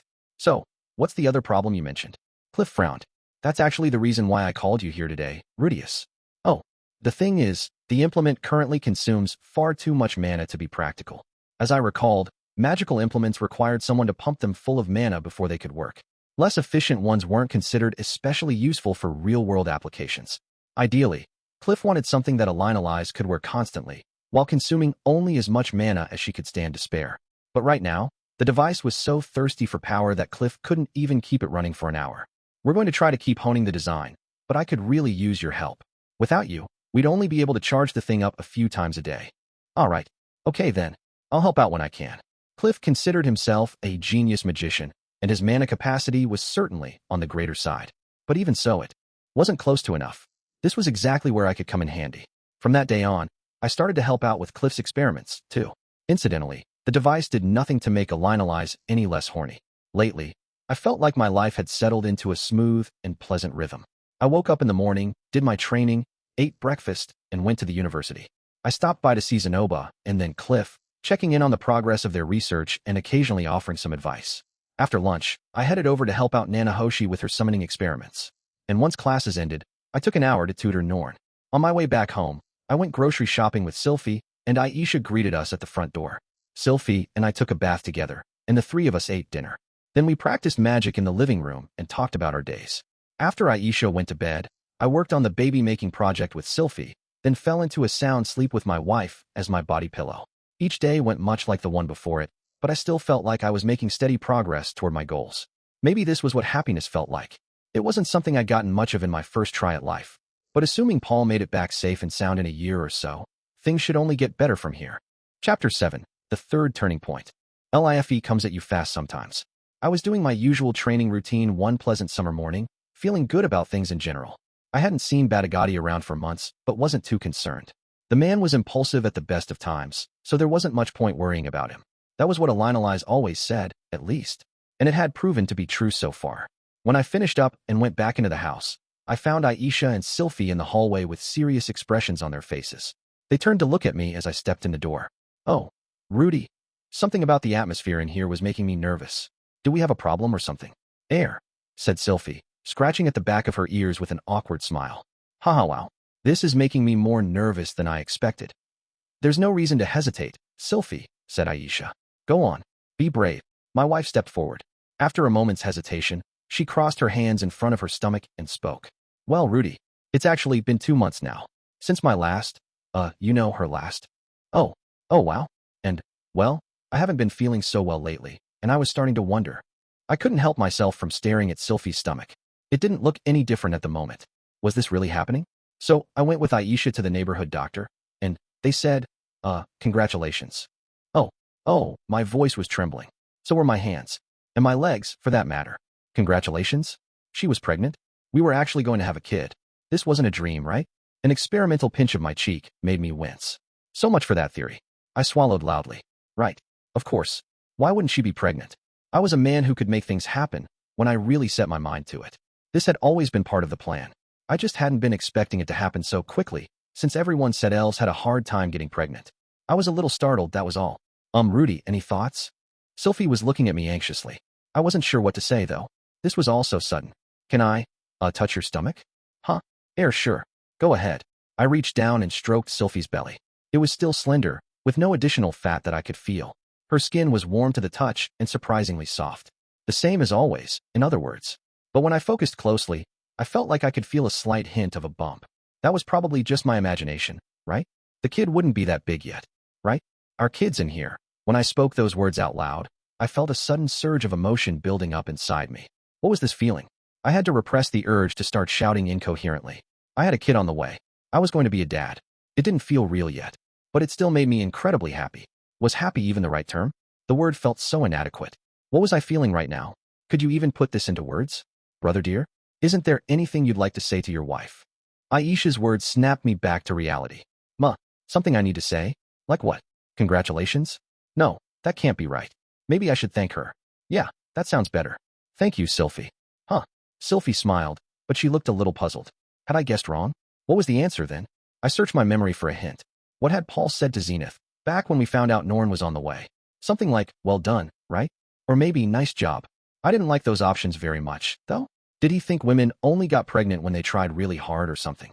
Maybe he was that stupid. Pregnant, huh? Yeah, Sylphie's pregnant. I got this sweet, beautiful girl pregnant. Me, of all people. The more I thought about it, the more my emotions threatened to overwhelm me. I was actually starting to tear up. I'm sorry. I don't think I know what to say. Sorry, Sylphie, oof. Rudy.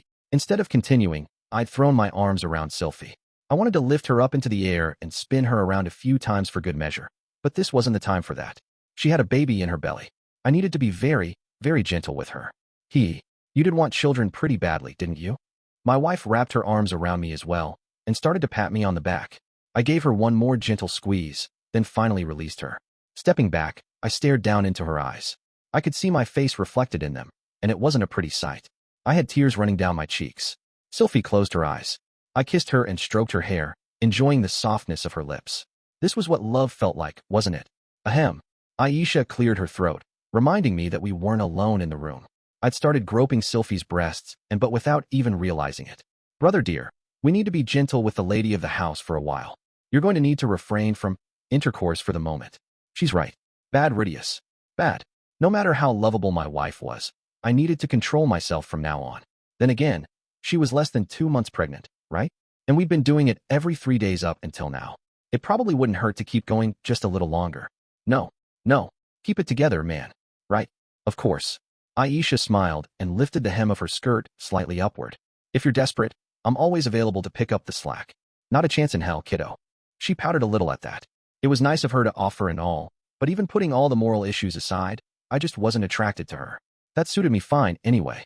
The last thing I needed was to destroy my marriage by messing with the maid. Well, then, brother dear, I'm going to go inform Princess Ariel of this development. I expect Miss Sylphie will need to put her work on hold for some time, after all. That hadn't even occurred to me, but she was right. You wouldn't want a pregnant woman working as a bodyguard. Sylphie was going to need a leave of absence. I'll go, I said. I should really explain the situation myself. Aisha sighed at me. Rudeus, you really need to stay with Sylphie for the moment. You've got lots to talk about, remember? Do we? Oh, right. I guess we do. This kind of changes everything, after all. With that settled, I'll be going now.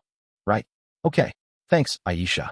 My little sister left the house in high spirits, leaving me and Sylphie behind by ourselves. A few minutes later, the two of us were sitting next to each other on the sofa. I cautiously reached out to take Sylphie's hand. She squeezed mine back and leaned her head against my shoulder. Neither of us said anything for a while. I wasn't sure where to begin, honestly. The only words that were coming to me were variations of, I'll take responsibility for my actions. But we were already married, so that didn't make much sense. Sylphie, yes, Rudy. I know this might be tough, but we'll do it together. Well, I think I'll be doing most of the work. Laughing softly, Sylphie laid down on the couch and put her head in my lap. I used my free hand to stroke her head and rub behind her ears. Hey, Rudy. Yeah. Do you want a boy or a girl? The question took me by surprise. I'd almost forgotten babies came in 2 varieties. I mean, not that we really get to choose, Sylphie added, smiling gently. Which would be better? Maybe a boy would be nice, just to have an heir to the family? But it wasn't like I was the head of some feudal clan or anything. We could pass down everything to a girl just as easily, not that we even had much of a fortune to be inherited at the moment.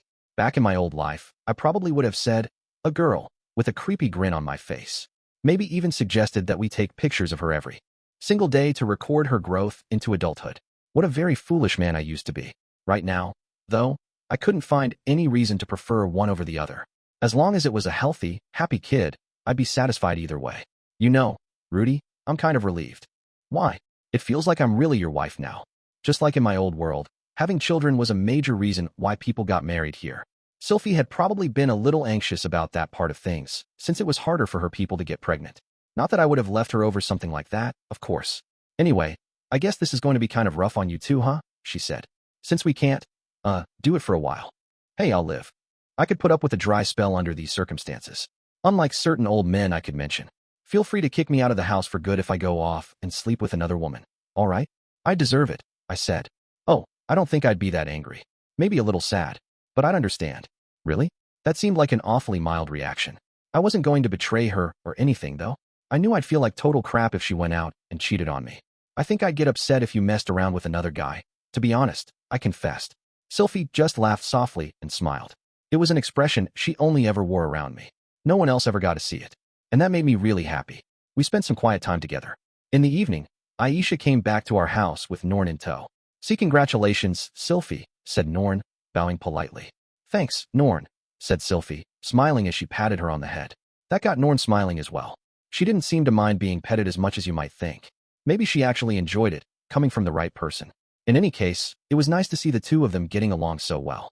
Everyone wanted to come by and congratulate you, but I convinced them to postpone their visits for a few days, said Aisha in a calm tone of voice. She'd apparently assumed I would want to keep this an intimate family occasion for today. I didn't remember suggesting anything of the kind, but it seemed reasonable enough. Sylphie would probably be a little embarrassed or overwhelmed to have a lot of people congratulating all her at once. It was better to give it a few days. Princess Ariel indicated that Miss Sylphie is expected to take a break from her duties for at least 2 years. She also said she would arrange for a leave of absence from the school. Great Aunt Elinalise has volunteered to assume Sylphie's bodyguard duties in the interim. Is Grandma really going to be okay? I mean, she has that curse and everything.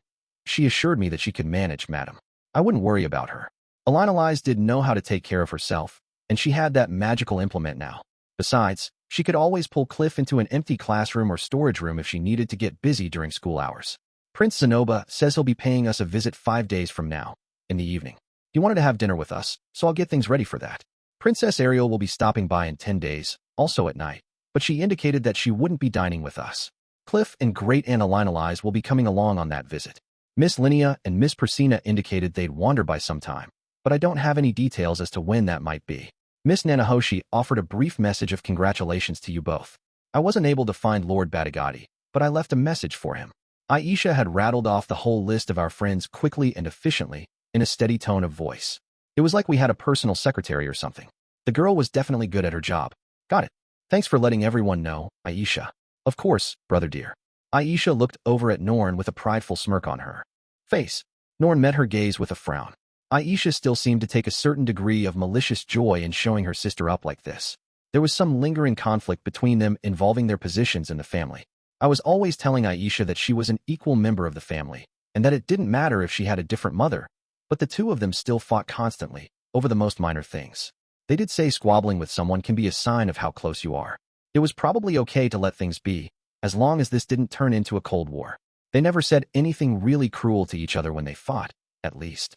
I've got to say, though, I murmured, Dad's probably going to be shocked when he shows up and finds out I've got a kid coming. Oh yeah, said Norn, her face lighting up at the mention of Paul. She really did love her dad. I could see her putting down marrying my daddy on her list of dreams for the future. I can't wait to see the look on his face.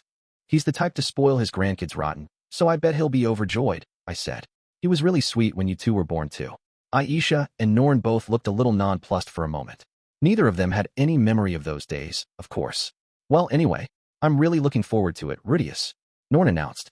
Those unusually cheerful words put a smile on everyone's face. Sylphie and I were happily married. Paul and Zenith and Lilia would be with us soon enough. And my little sisters were here too. That was the life I'd dreamed of way back in the Buena Village days, and it was close at hand. The bad news arrived 2 months later. I received a letter, dated 6 months in the past. It had been sent by express delivery post. The sender's name was Geese, and the contents, as was usual with express letters, were very brief. Having trouble rescuing Zenith. Requesting help. The instant I saw those words, the world flashed white before my eyes. When I came to, I found myself in a pure white space. I'd been transformed back into the foul person I used to be, and felt a surge of anger and resentment wash over me. I stared sullenly at the figure in front of me. It was the smiling man-god, whose face was nothing but a blur. Hey there. What the hell is going on? What are you talking about? That letter. The one from Geese. He said the rescue isn't going well. What's the deal? Well, I expect it means the rescue isn't going well. What do you want from me? But that's not what you told me. You said I'd regret it if I went to the Begaritt continent. What was all that about then? Were you lying to me? No, of course not. You'll regret it if you go to the Begaritt continent. It was true back then, and it's still true now. Ah, now I see. I get it. I'll regret it if I go to the Begaritt continent, but I'll also regret it if I don't go. Is that what you meant all along? Oh, I don't know about that. You weren't too unhappy with your life as of yesterday, were you? You made lots of friends here. You met many interesting people, and you did a lot of growing up. Your condition was cured. You made friends with your little sisters. You even got married. And now you've got a kid on the way. Yeah, my life's not bad right now. But that's not the point. You told me not to go to Begaritt. You tricked me. I really didn't, though. Let me repeat myself one more time. If you go to the Begaritt continent, you will definitely regret it. What? But my family's in trouble. Tell me why, at least. Can't do that, I'm afraid. Damn it. I should have known better. You're always like this. You're being awful harsh today. My advice has always proven helpful, hasn't it? Maybe, but that doesn't change the fact that you misled me this time. Look, can you at least give me some of the details? What am I going to end up regretting? I can't make this decision unless I know the risks and rewards. Most people have to make their decisions blind, you know? You're awfully demanding. I don't care if I'm being unreasonable. I don't want to regret my choices. Well, If you actually think it through, a few of the consequences should be obvious. You spent the last year and a half as a student, right? And your little sisters spent a year traveling here. If you'd gone to Begaritt instead, you would have missed each other completely. What? But Paul sent my sisters here because he saw my letter. If I hadn't written to him, they would have stuck around in Millis or waited in Eastport. Not true. Even if he hadn't gotten your letter, Paul would have sent his kids to the kingdom of Azura. Lilia's got family there, remember? Sure, okay. I guess you're right. Things aren't so different now, really. Let's say you set out on a journey tomorrow. What happens to Sylphie and your kid? You planning to leave her here, all alone, while you hike halfway across the world? So basically, I'll have some regrets no matter what I do. Naturally, it's impossible to avoid having any regrets, I'm afraid. If you head to Begaritt, you're going to miss out on at least one golden opportunity. The way I see it, you're better off staying put. TCH. Well, if you're that sure about it, I guess I probably will end up regretting it. Fine. Right? Well, then, want to hear my advice? Yeah, sure. Can't hurt, I guess. Ahem. Rudeus, remain in Renoa until the next mating season comes around. Linnea and Persina will pursue you aggressively. Choose one of them and begin a relationship with her. This will bring you greater happiness in the end. What the hell? You're telling me to cheat on my wife now? I'm happy with Sylphie, and those two are just good friends. Damn it. His last words echoing dramatically in the air, the man-god disappeared, and I slipped back into unconsciousness. I woke up to find myself in bed. Sylphie was looking down at me with concern on her face. Oh, Rudy, are you okay? You were moaning in your sleep. Yeah, I'm fine. What had happened after I received that letter? I couldn't remember the specifics very well. I recalled staring at the page in a stupor, but nothing else except my dream. Things had been going too smoothly lately. I guess the shock had hit me hard. Geese's letter was alarming. Something had obviously gone wrong. Still, I had the man-god's words to consider. If I set out on now, there was a chance my family and I would pass each other on the road, and I'd waste a couple years of my life. Maybe this was too optimistic, but there was a chance that Geese had just sent out that letter in a moment of panic. I mean, it wasn't Paul who had written to me. It was Geese, my monkey-faced cellmate. Why would he write me a letter like this? Because he was trying to rescue Zenith too? But Paul's last letter hadn't mentioned him. It seemed likely Geese had found Zenith on his own. The letter was written 6 months ago. It was possible he'd been alone and feeling helpless at the time, but had met up with Paul and the others since then. Maybe he'd even sent a similar letter to Paul. They might have joined forces and rescued my mother a couple weeks later. All of these were just possibilities, of course. I had absolutely no way of knowing what the situation really was. Not from this great a distance. There was Sylphie's child to think of too. No matter how fast you traveled, it had to be a solid year's journey to reach the Begaritt continent. I knew the road down to Eastport from my last big journey, so it was possible I could cut the travel time down significantly. But even if I somehow managed to get there in 6 months, I wouldn't be back home for at least a year. That wasn't going to work, right? I couldn't just leave my pregnant wife all alone to go on some adventure. This is about that letter, isn't it? I couldn't bring myself to answer. I'd promised Sylphie I wouldn't disappear on her. Again, I'd given her my word. It wouldn't technically be disappearing if I explained everything beforehand. But that was just semantics. Even if we talked it through beforehand, or if I left her a thorough letter, it would still be agonizing for her to be left behind. Rudy, you don't have to worry about me too much, okay? I've got Aisha here to take care of me. There was just a hint of anguish on Sylphie's face. She was anxious, of course. This was her first pregnancy. Her belly was already getting bigger by the day. Sooner or later, it would be hard for her just to get up and down the stairs. And there was a chance I might die on this journey. I might never come back to her. She'd fought down that fear to speak those words. I'm not going anywhere. I'll stay with you, Sylphie, I said. When I said that, she smiled, though she still looked a little conflicted. The words of the man-god continued to linger in my mind. No matter what choice I made, he'd insisted, I was going to end up regretting it. The next 3 days were long and difficult. Every time I saw them, Sylphie, Aisha, and Norn had anxious looks on their faces. I'd already told them I wasn't going to the Begaritt continent, but the more I thought about it, the more uncertain I felt. I was torn between my two choices, and there weren't that many people I could turn to for advice. The first, Elinalise, nodded when I told her of my intentions. I think that's wise, Rudeus. You're better off staying behind for this one. The way she phrased that surprised me. It suggested she had other plans. Are you going to go, Elinalise? Sylphie's my granddaughter, Rudeus. It's only right that I take this job, for her sake as much as yours. Apparently, she'd received an identical letter herself. And unlike me, she was ready and willing to go, even if it meant leaving her life here behind. Aren't you supposed to be guarding Princess Ariel, though? There's very little real danger to her life while she's enrolled in this school.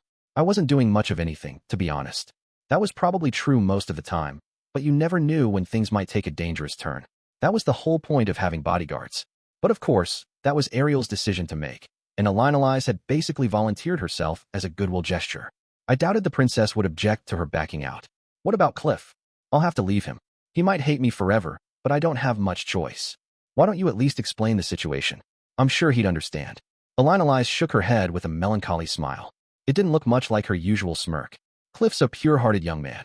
He has talent, drive, and vision. I wouldn't be surprised if he becomes the Pope one day. He's better off remembering me as nothing but a youthful indiscretion. Well, that just made me feel terrible for the guy. Members of the Millis Church were expected to stay loyal to a single person. If Elinalize just disappeared, it might shake the very foundations of Cliff's faith. He was a strong-willed person, but it was hard to know what losing his religion might do to him. And also, I'm the one who told you to stay here last time. That makes cleaning up this mess my responsibility, don't you think? Elinalize's words were so firm and clear that I found myself at a loss for words. Apparently taking that as agreement, she nodded. You just leave this to me and wait here, dear. I want to see a happy great-grandchild waiting for me when I make it back. It was clear that nothing I could say was going to change her mind. Next, I turned to Zenobia for advice. His expression didn't even change as I laid out the story. I see, he said calmly. Well, I'm sure you'll deal with this matter easily enough and be back before too long. I will remain here and continue to pursue my research, but I do hope you'll return as quickly as possible. I kind of thought you'd ask me not to go, Zenobia, or demand that I bring you along. When we parted back in the Chiron Kingdom, he'd wept and hung all over me. A part of me had been hoping for something similar, but this time, his attitude was very different. Should you wish for me to accompany you, I would be loath to refuse. But I'm unaccustomed to lengthy journeys, and I fear I might prove a burden. And of course, he shot a glance over at Julie. I couldn't bring the girl on such a trip. Julie was still a young child. Leaving her here in Ginger's care was an option, but that would mean putting their studies and research on hold. And if she came along instead, it would be dangerous to have her keep exhausting herself by using up all her mana. Do you think I should go, Zenobia? That is your decision to make, Master. He sounded almost dismissive now. I'd been hoping for some actual advice. However, if I may make one observation, he said. The birth of a child does not require a father's presence. If you're worried about your parents, why not go to their aid? I'll guarantee the safety of your wife and sisters in your absence. There was real conviction in Zenobia's words. It made sense that royalty would have a different perspective on this sort of thing, though. Most kings probably didn't rush to watch their concubines giving birth. I would of course prefer to have you at my side constantly, he said, but the choice is yours. You make some decent points, Zenobia. Thanks for the advice. Sylphiette wasn't on her own here. She had Aisha, Zenobia, and Princess Ariel's retinue. She wasn't alone. We weren't alone. What was I supposed to do at the end of the day? Stay or go? Elinalize wanted me to wait here while she went to Begaritt alone. Zenobia wanted me to go, leaving matters here in his hands. Which path made more sense? Where was I most needed right now? Zenobia's logic seemed sound. As long as Sylphiette stayed healthy, everything would be just fine. My presence wasn't going to make a difference. Still, that attitude didn't sit right with me. I wasn't a king, and I didn't want to act like one. It was obviously better for Sylphiette to have me here, providing emotional support. Sylphiette had encouraged me to go, and told me not to worry. But this was her first pregnancy. Deep down, I knew she had to be terrified. She was probably fighting the desire to break down and beg me not to leave. I was the one who'd told her how I wanted kids over and over again. I might not even have been that serious about it at the time, but she'd obviously taken it seriously. And now that she was actually pregnant, I was thinking about leaving her behind while I traveled halfway around the world. That felt like a serious betrayal. On the other hand, I had to admit that I'd been putting off my responsibility to help Paul for a long time now. I'd put my own happiness first for years. Hell, I prioritized fixing my performance problems over the search for my mother. Maybe this was a wake-up call. Maybe it was finally time for me to pay the piper. I couldn't make up my mind. Both options would cost me greatly. It was now the 4th day after the letter's arrival. I'd spent most of that time brooding over my dilemma. I wasn't sleeping well at all, and I couldn't motivate myself to bother with my usual training routine that morning. I was just sitting around on the first floor, bleary-eyed, doing nothing in particular. The mornings were chilly here, even in summer, and I was feeling downright sluggish. For a while, I just watched the sun rise. Oh, after a while, I heard a small cry of surprise from behind me. Turning around, I saw that our front door was open, and Norn was standing in front of it. She had a large bag on her back, the same one I'd used in my days as an adventurer. It was packed to bursting point. She was obviously preparing for a lengthy trip, but because she was only 10 years old, it looked more like she was going on a picnic or something. For a long moment, I just looked at her silently. Norn avoided my gaze. She looked like a kid who'd just been caught red-handed playing a prank on someone. Where are you off to? Norn didn't answer, so I repeated myself. Where are you going, Norn? Biting her lip, she finally looked me in the eye. Well, if you're not going to help, Rudeus I guess I have to go instead. I studied her face for a moment. Go where? She couldn't seriously mean the Begaritt continent, could she? Norn was still so small. This was a 10-year-old kid we were talking about here. There was no way that bag had anything close to what she'd need for this trip. She probably had some money, but did she know how to spend it wisely?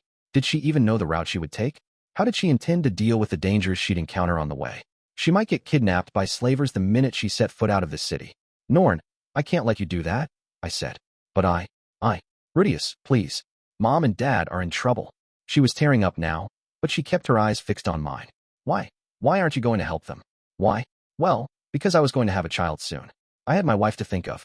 You're much stronger than me, Rudeus. You know how to travel. Why aren't you going? She wasn't wrong. I wasn't as experienced as Elise, but I'd spent 5 years on the road as an adventurer. I had the know-how at least. And although there were plenty of people out there more powerful than me, I could hold my own in a fight. As I was today, I could probably manage to travel across the demon continent even without Rudeus's help. It was all true. I could do this if I wanted to. I'd been weighing the pros and cons of going for days now, but that was because I could afford to choose. Norn didn't have that choice. She wanted to go help, but she couldn't. I, on the other hand, had the ability to reach the Begaritt continent, help our parents, and make it back safely. That was the whole reason Geese had sent me that letter and not someone else. Okay, Norn, you're right. Rudeus. There were other people who could look after Sylphiette for me, but I was the only one who could go save my parents. It had to be me. I could cut through the Begaritt continent to the city of Repan. I could solve the problems Paul and the others had run into. There wasn't anyone else I could entrust this job to. I'll go. Can you look after the house for me? Norn's face lit up, but an instant later, she squeezed her lips together tightly and nodded with the most serious expression she could muster. Absolutely. Don't fight with Aisha. And help out Sylphiette when you can, okay? Of course. All right. Good girl. I felt terrible about doing this to Sylphiette and our baby.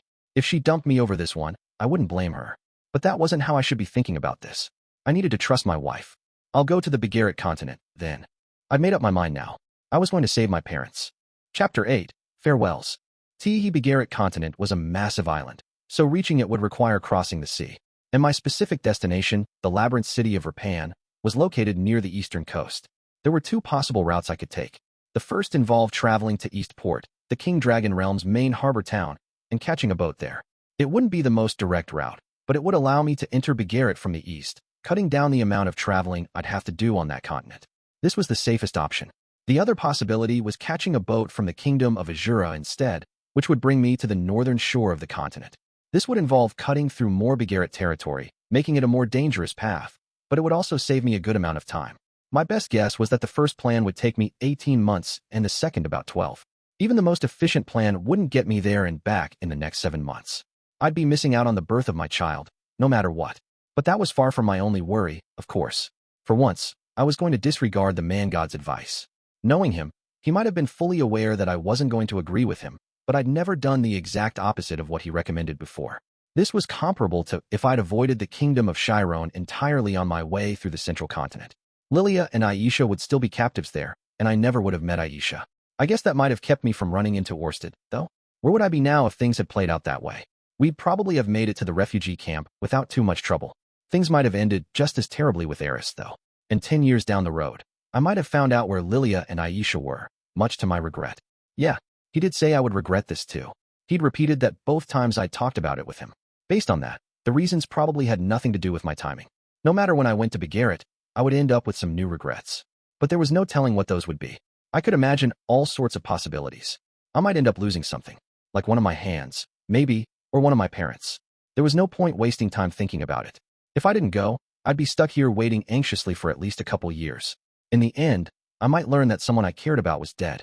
Paul or Geese might show up, battered and bruised, and blame me for abandoning them. Anything could happen, but I had to go, even if I knew I would regret it. Before anything else, though, I decided to talk to Elise about my decision. If I started with Sylphiette and she broke down in tears, my resolve might waver. I wanted to steel myself by breaking the news to my friends first. I had Elise meet me in an empty classroom on the campus. When I told her what I was planning, she grimaced unhappily. Look, Rudeus, didn't I tell you to stay here? Yes, you did. But there's still a chance. Geese just jumped to conclusions. What do you mean? You know the man, Rudeus. He rarely thinks anything through before he acts. It's all hunches and intuition with him. Well, she wasn't wrong about that. Geese liked to keep the facts to himself too, and he wasn't above manipulating people. The letter might be one of those cases, Elinalize continued. For all we know, there's already another letter on its way to us, saying, disregard last message, Zenith is safe, or something of the sort. Yeah, the thought did occur to me. There was a chance we'd head out there to find that Paul had already rescued my mother. We might even miss each other on the road. It was possible, but think about it for a second, I said. Isn't it odd that Geese knew where to find me? What? I sent a letter to Paul a year and a half ago, telling him where I was living. Geese was in the Begaritt continent as of 6 months ago, at least. When did he learn we were in this city now? How did he send us those letters? Getting to Begaritt would take a traveler about a year, and even letters didn't move that quickly. It wasn't like texting on your phone. You were looking at 6 months minimum, even with an express delivery service. The dates didn't line up. The only way Geese could know my location is if he'd met up with my dad and the others. They must have told him where we were. Then why was it Geese who wrote to us, instead of Paul? Either Geese decided to send the letter all on his own, or my dad's stubborn pride got in the way. Oh, I see. Elinalize put a hand to her chin, considering this. In Paul's last letter, he'd assured me that he could handle Zenith's rescue by himself. That would have made it harder for him to ask for my help, even if he needed it. Elinalize studied me for a few moments and let out a thoughtful but eventually, she nodded. All right then, I suppose we'll go together. I wasn't sure what exactly she'd been thinking about, but her smile looked a little sad. I got the feeling she'd half expected things to end up this way. We'd be traveling to the Begaritt continent together, a party of 2. An hour later, we met up again. Right, let's begin by deciding on our route, shall we? Elinalize had returned briefly to her room to retrieve a large map of the world. She'd likely purchased it a few days ago in preparation for her journey. The two of us spread it out on a table, then leaned over it to consider our options. The map was fairly crude. It didn't have the names of specific roads or the locations of many towns. It just gave you the shape of the continents, the major mountain ranges, and some other basic geographic features. Elinalize had evidently spent some time studying the possible routes. There were small marks on the map indicating the rough location of Repan and important locations we'd be passing on the way there. As I'd anticipated, there were 2 potential approaches. To start, I think we want to arrive at Repan as quickly as possible. Elinalize was pointing at the shorter route, which would take us from Azura to the northern coast of the continent. But the route from the north is more dangerous, right? I asked. There were all sorts of risks involved with this approach. We didn't know the roads in Begaritt, and we'd have to travel nearly the entire length of a dangerous continent. I was confident in my ability to slay monsters, but an unfamiliar land could still hold many dangers. I seem to remember you can speak the fighting god tongue, Rudeus. Am I correct? Huh? Well, yeah. I'm not exactly fluent, though.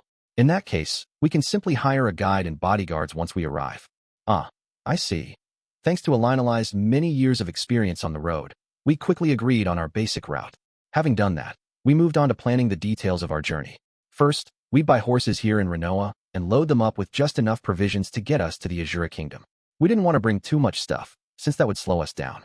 We'd replace our horses when necessary and drive them as hard as possible until we reached the port in Azura. Once there, we'd buy equipment and provisions. Foodstuffs were hard to find in Begaritt, even when you had money to spare. The prices in Azura might be higher, but it was wise to stock up when we had the chance. As soon as we had everything we needed, we'd catch the next boat to Begaritt. There, we'd hire a guide, and possibly bodyguards if it seemed prudent. Elinalize would handle these negotiations while I acted as interpreter. After that, we'd just let our guide lead us to the city of Repan. Once there, we'd find Paul and the others, rescue Zenith, and take the same route back home. I've made the trip to Azura more than once, so it won't be an issue, said Elinalize thoughtfully. The only tricky part is choosing what we bring with us to Begaritt. We couldn't carry everything we might want. A carriage could have solved this problem, but Begaritt was apparently covered in deserts, and wagon wheels aren't much good on sand. We'd likely have to buy a steed like the lizard I'd used in the Demon Continent. Maybe they had camels or something. I think you can leave those details to me, though. I have more experience in this field, she said. Old age does have its benefits, huh? Don't provoke me, please. I'd spent 5 years as an adventurer, but compared to a veteran like Elinalize, I was still a fledgling. I ended up leaving a lot of the tough calls in her hands. Fortunately, we're both in reasonably good shape, Elinalize said. We should be able to push ourselves hard when necessary. Yeah, I guess so. I was confident Elinalize could march all day long through the desert, but not quite as certain I'd be able to keep up with her. I'd kept up my training, but there was a chance I'd slow her down a little. It didn't strike me as a huge problem, though. In any case, it's convenient that they breed horses for long-distance travel in this region. We should be able to find some very suitable options. Our initial goal was to reach the port in Azura within 2 months. It was hard to say how long the crossing to Begaritt would take, but we estimated 1 month. Neither of us had been to the continent itself, but it was apparently tough terrain, so we penciled in another 6 months to reach our final destination. Altogether, we were looking at maybe 8 months one way. That was faster than I'd estimated myself. I felt like there might be ways to cut it down further with creative uses of my magic, but I didn't want to risk slowing us down with amateurish experiments. The most important thing was getting there in one piece. We spent some more time discussing other details we'd need to be aware of on our journey. Analyze cleared up a few things I didn't understand with remarkable precision and had us hammer out quite a few decisions in advance to prevent any disagreements on the road. It was nice to know we weren't going to waste any time arguing about what to do next once we got underway. The biggest problem, after a while, though, she put a hand to her chin and grimaced. I felt like we'd covered most of the important topics, but evidently, I'd overlooked something. It's going to be my curse. Oh, right. Unless she slept with men on a regular basis, Analyze would literally die. On a casual journey, that posed no issue. She could satisfy her needs in whatever town she wandered into. On longer trips, she often joined a party and found a willing partner. But on a rapid-paced expedition like this, there would be times when none of those methods worked. Both of us fell silent for a moment. There was a simple answer, of course. I could sleep with her when necessary. My performance problems were a thing of the past. If a random woman walked up to me and asked me to have sex with her, I could probably manage just fine. But I didn't want to betray Sylphiette. I'm not going to sleep with you on this journey, I said. Yes, that wouldn't be a good idea. I guess we'll have to stop by brothels or something on our way. The two of us were going to keep things strictly platonic. I wanted to make that clear up front. Otherwise, we'd probably end up doing it on the road out of sheer convenience. What about that magical implement, though? I asked. It does weaken the curse's potency, right? Well, if I try to take it, Cliff would ask why. You're really not going to tell him about this? For some reason, Analyze seemed determined to disappear without a word to Cliff. It felt needlessly cruel to me. Look, I really think you need to talk to him first, I said. But let me help you out, okay? It'll be all right. The two of us ended up heading right over to see Cliff that same evening. When we arrived at his laboratory, Cliff came trotting over to show us the magical diaper in question with a big smile on his face. Look at this, you two.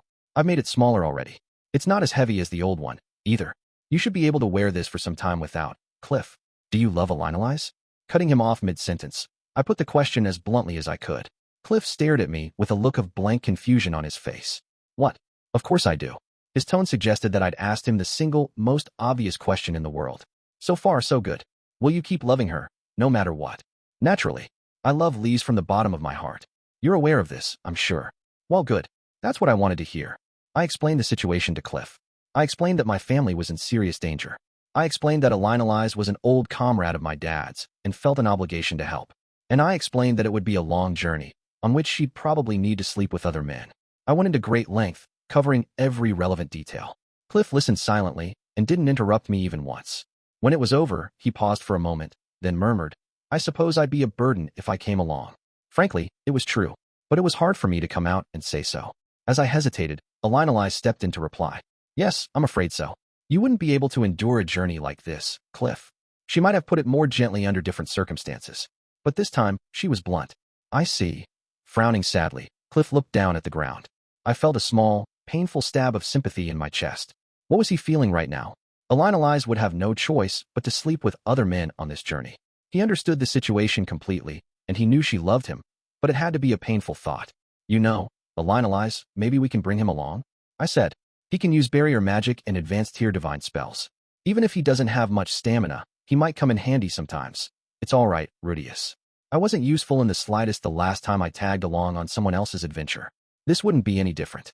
As he spoke these words, Cliff stepped forward and handed me the magical diaper. Rudeus, yes? Take care of Lise for me. To be honest, I'd been expecting more wailing and gnashing of teeth. But it seemed Cliff understood his own strengths and weaknesses very clearly. Lise. This time, he turned to face Analyze. Standing on tiptoe, he wrapped his arms around her. Cliff, she embraced him in return. When you get back home, let's get married, Cliff said. I know I haven't cured your curse yet, but I want to buy a house and live there with you. I've made you anxious by waiting this long to say that, haven't I? Maybe you were afraid it was all just talk. Oh, Cliff, but I'm a terrible person. I was planning to go off without even saying a word to you. I'd like to have the ceremony in the Millis style, if you don't mind. I know you're not a member of the church, but was Cliff deliberately ignoring what she just said? Maybe that was for the best. Analyze sure looked overjoyed. Cliff, dearest, I love you so much. More than anyone in the world. Just like that, she'd pushed him down onto the floor. Once I saw Cliff's shirt fly into the air, I spun around and quickly left the room. It seemed like they needed some private time at the moment. I wasn't crazy about the way she just promised to get married after one last job, but maybe I was just too familiar with movie cliches. I spent the rest of the day going around telling everyone I knew about the situation. I was going to be leaving for nearly a year and a half, at minimum. If there was real trouble in Repan, it might be more like 2 years. That was a long time to just disappear on everyone. I needed to say my goodbyes, at least. My first destination was the vice principal's office. It was probably best to take care of the formalities sooner rather than later. I found Genius behind his desk, as always, facing down a sizable pile of paper. Hello there, Vice Principal Genius. Ah, if it isn't Mr. Greyrat. Very nice to see you. I've heard you helped Miss 7-Star complete a rather ambitious experiment. Yeah, that's true. Only because Zenoba and Cliff helped us out, though. Ah, I see. I had no idea how word had gotten around about the summoning experiment. Maybe Genius was better informed than I thought. In any case, what can I do for you today, he asked. Well, I need to take a roughly 2-year leave of absence, I said. I wanted to get the paperwork taken care of right away. 2 years? That's quite a length of time. Yes, I'm afraid I've got quite a rather complex situation to take care of. Is that so? There was no reason I couldn't explain the details, but Genius didn't ask. Very well then. I'll put your enrollment on hold for the time being. Once you return to us, please come to see me. Is a 2-year hiatus not going to cause me any issues? We wouldn't allow it for an ordinary undergraduate, but special students like yourself are allowed a bit more flexibility in these matters. Good thing I was a special student, then. Thank you very much.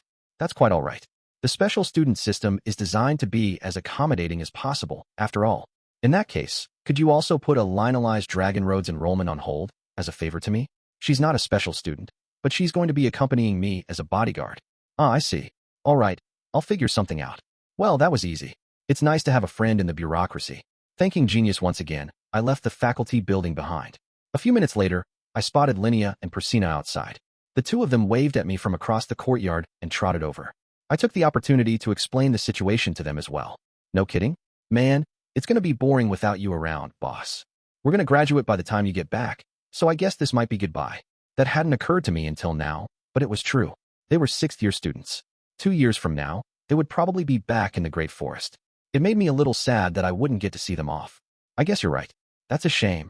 Come to think of it, the man god had encouraged me to begin a relationship with one of these two.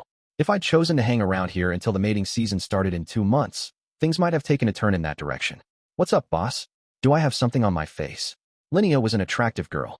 Those twitchy cat ears, swaying tail, and healthy thighs were her most distinctive features, but she had big breasts too. What was she, an E-cup?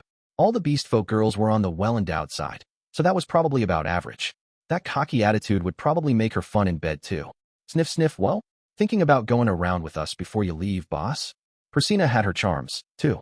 Those soft, floppy dog ears and her voluptuous body were her most notable assets. Dog-type beastfolk seemed to have particularly big breasts for some reason. She had to be a G-cup. I'd groped those things a few times, so I knew how soft they were. How good would it feel to bury your face in them? Sorry, I said. Someone recently advised me to make a move on you too once the mating season comes around. I was just remembering what they said. Whoa, seriously? Didn't know you were even interested. You never really flirted back, so we figured we weren't your type. The two of them seemed surprised, but also more than a little amused. Of course, sleeping with them would have meant cheating on my wife.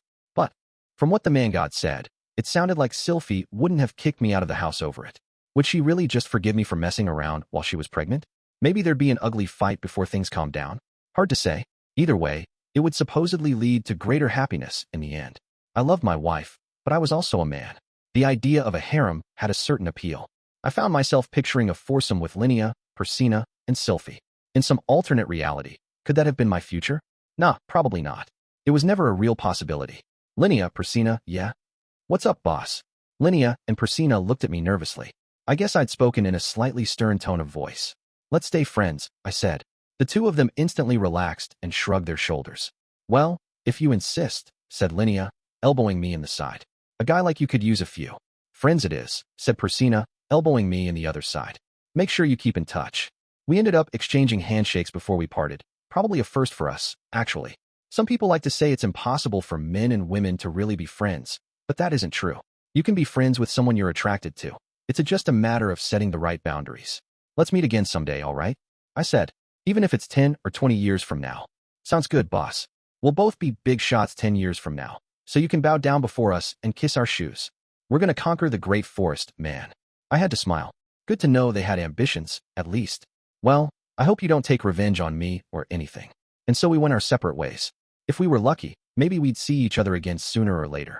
A little later, I found myself standing in front of Nanahoshi's laboratory. I wasn't sure how to break the news to her. Nanahoshi was a lonely girl at heart. For all her outward hostility, I got the sense she was desperate for company. And more importantly, my absence was going to disrupt her research. Her plan to return home would be delayed significantly. I had to imagine she was going to try to convince me not to go. She might even blackmail me somehow. What was I supposed to do if she threatened to murder Sylphiette if I left? Not that I expected her to go that nuts. Letting out a small sigh, I knocked on the front door and waited. The "come in" came a moment later. Nanahoshi looked up from her desk as I stepped into the room. What is it? This isn't your usual time. I'm afraid I've got some unfortunate news, actually. Unfortunate news? Nanahoshi's expression turned suspicious. I spent a few seconds debating how to begin, before deciding that it didn't really matter. Best to get straight to the point. I'm going on a lengthy journey. My parents are in danger, and I need to help them. They're in the labyrinth city of Repan in the Begaritt continent. It's going to be about 2 years before I'm back. What? After a moment of silence, Nanahoshi jumped to her feet, knocking her chair backward with a clatter. She pressed her hands down on her desk and stared at me, looking more stunned than anything. Repan? Begaritt? Did you say 2 years? She repeated the words slowly, as if trying to make sense of them. I know I said I'd help you with your experiments, and I do feel terrible about leaving now, but I really need to go. Nanahoshi's eyes opened wide, and she took a great gulping breath, but instead of shouting, she dropped back into her chair and looked up at the ceiling. 2 years, she repeated. Once I get back, I promise to help you again as much as I possibly can. 2 years. Nanahoshi folded her arms and muttered the words to herself a few more times. She didn't try to stop me or cry out in despair. She just looked up at the ceiling, apparently deep in thought. We spent 5 extremely awkward minutes like this. Well, I guess I'll be going then, I said. There wasn't much else I could say here. Nanahoshi knew I'd been helping her out of the goodness of my heart. She probably wanted to change my mind about leaving, but was choosing to bite her tongue. I turned around to leave. Hold on just a minute, she said. And then I stopped in my tracks. To be honest, I didn't want to continue this conversation. I knew she was just going to try to stop me, but it felt like I owed her a full explanation, so I turned back around. Nanahoshi was rooting around in the bottom drawer of her desk for some reason. After a moment, she took out some kind of book or journal. She flipped through it to a specific page, then turned it around to show me. Take a look at this. I leaned forward curiously. Someone had pasted a section from a map onto the page. The map looked familiar enough. It depicted the area around this city, although the scale was a little on the larger side. Near the top of the map, someone had scribbled the characters N1. Down in the southwestern forest was a red X with the characters B3 above them. What is this, Nanahoshi? Nanahoshi was obviously hesitant to explain, but after a few moments, she spoke up. It's a map of ancient ruins that contain teleportation circles. They can be found all across the world. Teleportation circles? Huh. Once again, I peered at the map. At the characters B3 specifically. Could that mean that right there is a teleporter that will take you to the Begaritt continent? Wah. Come to think of it, Nanahoshi had mentioned something like this once, when she was telling me about her travels with Orsted. Something about how he used teleportation circles to jump all around the world. But you said you didn't remember where they were. I remembered that part clearly. She told me she had no idea where to find them. Orsted swore me to secrecy at the start. This is forbidden magic, after all. I agreed readily enough, since I figured I wouldn't be able to remember them anyway. After a while, though, she'd started making some notes on the teleporters' locations, just in case she ever had to use them. Then she began secretly buying maps, or roughly sketching her own. Sometimes she casually asked Orsted where they were or noted the names of nearby cities, and then wrote it all down, instead of trying to memorize it. Stunned, I flipped through the journal. It was a rough and incomplete record. There were times when she couldn't procure a map, or they hadn't even visited a town, so she'd pin notes like, mountains to the left. Roughly 3 days travel east to reach the river, then 2 more to reach them. The letter part of her marks indicated the continent, and the numbers seemed to be the order in which they'd been accessed. N was the northern region of the central continent. S was the southern region, and W the western. DE was the demon continent. M was the Millis continent. They hadn't visited the divine continent, apparently, but there were a few BS for Begaritt. When she didn't even know what continent they were on, she'd used letters like X or Y instead. It was obvious that she'd put a lot of thought into this thing. I've heard about this Repan place you mentioned, she said. I remember where it is too. There's a place called Bazaar close to this teleporter, and Repan is about a month's journey to the north from there. I'm positive. It's that close. I flipped back to the page Nanahoshi had shown me first. It covered the area from the city of Sharia to the southwestern forest. The scale was a bit unclear, but it looked like a journey of 10 days or so. Maybe even less. And the teleportation circle here would bring us to the point marked B3. I flipped back to the relevant page. From the B3 teleporter, it looked to be about a week's journey to the closest town. So if Repan was only a month away from there, we were looking at 47 days or so, and a 94-day round trip. We could get there and back in just 3 months. Even if we took a month to rescue Zenith, we'd be back home in 4. I could make it back in time. I could be here for the birth of my child. I'd still miss out on the mating season thing, but that really didn't matter. Are you sure about this? I asked. Didn't Orsted tell you to keep this a secret? I won't deny I'm a bit conflicted, but I owe you a lot after last time. Just don't share this information with anyone, all right? Teleportation magic is a forbidden art. If word gets around, the ruins will be destroyed by local governments. And that would make life less convenient for Orsted. He'd probably get mad at both of us. Just thinking about that guy made me tremble a little. I was going to keep my mouth shut, that much was for sure. Thanks, Nanahoshi. This is a huge help. I just want you to get back here as quickly as possible. That's all, she said with a dismissive snort. The girl really was pure tsundere. Carefully closing the journal, I lowered my head to her in gratitude, then turned to leave. Oh, I almost forgot, she called. On the first page, I sketched the signs they used to mark these ruins and described how you dispel the concealment magic that protects them. Make sure you read that carefully. Got it. I owe you one, Nanahoshi. No, you don't. I'm just repaying my debts. Smiling at her grumpiness, despite myself, I left the laboratory behind. I immediately headed back to see Alinalize. We could make this trip much quicker than expected. This was fantastic news. She'd be overjoyed, of course. But we also needed to alter our plans completely. The trip was only going to take a month and a half, after all. We might even be able to bring Cliff along for that. Slapping my cheeks in an attempt to keep myself from grinning like an idiot, I opened the door to Cliff's laboratory and was greeted by something that resembled a Renaissance painting of Venus. I'm sorry, Rudeus. I can't go after all. Alinalize was lounging around wearing nothing but a blanket, and she'd apparently lost her nerve completely. Her slim, elegant limbs and tastefully draped bosom definitely had a certain classical appeal, but I felt no urge to display her in a museum. I'd never been a big art appreciation guy in the first place. It did occur to me that she'd make a pretty sexy figurine, though. Cliff was sitting slumped in a corner of the room, looking a bit like an Egyptian mummy. There was a big smile on his face, but he was obviously passed out. He actually looked more like a masterpiece than his girlfriend. What would you title a statue like this? Blissful demise? I can't bear to be parted from Cliff for 2 whole years, yelped Alinalize. I know it's horrible of me, but I simply won't do it. Well, people do say women are more guided by their emotions, don't they? I mean, if you're going, then there's hardly any need for me to tag along too, she babbled. Your father and I aren't even on good terms. He probably wouldn't want to see my face. Shouldn't I stick around to protect my pregnant granddaughter in any case? It was hard to remember this was the same woman who'd sternly told me that I should wait here while she took care of everything. I tried my best not to judge her too harshly. She was just returning to reality after a stint in paradise, that was all. Well, okay, Alinalize. The thing is, I just found a way that could get us there and back in only 3 months, but Alinalize froze for a moment, staring at me in disbelief. What are you talking about, Rudeus? I double-checked that Cliff was still asleep, then leaned down to whisper in Alinalize's ear. So actually, Nanahoshi, No, not my ears. They're sensitive. Can you actually pay attention, please? I was only joking, dear. I showed Alinalize the journal and gave her a quick explanation, making sure to emphasize that Nanahoshi had sworn us to secrecy. She flipped through it a few times, unable to hide her astonishment. Can we really make it there that quickly? That's right. If we do it this way, I might even make it back in time to see my child born. This could work. A 6-week journey wasn't nearly such a long trip. Alinalize seemed to have snapped back into planning mode, judging from how seriously she was scrutinizing the journal. Oh, all right then, she said after a moment. I'll come along after all. Another sudden change of heart, I did understand where she was coming from, though. 2 years was a really long time. Considering how much quicker this route is, we could bring Cliff with us, I said. No, we're leaving him behind. You sure? I doubt he could keep it to himself if he learned about these teleportation circles. Really? Cliff was a reasonably trustworthy guy, wasn't he? Then again, he was probably the type to let secrets slip without even meaning to. Yeah, it was probably better to keep as few people in the know as possible. The more people we brought into the fold, the more likely word would get out. Besides, there was trouble waiting for us in Repan. We wanted to show up with a small, elite group of experienced people.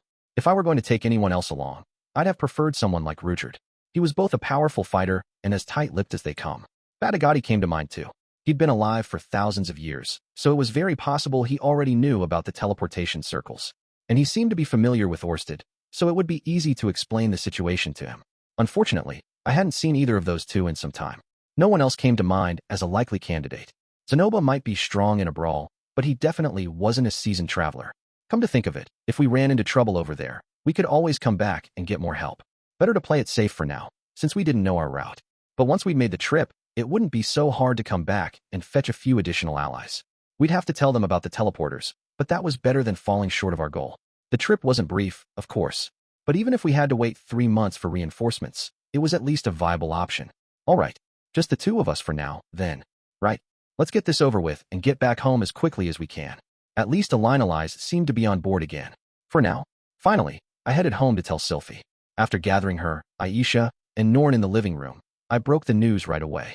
I think I'm going to go help my parents after all. Sylphie let out a small, surprised sound, and an anxious expression flashed across her face. I'd taken her off guard, apparently, but after a moment, she shook her head as if to clear it, and then nodded seriously. Okay, I understand. I'll take care of things here. I'm sorry to disappear like this so suddenly, even though I promised not to, I said. You're not breaking your promise, Rudy. This isn't sudden, and you aren't disappearing. Sylphie smiled at me, but it looked forced. No matter what she said, she was obviously struggling with this. It made my heart hurt just to look at her. How long do you think you'll be gone? About 2 years, right? No. Nanahoshi showed me a way to get there using a teleportation circle.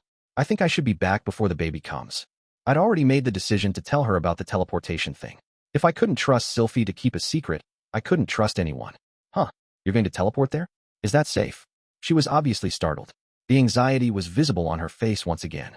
It made sense that she'd be worried, of course. Both of us had lost a great deal because of the displacement incident. I can't say for sure just yet, I said. But Nanahoshi seems to have used these circles personally in the past, so I think it's going to be all right. Oh, okay. Sylphie still looked worried, so I pulled her close to me and whispered the next part in her ear. Don't worry. I'll be back, no matter what. Right. Sorry about this. That's okay. Turning my head, I spoke to one of my sisters, who stood nearby. Aisha. Yes? Her expression was even more uncertain than Sylphie's at the moment. Can I leave things here to you? I think so. Mom taught me all about caring for pregnant women. If it gets to be too much for you, get help from anyone you can. Don't be shy, and don't try to do everything by yourself. You're a talented kid, but you're still inexperienced. Turn to the adults when you need advice. All right. Aisha nodded seriously. I did feel a bit nervous about this, but it would probably be all right. There was no perfect solution here. Norn. Yes, Rudeus? If Sylphie and Aisha get overwhelmed, try to step in to help them, please. Maybe just talk to them when they're feeling stressed. You know how hard it can be to face that sort of thing alone, right? Of course. And try to keep up with your studies while I'm gone too. I'll do my best. Norn seemed to be very determined to play her role in this properly. Hopefully that wouldn't get her butting heads with Aisha or anything. Well then, what did that leave? Was there anything else I needed to say to them? Oh right. Maybe we should decide on a name for the kid before I go. I was planning to make it back in time, but you never knew what might happen. It couldn't hurt to get this settled beforehand. What sort of a name would be best? People tended to like cringe-inducingly cool names here, so, If it was a girl, maybe Seal or Shaun. If it was a boy, maybe Nero or Wallachia. Nah, this wasn't a video game. Our names were Rudeus and Sylphie, so we could sort of combine parts of them. Maybe something like Sirius if it was a boy, or Lucy for a girl. That was kind of cliche, though. Maybe I should just ask Paul for advice. After thinking all this over for a few seconds, I finally noticed everyone was looking at me with strange expressions on their faces. Rudy, you want to name the baby? Why would you say something like that? Rudeus. They seemed genuinely shocked. Aisha even had tears welling up in her eyes. Was the idea that odd? I didn't remember any rules about not naming kids before their birth. If you name a child before you leave on a journey, you'll never come back home. Sylphie looked more anxious than ever before. Apparently, I tripped over a death flag, unique to this world. One that I had no memory of. No, wait. I remembered now. Was this about that thing from the story of Perugius? One of Perugius' companions was an Imperator fire mage named Pharaoh's Star, known as the Fortunate Man. Pharaoh's decided to name his unborn son before departing for the front lines, just in case he didn't make it back safely, choosing to pass the boy his own name. In the battle that followed, however, Pharaoh's was defeated by the demon king Reincarnation, and he died thinking of the child he'd never live to meet. His son, inheriting his famous father's legacy, went on to become a magnificent magician in his own right. That was how the tale went, at least. I'd also heard a version where the kid actually turned out to be a good-for-nothing nobody. At any rate, the story was so well known that everyone now thought naming an unborn child before setting off on a journey would bring terrible disaster. It wasn't like that decision had actually caused Pharaoh's death, of course, but people can be superstitious about these things. Okay then. You think we should wait until I get back? I don't know. Maybe, but I kinda wanna have a say in this, you know? And there's always the worst case scenario. Don't even talk about that, Rudy. Right? Sorry. Still, this was my firstborn child we were talking about. That didn't feel completely real yet, but I wanted to at least participate in choosing a name. Ahem. Aisha cleared her throat meaningfully. She'd clearly come up with some sort of proposal. How about this, brother dear? If the child is born before you make it back, we'll call them Rudeus Jr. temporarily. Once you're back home, you'll pick a proper name. We can make the Rudeus into his middle name, like the famous North god Kalman. Rudeus Jr., huh? Well, it wasn't too unusual to give a child their parents' name in this world. And if we ended up going with Lucy, it would turn into something like Lucy Rudeus Greyrat. That didn't sound too bad to me. It did feel a little embarrassing, since I still associated names like that with wealthy aristocrats, but it seemed more common here. Wait a second, though. What if it was a girl, and I never made it back? Would she be stuck with Rudeus Jr. forever? What if she got picked on? What if she turned into a furious little monster who had to beat everyone senseless to defend her stupid name? I tried to convince myself that was unlikely. The world didn't need another mad dog. Well, whatever. Just another reason to make it back home safely. That sounds good to me, I guess. Sylphie. Yes. I felt like I had more to say to her, but I couldn't find the right words. I had the feeling anything I could say would come out sounding weirdly ominous. Come here. So instead, I just walked up to her and put my hands on her shoulders. Huh? After a moment of confusion, she closed her eyes, lifted her chin, and folded her hands in front of her chest. She was actually trembling a little. This wasn't exactly a first for us, but I wasn't sure we'd ever done it this ceremoniously before. I glanced over at my sisters. Aisha was leaning forward eagerly. Norn had covered her face with her hands, but was peeking between her fingers anyway. I shot the both of them a quick wink. Norn instantly closed her hands over her eyes, but Aisha winked back happily. What a little rascal. Did she really want to see a kiss scene that badly? Well, it couldn't hurt to indulge her just this once. This was a special occasion. I kissed Sylphie deeply, and listened to my little sister squealing softly in delight. Chapter 9. To Begaritt. Elinalise and I revised our travel plans in a hurry. First of all, we'd purchase a horse and ride it together to the forest where the teleporter was hidden. We'd then warp ourselves over to the Begaritt continent. If Nanahoshi's memory was accurate, this would deposit us about a week's journey south of an oasis town called Bazaar. Unfortunately, we'd be traveling through an all-but barren desert. Nanahoshi had gotten so exhausted that Orsted ended up having to carry her on his back. We'd have to show up well prepared. I had my magic, so we wouldn't be lacking for ice-cold water at any time. That alone would make things significantly simpler. We didn't have a map to the town of Bazaar, but Elinalise had confidence in her ability to navigate unfamiliar terrain. She claimed that elves could travel through even the densest of forests without ever losing their way. I felt the need to mention that a desert wasn't very much like a forest, but that just earned me an angry lecture about her many years of experience as an adventurer. Given how confident she seemed, I had to assume we'd be okay. Once we made it to Bazaar, we could hire a guide to our final destination. Repan was roughly a month to the north, and that was a lengthy journey. Elinalise could keep us moving in the right direction, but it would be much faster to find a local who knew the easiest route. After arriving in Repan, we'd rescue my mother as quickly as possible, then return home by the same route. It would mean telling more people about the teleportation circles, but we didn't have much choice. I couldn't tell my parents to take the long way back. From what we knew, Paul was traveling in a party of 6 people. Probably 7, assuming he'd joined up with Geese. We'd just have to swear all of them to secrecy. Incidentally, I'd made sure to warn Sylphie and my sisters not to tell anyone about the teleporters. Just to drive the point home, I mentioned that a very scary guy who could beat down Rudeus in an instant might get really angry with them if they blabbed. With our basic plan nailed down, Elinalise and I got to work on the details. I already had my gear sorted out. I'd be bringing my trusty staff Aqua Hirtia and a robe that Sylphie had picked out for me. The only other thing that came to mind was the summoning spell that Nanahoshi had given me earlier. I didn't know when it might prove useful, but I decided to bring 10 copies of the scroll along with me. I could make a new printing plate in a single day, but I didn't want to be lugging ink around in the desert. The scrolls were much lighter and less fragile, and if I ended up needing more, I could always try to buy some ink in Repan. On that note, I didn't have any local currency. I wasn't even sure what kind of money they used over there. It was probably easiest to just bring something I could easily exchange for cash. Other than that, I just needed food rations for the journey. This was my first trip to Begaritt, so I had no idea what sort of tools or equipment I might want. I'd have to obtain them locally as the need arose. Since our journey was only going to last 6 weeks now, I had some free space in my bags to work with. I could technically bring along some things I didn't really need. That didn't mean it was smart to weigh myself down with nonsense, though. It was probably best to travel light. We'd be reaching Bazaar in a week, so it wasn't like we'd be wandering the wilderness for long. Still, I decided to bring along a book that contained some specifics on teleportation magic, given the potential risks we were facing.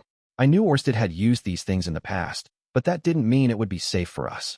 I headed back to the faculty offices, flattered Genius for a while, and got permission to borrow a few titles from the library on a long-term basis. I picked up the book I had in mind, an exploratory account of the teleportation labyrinth, and grabbed a volume called The Begaritt Continent and the Fighting God Tongue while I was at it. I felt like that one might come in handy if I had trouble making myself understood. I seemed to remember that Ginger knew a thing or two about horses, so I asked her to accompany me to a local stable. I took the chance to let Zenoba know about the situation. I see. You'll be able to return in roughly half a year then? Yeah. I can't explain how, though. Is that so? You know, I could order Ginger to go along with you, if you'd like. Don't be ridiculous, Zenoba. Why would I go out of my way to make an enemy of the poor woman? HRM. Well, all right then. Don't worry about me, okay? Just worry about looking out for Sylphie and my sisters. There's no need to worry yourself on that account. Perhaps I could even assign Ginger to protect them in your absence. I snorted. Is it just me, or are you trying to get her out of your hair? Zenoba glanced over in Ginger's direction, then leaned over to whisper in my ear. The woman is something of a nag, Rudeus. Ever since I was a child, she's lectured me about every single mistake I make. And lately, she's been just as strict with Julie as well. It's getting tedious. The guy sounded like a college student complaining about his mother. I guess he was in his mid-20s, come to think of it. I could sort of understand how he felt. Sort of. Mostly. Though, I just felt bad for Ginger. She was still young herself. The girl was wasting her 20s taking care of an oversized baby. What do you think about this, Julie? I asked. Our junior pupil had tagged along on the horse shopping expedition. I'd have to encourage her to keep at her training while I was gone. We could resume the Rudeus figure project after I returned. Miss Ginger just points out Master Zenoba's bad habits. Well, there we go. Better shape up, Zenoba. You need to set a good example for her. HRM. Yeah, this really did remind me of a mom barging into the filthy apartment her 2 kids had been filling up with junk. It was kind of heartwarming, in a way. Anyway, make sure you keep practicing like you promised while I'm gone. Okay, Julie? Yes, Grandmaster. I'll do my best. Julie wasn't stumbling over her words much at all lately. We had Ginger to thank for that as well. At this point, the woman in question came back over to us, leading a horse along by the reins. Here you are, Sir Rudeus. I believe this one should serve your needs. Ooh.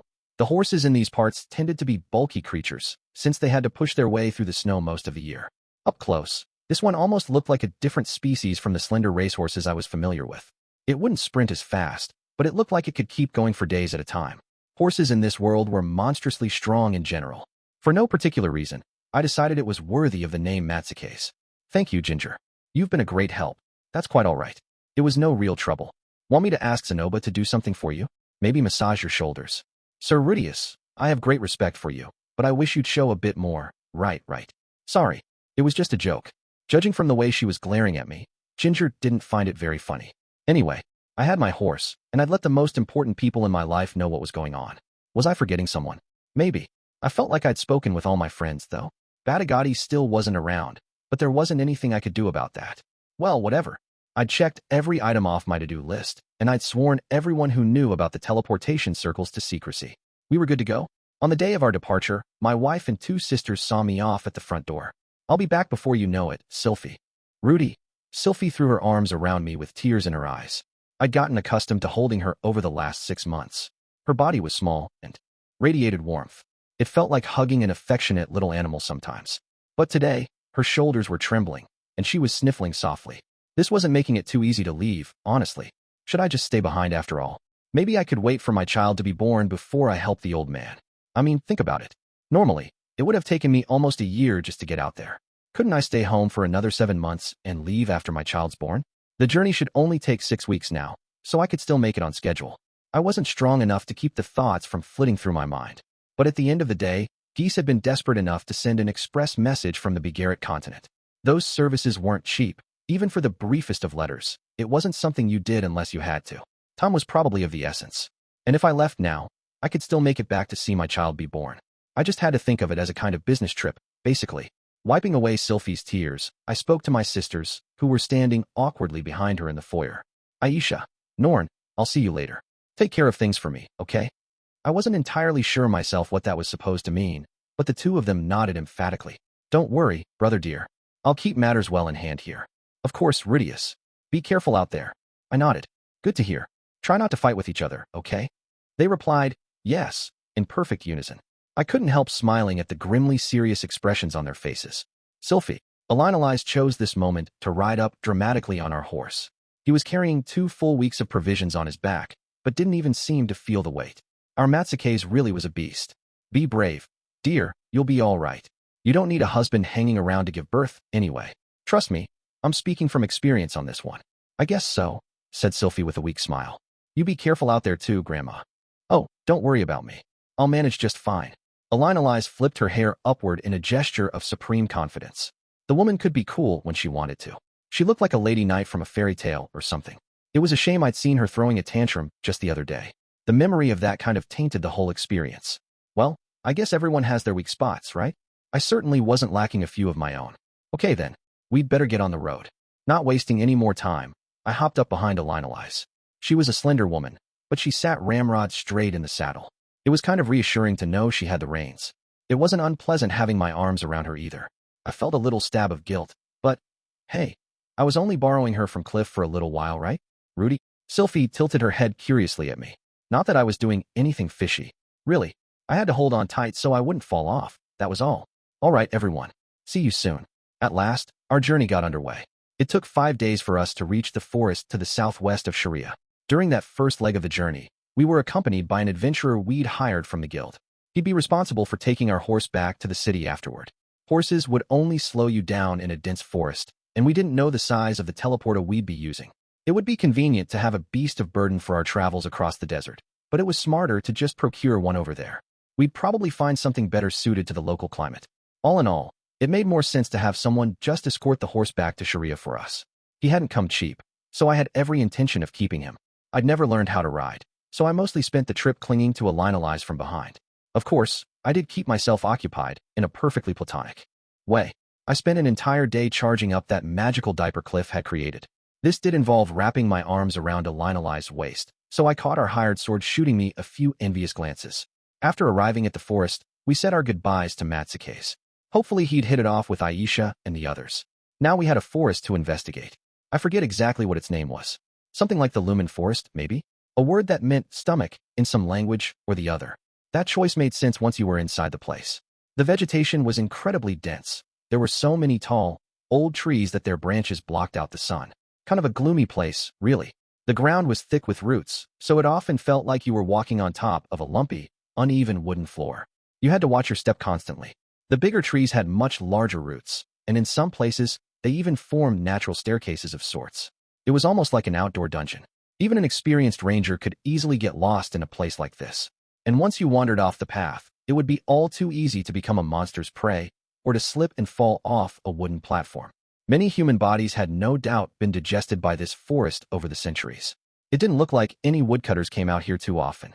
Maybe the monsters here were relatively strong or numerous. Or maybe there were other forests in the area that were just more conveniently located. It was probably some combination of the three, honestly. Just to be clear, the woodcutters of this world weren't anything to scoff at. A team of lumberjacks were often more organized and capable than an average band of adventurers. Forests offered plentiful lumber, but they were also home to many monsters.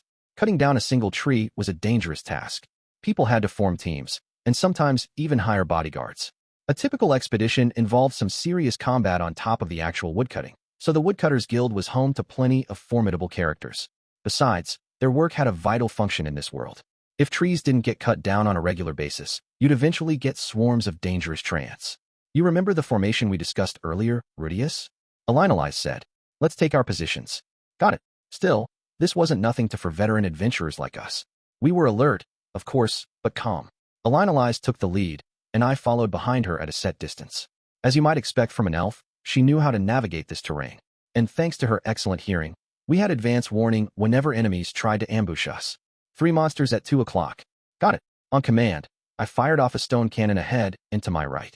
The projectile struck a green board just as it broke through the foliage, sending it flying backward in a spray of blood.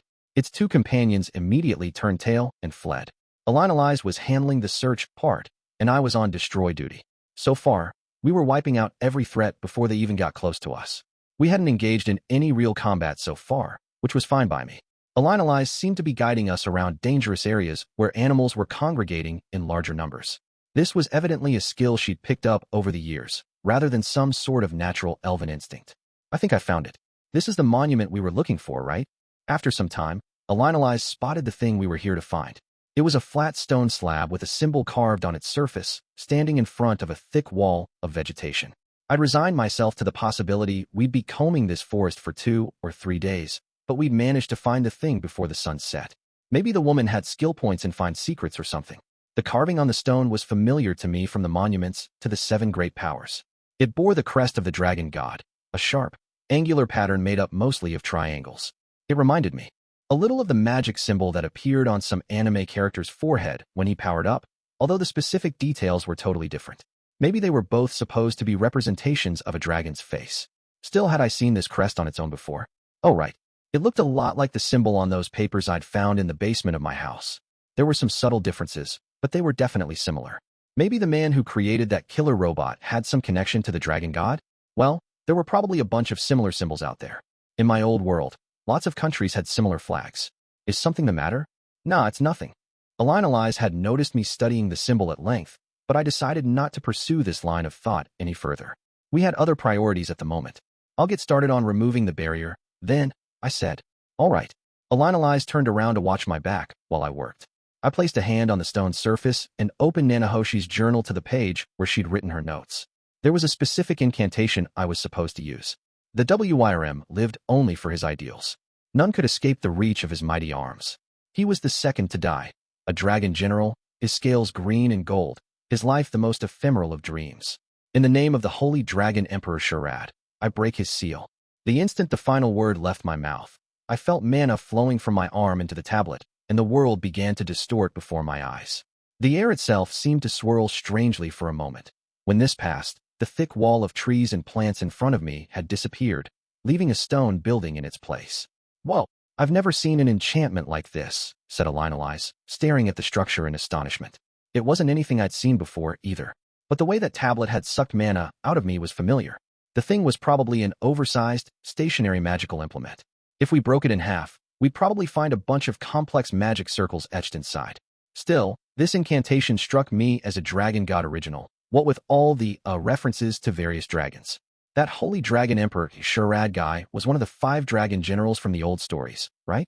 This incantation seemed to be incomplete, given that it lacked the name of the spell itself.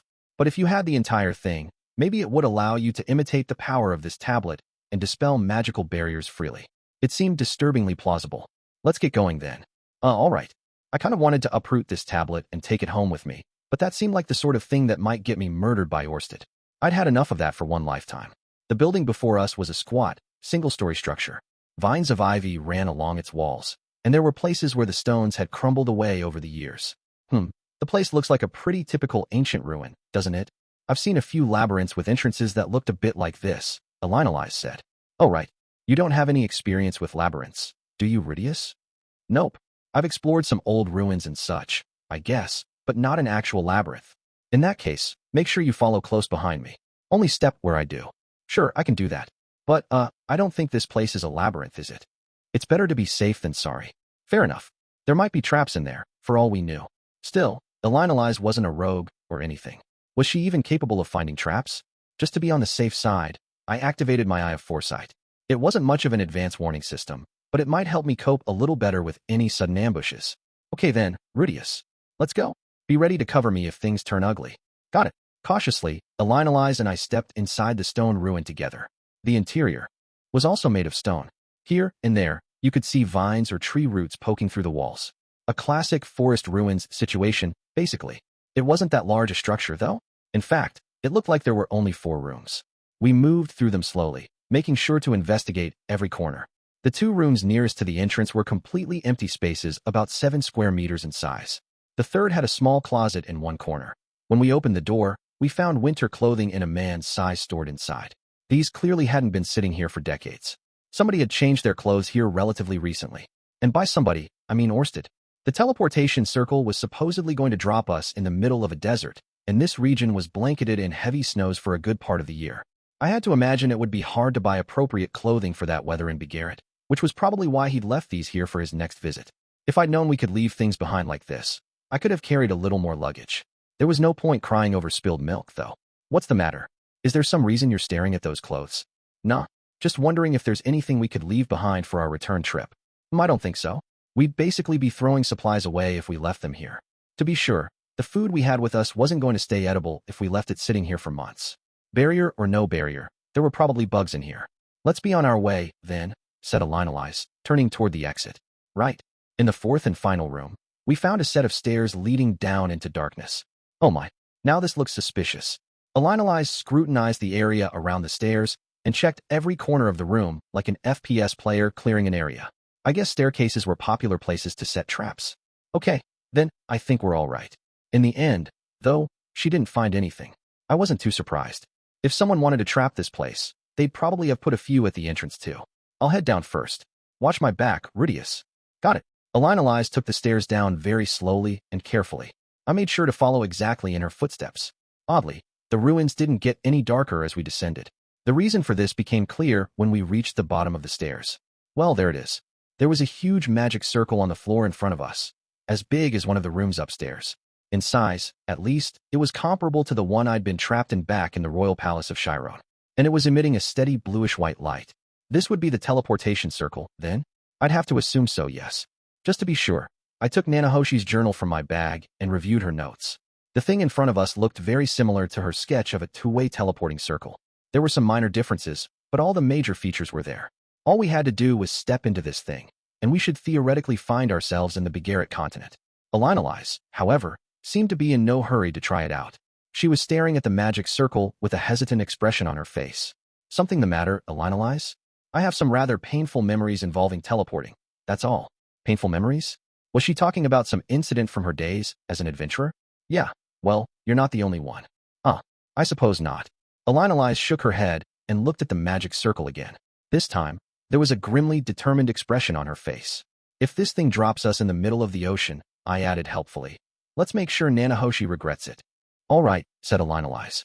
I'll hold her down while you jam it in. Could we go with something less sexual? Sexual? I didn't specify what you'd be jamming into where, dear.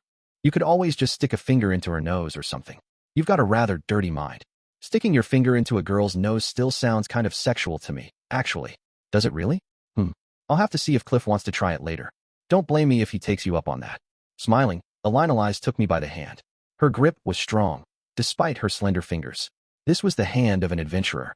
It was also a little warm and sweaty, and it made my heart start to beat a little faster. Of course, I had Sylphiette, and Elinalise had Cliff. If something happened between us, we'd both be committing adultery. And it wasn't like we had feelings for each other in that sense, anyway. I hope you're not misunderstanding, Rudeus. It's important for us to be in physical contact when we teleport, if we want to make sure it keeps us together. Oh, right. Yeah, sorry about that. Whoops, that's kind of cringeworthy. I wasn't a virgin anymore, so I had no excuse to keep making these kinds of mistakes. There I go again, seducing my granddaughter's husband without even trying to, Elinalise sighed. It's simply criminal to be this beautiful, I suppose. Yeah, better atone for your misdeeds by filing for divorce. Hey, come on, now you're just being rude. That was better. If we turned the awkwardness into a joke, it defused the sexual tension. Elinalise really knew how to handle these sorts of situations. Okay then, shall we go? Let's do it. The two of us stepped into the teleportation circle together. Chapter 10, Natural Predator. Teleporting felt a bit like snapping awake out of a doze. Maybe I'd actually lost consciousness for a moment. Looking beside me, I saw Elinalise was just as startled. I guess we're here, she said after a moment. Well, maybe. We were still standing in a stone ruin, just as we had been before, and the chamber didn't look particularly different at first glance. After a few seconds, though, I started to notice small piles of sand in the corners and a lack of vines on the walls. The stone was tinged a slightly browner color, too. We'd been teleported somewhere, all right. I stepped gingerly out of the magic circle. My body seemed to be functioning normally. I had my belongings, too, and I hadn't swapped minds with Elinalise or anything. Once we stepped completely out of the teleporter, it began to emit that bluish-white light once again. Apparently, it was ready and waiting to return us to the other side. That was convenient and all, but I didn't see any magic crystals powering this thing. How exactly was it getting the mana that it needed? Maybe it had a power source buried under the floor? What if it was somehow absorbing mana from the air around it? If there was a way to do that, I really wanted to know it. Oh wait, we should check to make sure we can get back to the other side, right? That seems prudent, yes. This was supposedly a two-way teleporter, but we had no way of knowing if it worked properly or had any limitations. If we'd taken a one-way trip out here, we'd need to hoof it back home the hard way. That would put an end to my plan to make it back before Sylphie gave birth. I guess I'll go. If I'm not back in a few minutes, you can go on without me, said Elinalise, pushing me back gently. I don't fancy the idea of telling Paul that you disappeared because of a malfunctioning teleporter. Well, all right then. I'll leave it to you. It didn't matter that much either way at this point. I wasn't even sure we were on the right continent yet, for one thing. Okay, sit tight. Elinalise hopped back into the magic circle and abruptly disappeared. I thought I caught a brief glimpse of her being sucked down into the floor. This was my first time actually seeing someone get teleported, come to think of it. Did these things move you through the ground somehow? For the moment, there wasn't much to do but wait.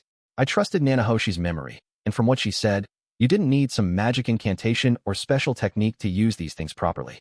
There was a chance Orsted had used some sort of magical implement, but we'd made out here easily enough. I wanted to think the return trip would be just as smooth. 5 minutes passed, then 10, then 15. She's sure taking her time. Just as I was beginning to get concerned, Elinalise finally showed up again. It was like watching the teleport happen in reverse. She popped up out of the floor in a fraction of a second. She looked a bit woozy for a moment, but nodded when she met my gaze. We're all right, Rudeus. It works just fine. Really? I was starting to get worried. You took longer than I expected. What? I didn't spend more than a few seconds on the other side. The teleportation process wasn't literally instant, then.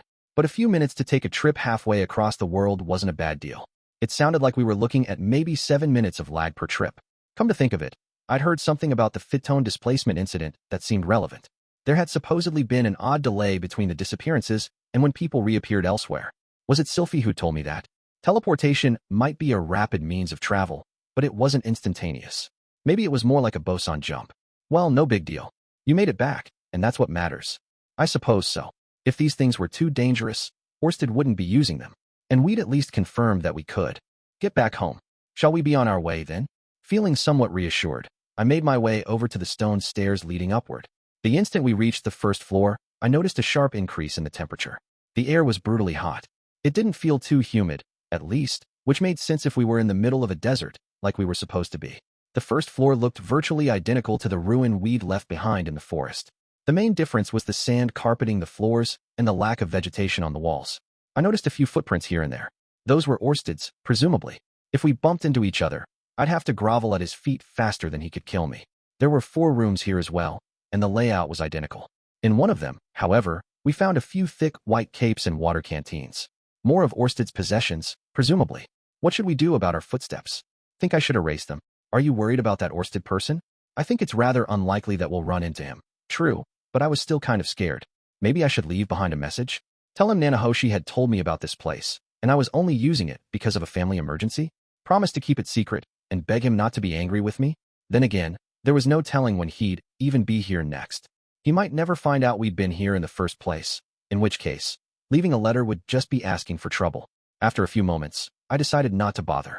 We took some time to look through the ruin, just in case, but there wasn't anything else of note. Orsted wasn't lurking on the premises either, of course. After exploring the ruin thoroughly, we set foot outside for the first time. It was hot out there. Very hot.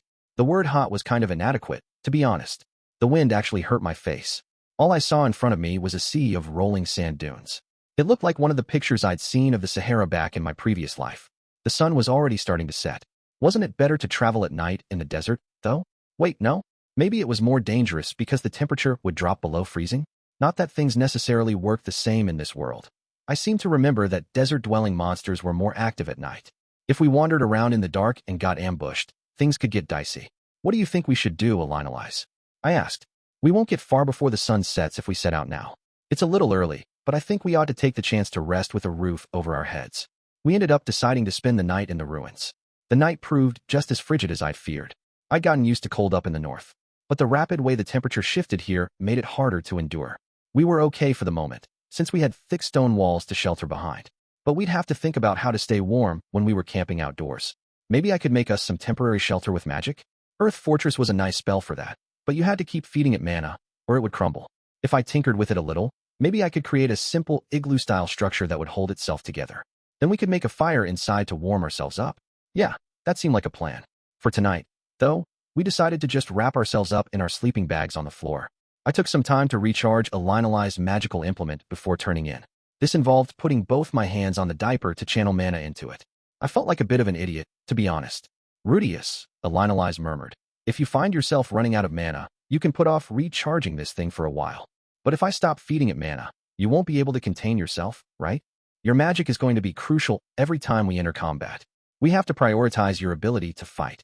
The monsters on the Begaritt continent weren't, on average, as fierce as those on the demon continent, but some were supposedly of comparable strength. Letting down our guard might prove fatal. Don't worry about it.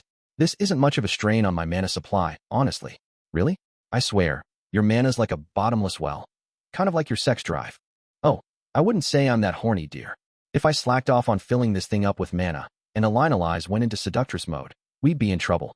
I probably wouldn't be able to resist if she attacked me. There were too many convenient excuses available, just this once. It'll be our little secret. I tried to stop her, but she forced the issue. And if I gave in to that kind of pressure, it might end up ruining our lives. I mean, what if she got pregnant? Cliff would hate me for the rest of my life, and Sylphiette might never forgive me either. Not to mention what my little sisters might think. I just couldn't imagine a single good thing coming of me sleeping with Alinalize. If we really couldn't stop ourselves, maybe I could at least convince her to stop at oral. Ugh, no. I shouldn't even be thinking like that. I was obviously a little backed up myself at this point. I'd been spending a lot of time over the last week with my arms wrapped around Alinalize. We hadn't done anything remotely sexual, but you can't blame a young guy for getting a little horny. I'd have to see to my own needs tonight when I was on guard duty or something. Well, let's go to sleep, shall we? I imagine we'll be moving through this desert for some time, so we ought to be saving our strength. Yeah, you're right.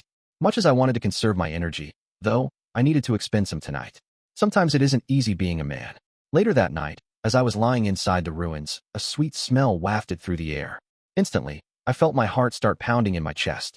Opening my eyes, I saw Alinalize grimacing in her sleep, with her sword clutched in her arms. I found myself studying her pale neck and slender hands. Her face looked a bit like a more grown-up version of Sylphie's. She was tall and willowy too, especially below the waist. Her figure was about as perfect as I'd ever seen. And wasn't she supposedly really good in the sack, too? Ha. All of a sudden, my log had grown into a towering oak, and my thoughts were clouded with desire. Alinalize wriggled around in her sleep. Her blanket slipped off, and I got a good look at her thighs and tight leather shorts. The woman had a nice butt. I wanted to give it a squeeze. Without consciously meaning to, I reached out. I wanted to touch her very badly. My fingers reached her thighs. They really were amazingly slender. Alinalize let out a little sound and parted her legs slightly. Was she trying to seduce me, or what? It felt increasingly impossible for me to stop myself. Why did it matter, anyway? We could make it a one-time thing. She wasn't going to refuse me. She'd keep it to herself. It wouldn't be a problem. Cliff. But then she murmured that name in her sleep, and I came to my senses. Turning around, I crawled out of the room on all fours, then fled outside the building entirely. I thought I was still okay for now, but I'd obviously been neglecting my body's needs for way too long. I'd nearly gotten carried away by a momentary surge of lust. It was past time for me to blow off some steam, if you know what I mean.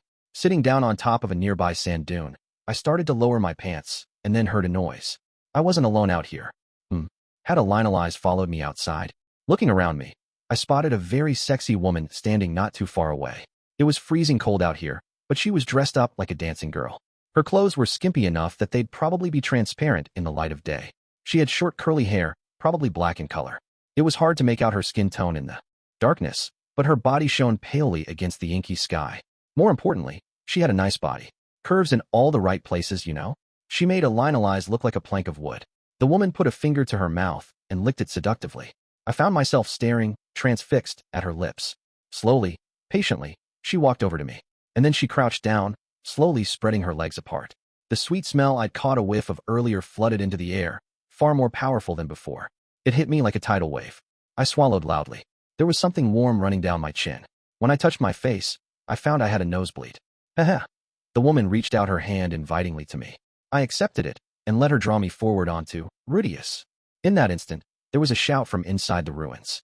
The woman jumped backward. A split second later, Alinalize slashed her sword through the air where she'd been.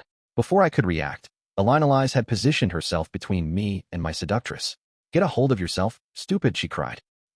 I didn't know how to react. But Alinalize was already raising her shield and charging at the woman. Kia. The woman let out a high-pitched shriek, and her nails grew to an unnatural length. Her body itself was changing shape. Fully formed wings burst from her back, and she beat them fiercely, trying to lift off the ground. Alinalize was already on her. Swinging her shield sharply into the woman's face, she sent her crashing to the ground. And once she had the thrashing woman pinned in place with her foot, she stabbed her sword down. Gaia. The woman let out one final, eerie cry, but Elinalize just pushed the blade deeper. After a moment, she jumped backward. The woman twitched and spasmed a few times, but soon stopped moving. She was dead. Huh. I looked on in a state of shock. My mind didn't want to make sense of these events. And my little guy still hadn't gone back to normal yet. What the hell? What just happened? As I sat there stupefied, Elinalize turned around and slapped me in the face. Wake up already. That thing was a succubus. Huh? A succubus? Wait, really? That dead thing lying on the ground had looked like a normal woman to me, albeit one with giant bat wings and weirdly long claws. Oh, now that I looked more closely, her skin was actually bright blue, and her face wasn't quite human either. She did have a really nice body, though. Before she died, at least. Maybe I could still cop a feel. Yes, this is the first one I've ever seen, but I'm positive, Elinalize said. I guess that foul stench they omit wasn't just an urban legend. What foul stench? It had struck me as a nice fragrance, actually, and kind of arousing. But anyway, I found myself staring at Elinalize again. She didn't have much of a chest, but her face was gorgeous, and her legs were shapely. And that butt, my god. Elinalize, you've got a really nice body, you know what? Rudeus, pull yourself together, please. It was no big deal, right? The woman loved sleeping around. If I complimented her enough, she'd let me in her pants. You know, I've always dreamed about making love to a girl like you. I'll tell Sylphiette if you keep this up. Hey, what she doesn't know can't hurt her. Rising to my feet, I started to walk slowly toward Elinalize. She raised her shield and backed away from me. Damn, that's right, she muttered. Succubi can bewitch men, can't they? Come on, babe. Let's have some fun. Elinalize frowned, then sighed. Humph, and then smacked her shield into my face. I fell back hard onto the sand, bright lights flashing before my eyes. That didn't matter, though. I had more important things to worry about, like having sex with Elinalize. Haha, come on, babe. You won't regret it, I promise. Oh, good lord. Rudeus, use detoxification magic on yourself. And keep using it until you count to 10. Detoxification magic? If I do that, will you let me screw you? We'll figure that out later. Just do it, all right. Panting loudly, I started to cast my detoxification spells, beginning with the most basic and working my way up to the intermediate incantations. After I'd completed a few of those, though, my body suddenly felt a lot lighter. Huh. It was as if the fog inside my head had lifted all at once. My lower body was still a little overactive, but my desperate need for sex was already fading away. I looked over at Elinalize. She was an attractive woman, to be sure, but those were my only thoughts. I did hear that the scent of the succubus has the ability to drive men out of their minds. I see that part was true as well. Elinalize slowly sheathed her sword, then folded her arms with a sigh. Good grief. What was I even doing up until a moment ago? I searched my memory for the words I'd spoken over the last few minutes. Shit. Let's go back to sleep, shall we? And do try to be a little more careful next time. Elinalize was already turning around to return to the ruins. Fidgeting awkwardly in embarrassment, I called out to her. Miss Elinalize. I'm very sorry about all that. Elinalize looked back at me suspiciously, but then grinned in amusement at the look on my face. What was that line again? I've always dreamed about making love to a girl like you. I could feel my face heating up. It wasn't my fault. The succubus made me do it. Come on, babe. You won't regret it. Ugh. God damn it. This was seriously humiliating. Smirking, Elinalize walked over to me and thumped me on the head. It's all right, I understand. The thing has that effect on people, you know? It's hardly your fault. I won't tell Sylphiette or Paul about this. You're a saint, Elinalize. Just try not to trust me too blindly, all right? I can control myself for the moment, but my curse will only grow stronger with time. At some point, I won't be able to hold back. Yeah, okay. If it happens, it happens. No, stupid. You're supposed to stop me if it comes to that. Right. Shaking her head, Elinalize smiled gently. I guess I'll be going to sleep then. You stay on guard duty for now, please. Oh, and make sure you burn that body. Got it. With that, she walked back inside the ruin. I still couldn't help feeling guilty about the way I'd treated her, but there wasn't much I could do about it now. I needed to burn the succubus's body and bury its bones. Up close, it wasn't quite as attractive. Its features were kind of bat-like, actually. I guess it looked human enough if you squinted, but I couldn't understand why I'd been so turned on by it before. I could have sworn it looked like a beautiful girl at first. Maybe it only revealed its real form when its true nature was exposed, like vampires in horror movies. Still, I hadn't been imagining that figure. The creature's body was voluptuous, all right. Maybe that was the real problem. From the neck down, it was like a much bustier version of Elinalize with wings. Okay, let's try to get our mind off this subject. This had been a very close call. If Elinalize hadn't come leaping out in the nick of time, what would have become of me? Maybe this thing would have taken me by the hand, lured me out somewhere, and sucked the life right out of me. Ugh, damn it.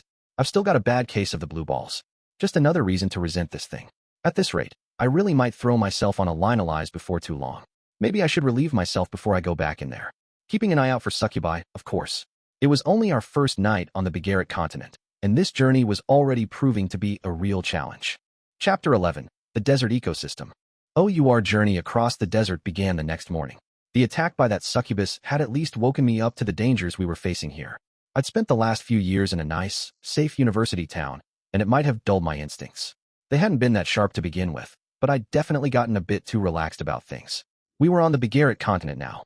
This place wasn't nearly as safe as the central continent. I needed to get my head in the game, or I was going to get us both killed.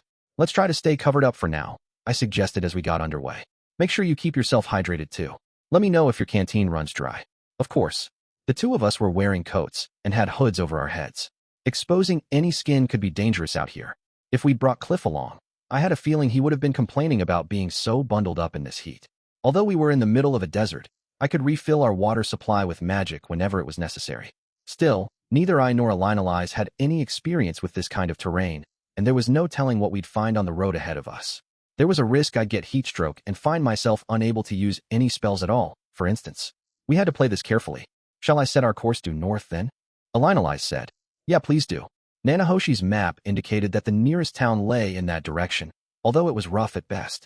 Lionelize didn't need a compass to orient us, a relatively well-known elven ability.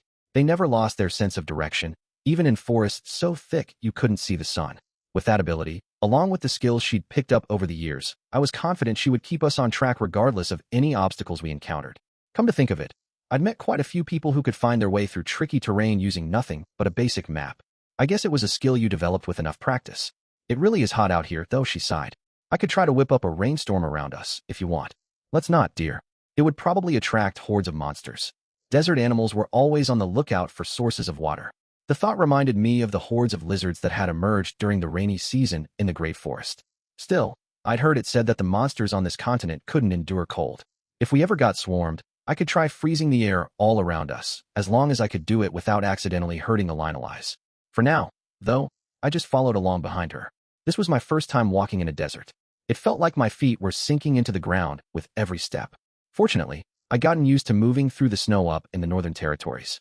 This wasn't exactly the same, but my ability to step lightly still came in handy. I felt like I could keep it up all day without getting too worn out.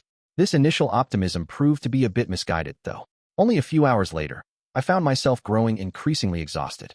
The sun beating down on us was the main issue. That, and the scorching winds that kept blowing in my face. I could tell my temperature was elevated, and I was starting to feel a little dizzy. I was rehydrating as often as I could, but that sense of fatigue was still building fast. Maybe I ought to have summoned up a cloud or two above us after all. In comparison, Lionelize was still in surprisingly good shape. You don't have as much stamina as I expected, Rudeus. The sand isn't that much of a problem, since I'm used to walking through the snow, but this heat is really brutal. To be fair, I suppose Cliff or Zenoba would have collapsed by now. It was the right call not to bring them along. It never ceased to amaze me how monstrously tough the warriors of this world were. Maybe this unnatural stamina had something to do with that battle aura thing too? I was more than a little jealous. In any case, this heat was bad news. It felt like the sweat was vaporizing before it could even trickle down my face. Up in the Northern Territories, cold had been the major problem. Back then, I could generate a pocket of heat around me using magic, a practical application of the spell burn in place. Maybe there was a variation that would make this place more tolerable. Oh, that's nice and cool, Lionelize said. Did you do something, Rudeus? Yeah, I'm trying to lower the temperature around us just a little. After a little trial and error, I managed to cool things down by about 5 degrees Celsius. It was still brutally hot, though. The sun was just too powerful. I had a thick hood on, but it still felt like the top of my head was on fire. Maybe we should have brought parasols or something. For now, I supplemented my cooling spell by magically freezing the water inside one of my canteens and slipping it inside my clothing. I could just freeze it again when the ice melted. These adjustments made things a bit more tolerable. I wasn't comfortable, but I could withstand the heat. We encountered multiple monsters that first day. The first creature we ran into was a giant scorpion, perhaps 2 meters in length. Its tail was split in two, and it could lash both sides around independently of the other. Lionelize told me afterward that it was called the Twin Death Scorpion. Its sting delivered a very dangerous poison that could only be cured by intermediate-level detoxification magic, which made me glad I'd taken the time to learn that tier. The creature had a relatively tough carapace, but it wasn't too nimble. Lionelize pinned it in place, and I shot it dead with a stone cannon in about 2 seconds. The thing was supposedly a B-rank monster, but it posed no threat at all to us. We worked well together. If Elise had been here on her own, though, she might have had a harder time.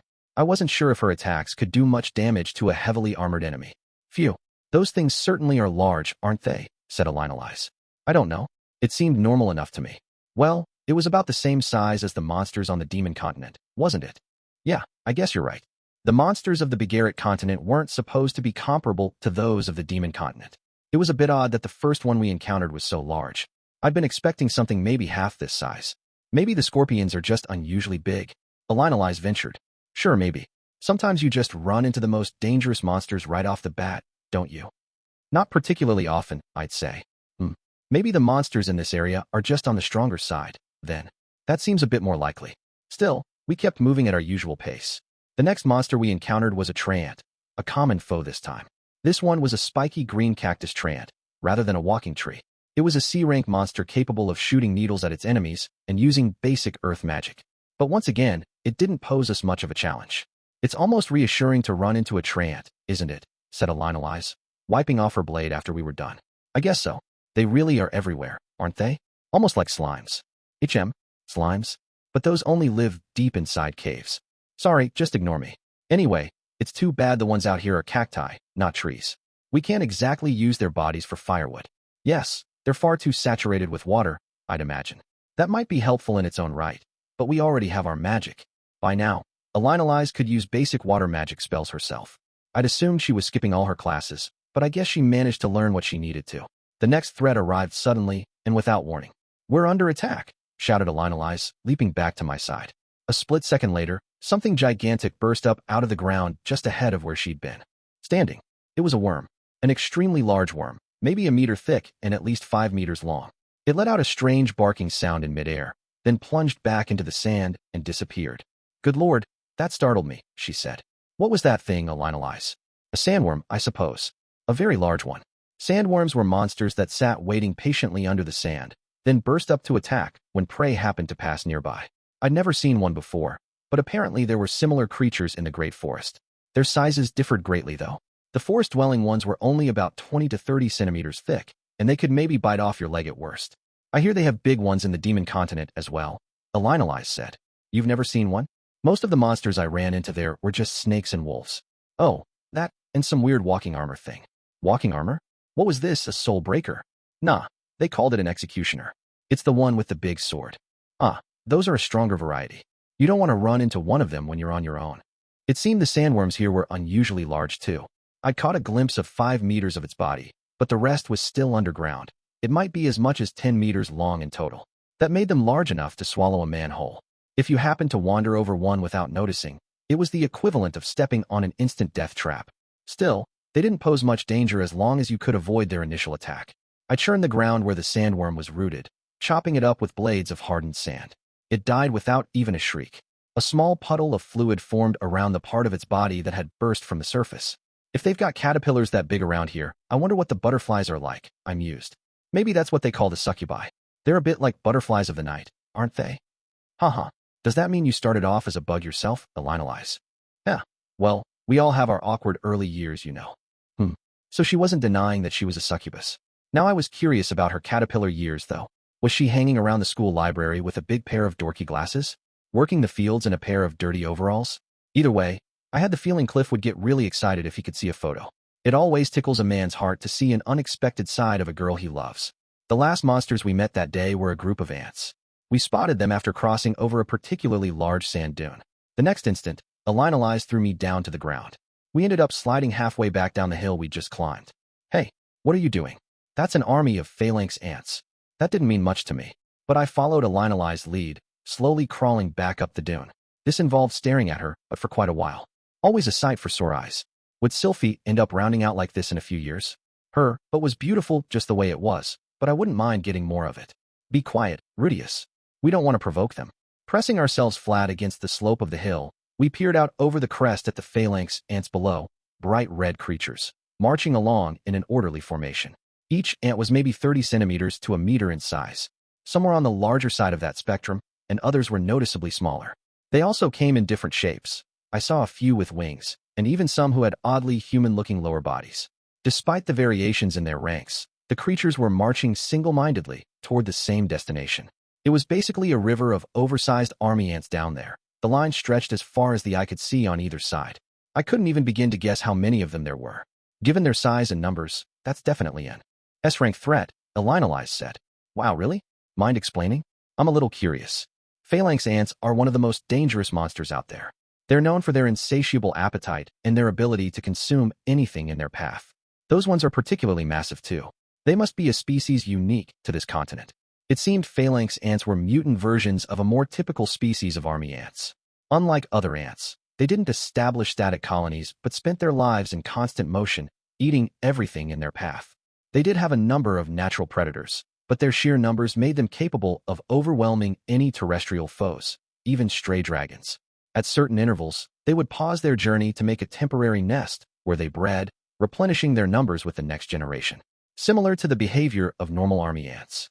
However, since these were monsters rather than normal animals, they were smarter and more aggressive than the species they developed from. If we started strolling casually along the dune, they would swarm us in the blink of an eye, even if we weren't aggressive toward them. None of the individual ants are that powerful. Those ones down there are probably E rank. Maybe D or C for the larger ones. Well, C rank's nothing to scoff at. And from the looks of things, there were thousands and thousands of them. The danger a monster posed wasn't evaluated in a vacuum. Anyway, you had to consider their tendency to move in groups. Even D or C rank monsters would be a rank A threat if you got a dozen of them together. In a group of thousands, they'd definitely be a high S. I played a few video games in my old life where you battled ants 3 times the size of a human being, but there was no real need for them to be this big, especially considering how quick and powerful monsters were for their size. Oh, that must be the queen. Elinalize pointed out a particularly large ant among the crowd. It was at least 2 meters in length and had the upper body of a female human. Reminded me a bit of a boss in an old RPG I'd played once. In my old world, even the queen army ants were maybe 15 millimeters in size. These things had to be, what, 50 times larger? That was scary, all right. There were lots of monsters that traveled in large groups here, and they tended to be very good at working together in battle. If I threw out an attack spell, they'd probably form up into perfect Roman army formations and charge me from all sides. For all we knew, there might even be some with long-range or magical attacks. Maybe we'd stand a chance if I used some massive spell to hit all of them at once? No. If I tried to hurl a nuke that big, it would probably end up hitting us as well. Rudeus? Why do you look like you're getting ready to fight? What? I'm not. Well, you're clearly thinking about how you try to kill them. Was it really written that clearly on my face? What was I, some kind of battle-hungry barbarian? Sorry, I was just thinking about how to get away if they noticed us. All right, then, but we're just going to sit here and wait until the whole army marches past, you understand? Right? I said with a nod. Got it. It wasn't like I was going to get any EXP for smashing my way through 500,000 killer ants. Their body parts might be worth something as a raw material, but I couldn't imagine dragging those heavy carapaces around in this brutal heat. And our objective was to make it to Repan as soon as possible, not to make a name for ourselves as ant slayers. This was basically a scouting mission. I needed to remember that. It took about an hour of waiting, but eventually the massive army of ants finished marching past our position. In the desert, the sun turned red as it set. The sand began to glow crimson, and pools of shadow formed underneath the dunes, transforming the scene from a monotonous sandy brown into a striking pattern of vivid red and blacks. It felt like we'd stepped into a different world. Still, a desert was a desert. The Sahara back in my old world had probably looked like this in the evening as well. The temperature's going down fast, I observed. We might be able to make more progress in the night, honestly. I suppose you're right. Let's keep moving for now, then. Sure, As we were speaking, I heard something flittering through the air nearby. Looking up, I spotted a group of bats about 50 centimeters in length. They were flapping around loudly and circling the area. I hadn't noticed any of these during the day. They probably came out at night to feed on bugs or lizards. Those are giant bats, Rudeus. Oh, they're monsters? A borderline case, but they move in groups. We should be careful. As a monster, the giant bat was probably an F-rank threat, or maybe E-rank if you got a large enough swarm of them. They didn't have much in the way of offense or magical powers, and weren't aggressive toward humans. The main issue seemed to be that all the flapping could get kind of annoying. Wait, what's the matter with these things? For some reason, though, these ones were flocking around Elinalize. They didn't seem to be attacking her, but they had her all but surrounded. Were those all males, maybe? Hey, Rudeus, don't just watch. Help me. Yeah, sure. Nimble as Elinalize was, she couldn't very well keep moving with a wall of bats surrounding her. I'd have to knock them all away with a little tornado or something. But just as I was preparing to cast my spell, I noticed one particularly large silhouette inside the swarm of bats. It was a humanoid figure with bat wings, and it was skipping toward us in a weirdly slinky way, and there was a hint of something sweet in the air. It was a succubus. Oh crap. Stone cannon. I smacked my big, hard rock right into the little seductress. Grimacing in agony, she clutched at her stomach and hopped backward, then turned to flee. I'd unconsciously dialed back the spell to a non-lethal level. It was hard for me to kill something that looked so human. It was time to face the facts. I was not cut out to be a succubus exterminator. I couldn't bring myself to kill the things, and whenever I got a good whiff of their scent, or their pheromones, or whatever, I sort of lost my grip on reality. If I ever found myself in close combat against one, they'd beat me easily. Of course, as long as I had the benefit of distance, I could take them out with a single stone cannon shot. If I could see them coming, they weren't a threat. In terms of combat ability, a succubus was probably the equivalent of an E-rank monster, but it was usually classified as a C rank instead. Its ability to mesmerize made it powerful. Good thing I wasn't a virgin anymore. If I didn't have those sweet memories of my nights with Sylphiette to fall back on, I wouldn't stand a chance against those things. Even in my previous life, I had a soft spot for succubi. The ones in that world tended to wear a ton of makeup, but that was fine, as long as they never let you see what was really underneath the paint. You just had to let yourself believe the illusion. Long story short, it wasn't my fault if I got really horny and grabbed Elinalize from behind after we cleared out the last of the giant bats. I was a victim of the circumstances. Hey, Rudeus, get a hold of yourself. Use that detoxification spell already. Gah, stop rubbing yourself against me. Come on, please, just a little. I won't even put it in all the way. Why don't I just use the back entrance? That doesn't count as cheating, right? Stop being such an idiot. Go home. My persistent groping was answered with a vicious shield chop. If Elinalize was a character in a visual novel, they'd probably call her a childishly violent heroine on the internet. Not that she wasn't fully justified, of course. In any case, the pain restored my sanity somewhat, and I used my detoxification spell. Sorry for the hassle, Elinalize, that's all right. It's the monster's fault, not yours. Man, it really hurts where she smacked me. She swings that thing like a club. Honestly, I hope we've seen the last of those awful creatures. Ugh, now you've got me all worked up. Smacking her flushed cheeks, Elinalize shook her head vigorously. My mating rituals had apparently done some damage this time. It was the succubus's fault at the end of the day, but that didn't matter. She'd been justified in hitting me. My jaw was going to be aching for a while, but these things happen. Those bats seemed like they were under the succubus's control, didn't they? Yeah, I guess so. The central continent had monsters that commanded weaker monsters as well. The first monster I'd ever seen in this world was one of them, in fact. What was it called again? I'd only seen it that once, so it had slipped my mind. Some kind of boar-like creature that walked on two legs. Apparently, the succubi could control swarms of giant bats in the same way. When they saw men and women traveling together, they'd order the bats to attack the women and take that opportunity to seduce the males. They brought the men back to their lairs, where they'd wring them dry and then literally eat them.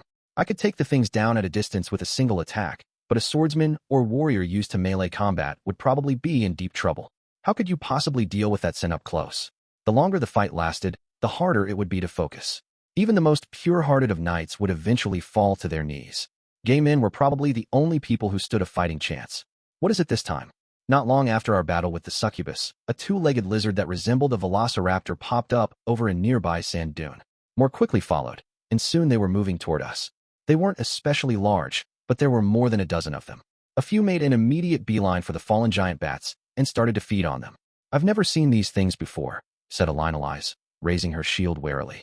I also readied my staff and watched the creatures carefully. I'm surprised. I thought you knew about every creature out there, Elinalize. I'm not a professional monster researcher, you know. For once, Elinalize couldn't rattle off the name of the enemy we were facing. That probably meant it was a species only found on the Begaritt continent.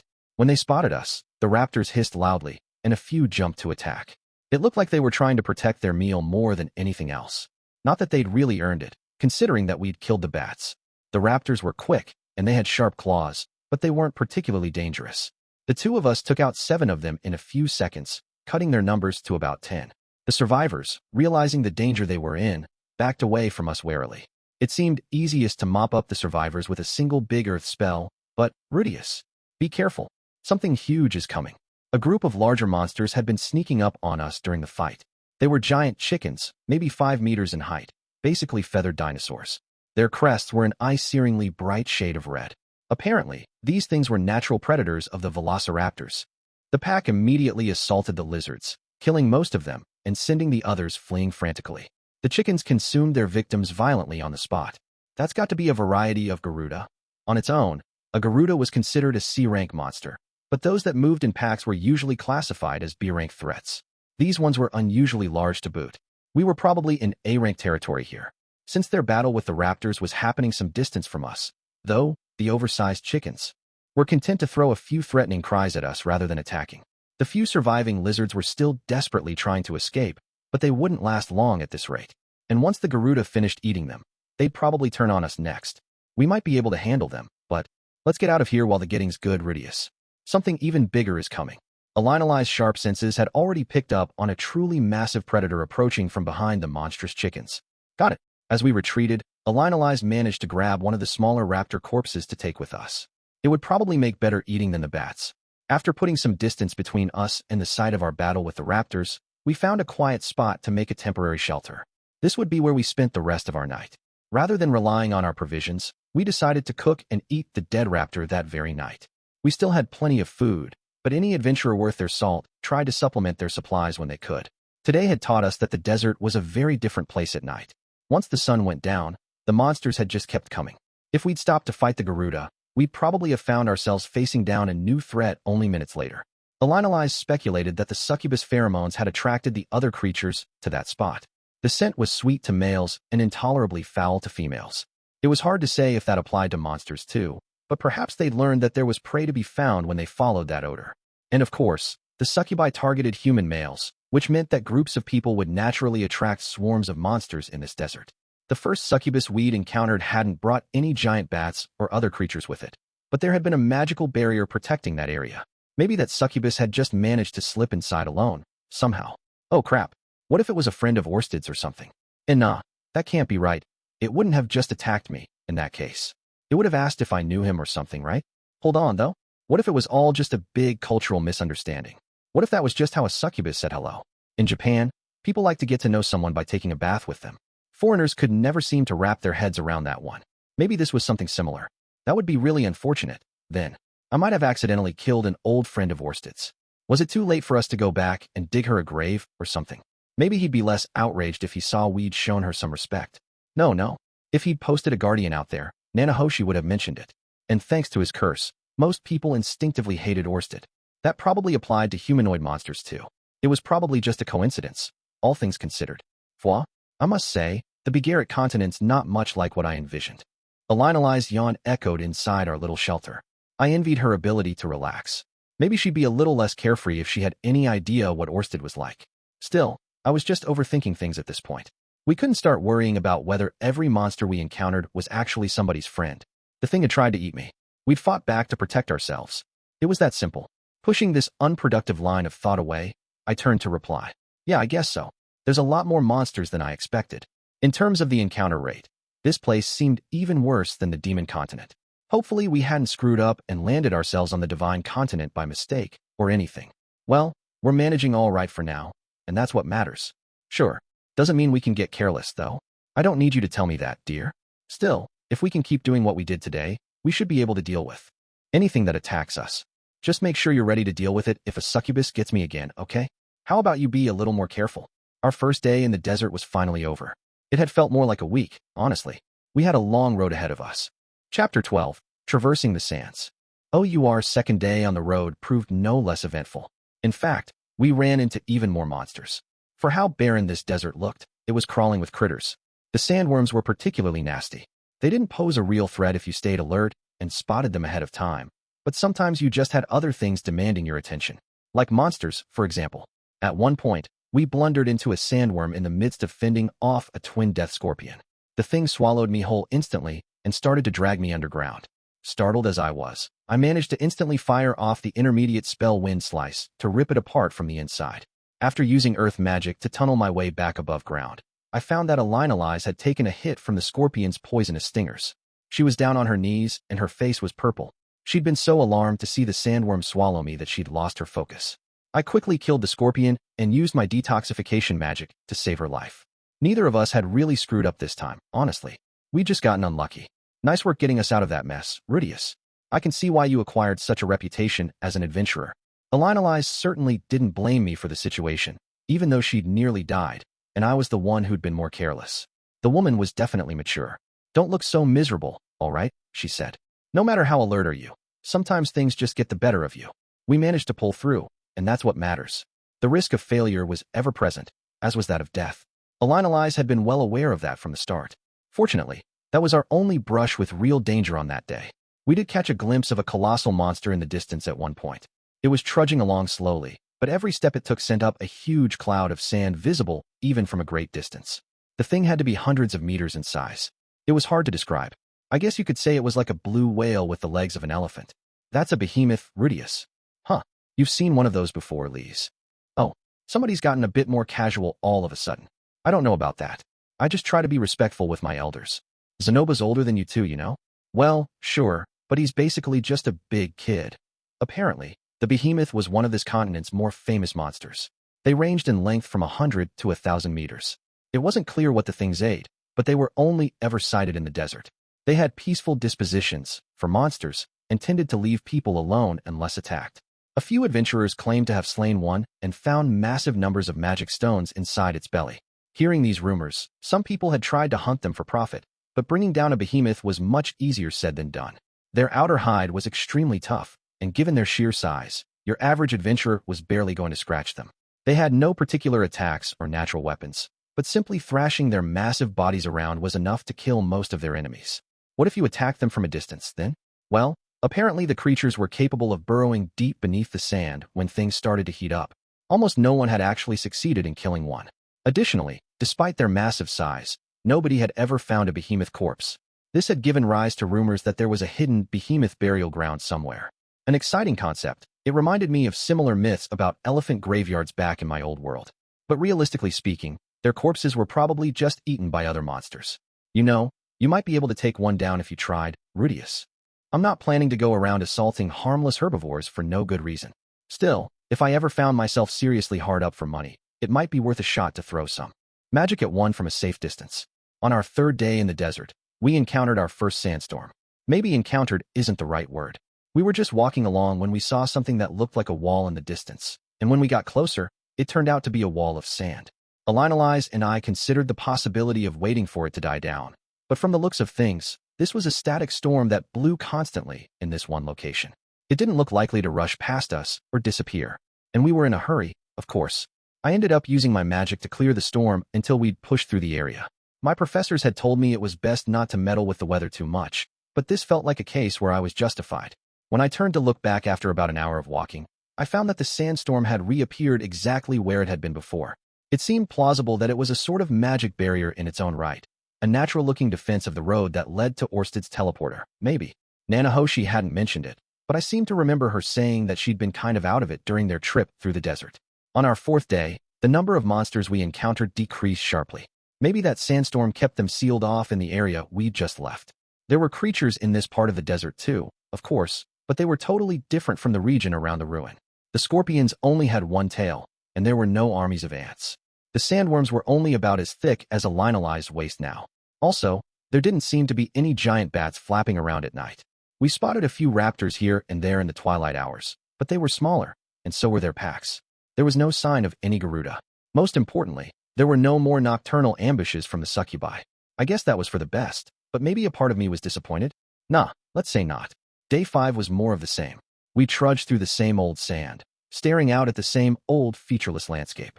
When you're walking through a place without any visible landmarks, it's supposedly easy to end up going in circles when you think you're moving straight forward. It has something to do with the difference in the length of your stride when you're moving your dominant leg. I was confident Elinalise was keeping us on track, but I was still starting to feel like I'd seen some of these sand dunes before. Doubt crept into my mind.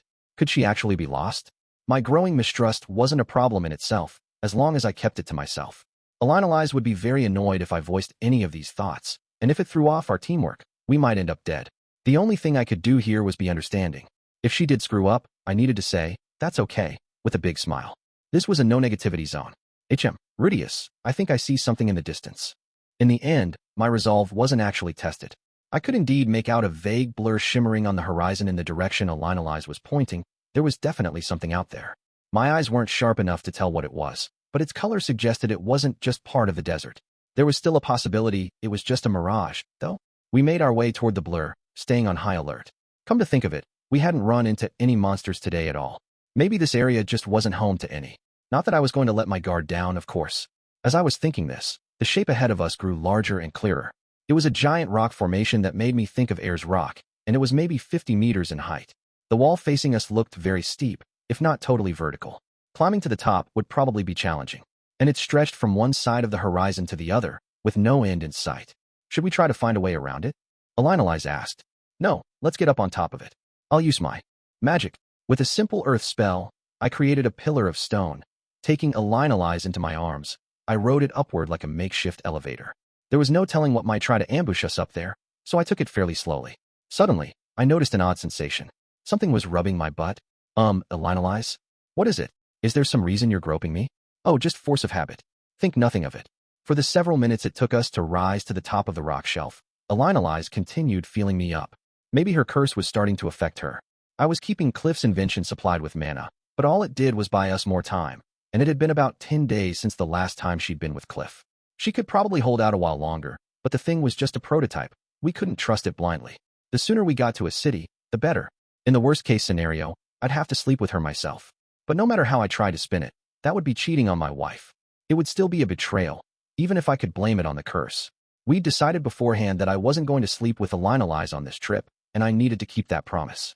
If Bazaar had a brothel where she could hire a male prostitute, that would be ideal. That way, it would just be a business transaction. She could see to her needs without either of us feeling too guilty about it. Elinalise, we're at the top now. Yes, I suppose we are. Elinalise was still clinging to me, and she seemed to be staring at my shoulders with some passion in her eyes. You can get off now. All right. Pardon me. Elinalise stepped off the pillar and away from me, but her eyes quickly drifted downward to my lower body. I was definitely starting to sense some danger here. Maybe holding her like that on the way up had been a mistake. If I'd just taken a few minutes to think, I could have figured out another way to get us both up here. In retrospect, I felt like she'd been consciously trying to avoid physical contact with me these last few days. And now I'd gone and thrown a wrench in the works. We needed to get to this Bazaar place fast. Let's get going, then, she said after a moment. Sure. Only a few seconds after we began to walk, though, a shadow flitted across the ground toward us. Rudeus, get down. As Elinalise shouted out a warning, I threw myself down and forward without even looking upward. An instant later, something zoomed past above me, and a cold tingle ran down my spine. I quickly jumped back to my feet and looked up. We'd been attacked by a monster with the body of a lion and the head of an eagle. Beating its massive wings loudly, it thumped to the ground some distance away from us. That's a griffin, shouted Elinalise, drawing her sword. I quickly focused my thoughts on the battle at hand. Readying my staff and turning to face the creature would leave me in an awkwardly exposed position, and Elinalise was currently behind me, a reversal of our usual formation. But even in a situation like this, she could probably maneuver her way to the front line without getting in my line of fire, and then I could fall back to safety. Or so I thought at first. There's two of them, Rudeus. You deal with that one. A loud flapping sound from behind confirmed that we'd been caught in a pincer attack. I'd have to deal with Griffin A over here by himself. If I dodged out of its path, it would charge right past me and hit Elinalise from behind. Still, maybe that was the safer route. If she could hold off both of them for a few moments, I'd be able to pick them off one at a time. That would be more like our usual pattern, at least. But we hadn't worked out any plan to that effect in advance. She told me to deal with this one. So if I didn't kill it, she'd be taken by surprise. Right then, the griffin was standing with its body bent forward, its beak half open, glaring fiercely at me. It wasn't far from me, and it looked like an agile creature. It might be able to dodge my stone cannon, or even shrug it off. I wanted to be absolutely sure I killed this thing. It had wings. I wasn't sure how far it could fly on them, but Q Wagmire probably wouldn't be too effective either. That left my wind magic. The griffin's back legs tensed up suddenly. I was out of time to think. Launching itself forward with a powerful kick, the monster rushed at me with its legs outstretched like a pouncing tiger. I ducked down and cast the advanced spell Earth Hedgehog at the ground. A circle of 3-meter earthen spikes burst up all around me. Kia. The griffin instantly beat its wings. But my eye of foresight was kind enough to show me what it was planning. It adjusts its course in midair, dodges to the side, and tries to take its distance. Whipping my left hand forward, I fired off a wind spell, creating a shock wave in midair that robbed the griffin of its mobility.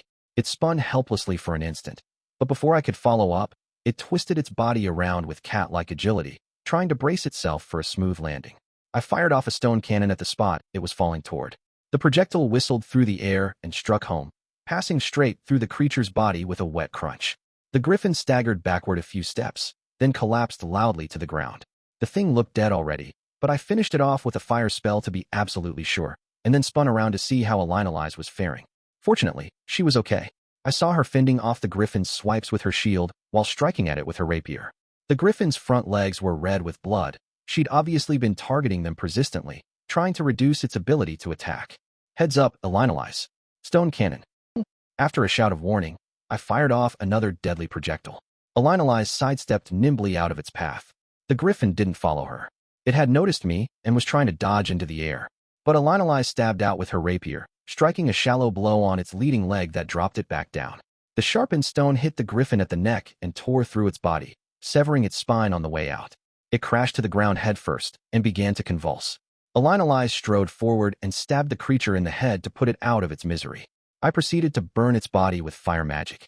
The two of us took a few moments to look around the area for any additional reinforcements before finally letting out a sigh of relief. Sorry about that, Rudeus. I got a little careless. Nah, I'm the one who wasn't looking above me. After apologizing to each other for our slip-ups, we turned our attention to the road ahead.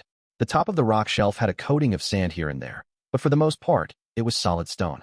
At least we wouldn't have to worry about anything lurking under the surface. Let's make sure we watch the skies from now on.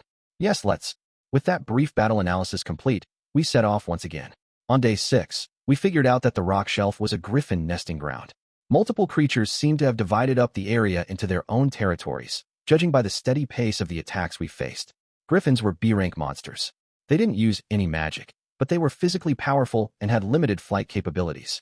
That added mobility made them much more challenging for a magician like me to target. Most of the time, we encountered them alone, but sometimes you'd get small family packs of 2 to 5. The creatures were clever and could organize coordinated attacks and ambushes, so in a group, they were considered an A-rank threat. They weren't any match for us without the element of surprise, though. Night fell, but no succubi appeared to harass us. They presumably avoided griffin turf. From the looks of things, the griffins were pretty territorial. Once you beat off the locals, there wasn't much risk of another group barging in to attack you that same day. In other words, we were safe here for the moment. For the first time in a while, we made ourselves a campfire and roasted some griffin meat for dinner. The last group we'd beaten was a male, a female, and their child, so we went with the youngest of the 3. Young animals tended to be more tender and tastier. I did feel a little bit conflicted, as someone who was going to be a father himself before too long, but we do what we have to in order to survive. People are selfish creatures at the end of the day. Fortunately, I'd picked up a few tricks when it came to cooking monster meat, like carrying my own spices with me. The raptors hadn't been particularly tasty, but the griffin was basically part bird and part mammal, so I had higher hopes this time around. For the seasoning, I used 1 part ground kokiri nuts to 2 parts awazu seeds and abi leaves. After mixing and grinding them together, I tested the blend by licking my finger. Nice and spicy. I rubbed the seasoning evenly across the surface of the cut we'd butchered out of the beast, taking care to rub it in well. After adding a sprinkle of salt, I moved on the cooking part. Once the surface was done, I moved the meat a little further from the fire to lower the heat and waited a bit longer. Once the fat was visibly sizzling, we were good to go. Trying not to burn my tongue, I took a cautious, experimental bite. The meat was both tender and juicy. It had a slightly odd flavor to it, but the spices almost completely masked that. Given the way I'd done things, it wasn't cooked completely all the way through. But that wasn't an issue, and once you chewed off the surface, you could just sprinkle a little more seasoning on. This really takes me back, said Elinalize. Geese always used to carry around little bottles of spice like that too. Yeah, that seems pretty common with rogue types, doesn't it? After Eris dumped me, I'd spent several years living the adventurer life. Naturally, I'd spent some of that time working in parties. It felt like there was always one guy in every group who'd make his own spices and carry them around. For some reason, it was usually the dagger-wielding, lock-picking, trap-disarming sorts. I'd often noticed them squirreling random nuts and leaves away for later. Foraged materials weren't just useful for cooking, though. Sometimes you'd run into a monster that recoiled from the strong tastes and smells of certain plants. Some plants also made a decent insect repellent in a pinch. I'd even seen one guy who even tossed some kind of powder in his enemy's eyes to blind them. I like the way you season this quite a lot, Rudeus. Well, that's good to hear. Elinalize was openly licking the fat from her fingers. You wouldn't usually catch her doing that when she was eating in a random tavern. Not unless she was trying to seduce someone. Your table manners aren't the best today, Elinalize. Goodness, now you sound like Zenith. Did Mom used to nag you about that? Oh yes. She'd flush bright red and hiss. You're a lady, Elinalize. Try to act like it. Elinalize's imitation of Zenith didn't quite line up with the woman I remembered, but I guess they'd known each other well before I was born. I found myself wondering about where Zenith was now for a moment, but I shook the thought out of my head. There was no point in making myself anxious. Were you just as promiscuous back then, too? Promiscuous? That's rather rude. I suppose I was, though. But back in those days, we all used to sleep in our underwear or the nude. Ghislaine didn't even know what a bra was at first. You should have seen the way Paul ogled her. It was hard to imagine Ghislaine being quite that shameless, but maybe she was just clueless. That would fit with what I knew of her. As for Paul, well, not to excuse the guy's behavior, but I probably would have done the same thing. Beastfolk women tended to be pretty impressive in the chess department. You know, come to think of it, I guess Zenith was about your age now when I first met her, Elinalize said. Really? You've known her since she was a teenager? Yes. She was a clueless, innocent little girl. Paul picked her up off the street and dragged her into our party, the scoundrel. There was a fond, nostalgic look in Elinalize's eyes as she reminisced. Come to think of it, Geese and Ghislaine had seemed just as happy when they talked vaguely about the past. They'd probably had some good times together. I got the impression Dad wants to apologize to you about something that happened back then. Is it all right if I ask what it was? You're better off not knowing, dear, said Elinalize, grimacing now. I don't think you want to hear too much about your father's romantic history, do you? Yeah, you're right. To tell the truth, I kind of did want to know, but I didn't want to pressure her. Sometimes a man has to swallow his curiosity. At least her reply told me it had something to do with his love life now. He'd apparently been in a physical relationship with Ghislaine at some point, so it wouldn't surprise me if he'd been sleeping with Elinalize too. And then Zenith got pregnant, and the whole party fell apart. I could easily imagine how that could lead to some ugly drama. Once we make it to Repan, I'm sure he'll fall over himself to apologize, I said. I'm not going to forgive him no matter what he says. Elinalize was scowling again. Whatever happened must have been seriously ugly. Paul really was a good-for-nothing bum. But that exactly was why I had to help him out. Guys like him and me had to look out for each other. If worse came to worst, I'd just have to beg Elinalize to forgive him myself. The 7th day started off like the 6th, and we made steady progress north while fighting off griffins. This rock shelf went back further than I'd expected. Maybe it was more of a mountain. While the top was mostly flat, we couldn't see far in any direction thanks to the giant boulders strewn randomly across its surface. Every once in a while, though, we'd come across a more open area. This was where the local griffins would attack us. We beat them down, then forge ahead. Rinse and repeat. Oh, but then, quite suddenly, the rock shelf came to an end. Well, it's about time. The ground far below us wasn't barren desert anymore. There was a smattering of trees and plants down there. It looked kind of like a savanna, without much in the way of grass. In the distance was a large lake, with white roofs clustered all around it. We'd found the city of Bazaar. Chapter 13, Bazaar. Oh, in our 8th day on the Begaritt continent, we lowered ourselves down off the rock shelf and headed for Bazaar. From our vantage point, the city looked a bit like a donut. The big round lake in the middle was surrounded by a ring of white frosting, tents and buildings, with a small green area on the outskirts. Come to think of it, I hadn't eaten anything sweet in a while now. We're finally here, sighed Elinalize. That was quite a hike, I must say. Yeah, no kidding. It feels like we covered a lot of ground in the last week. I suppose the monsters made it feel even longer than it was. The ground in this area wasn't just sand. There was actual soil here, although its reddish-brown color suggested it wasn't particularly rich, and the plains were dotted with sizable boulders and a few scraggly plants. It reminded me a bit of the Demon Continent, actually. At least it was easier to walk on, and the temperature was much less extreme here. There was a stark difference in climate compared to the desert on the other side of that rock shelf. By the time we reached the outskirts of Bazaar, it was already evening, and bats were starting to flutter through the sky. They didn't swoop down to attack us, though, and there weren't any succubi accompanying them. They were just ordinary bats. Still, there might be other monsters lurking around, even if we were close to the city now. We stayed alert as we approached it. Just as we were getting close, there was a piercing cry from somewhere nearby. Recognizing the call of a griffin, the two of us instantly tensed up. Is it coming for us? No, I don't think so. They're fighting over there, see? Elinalize was peering at something up ahead of us, but I couldn't make out what she was looking at. Who is it? I couldn't say. We moved forward cautiously in the direction of the city. Soon enough, I spotted a small group of people fighting a pack of griffins up ahead. There were 4 humans and 5 of the monsters. Well, there had been 6 humans, but 2 of them were lying motionless on the ground. Of the 4 survivors, 1 was crouching down and clutching his head rather than fighting. In other words, it was 3 against 5. The outnumbered humans were fending off the griffins with sizable broadswords. They were a well-coordinated group, but it was obvious that they were starting to get tired. Should we help them out, Elinalize? She shrugged her shoulders noncommittally. I'll leave it up to you. Let's do it then. Abandoning them would probably leave a bad taste in my mouth. I didn't see any reason not to ride to the rescue. All right, cover me. Got it. Elinalize was already rushing forward. As she approached, I fired off a shockwave blast at a griffin that was currently in the air. My spell was a direct hit. The monster had been focused on the enemies in front of it. The blast wasn't enough to kill it instantly, but it did send it tumbling to the ground, spraying feathers in all directions. Elinalize leapt on the fallen beast and stabbed it in the neck with her sword. I fired off more wind spells in quick succession. My second target went down from a single blast, but the third managed to evade my spell. The creatures were aware of my attacks at this point, but they also had armed warriors in front of them, and Elinalize was blocking their path to me. I was free to fire off as many spells as I wanted without fear of retaliation. It was like shooting fish in a barrel. Kaiya. Once I'd picked off 4 of the monsters, the last of them tried to flee. I finished it off with a stone cannon to the back. It was never smart to let a wounded, desperate beast go free. With the battle over, Elinalize and I sheathed our weapons and approached the group of warriors. Is it over? The man who'd been crouching down and quivering finally raised his face. After looking around the area nervously, he smiled in obvious relief. The warriors who'd been fighting the griffins turned and approached him. Rising to his feet, the man immediately began shouting at them.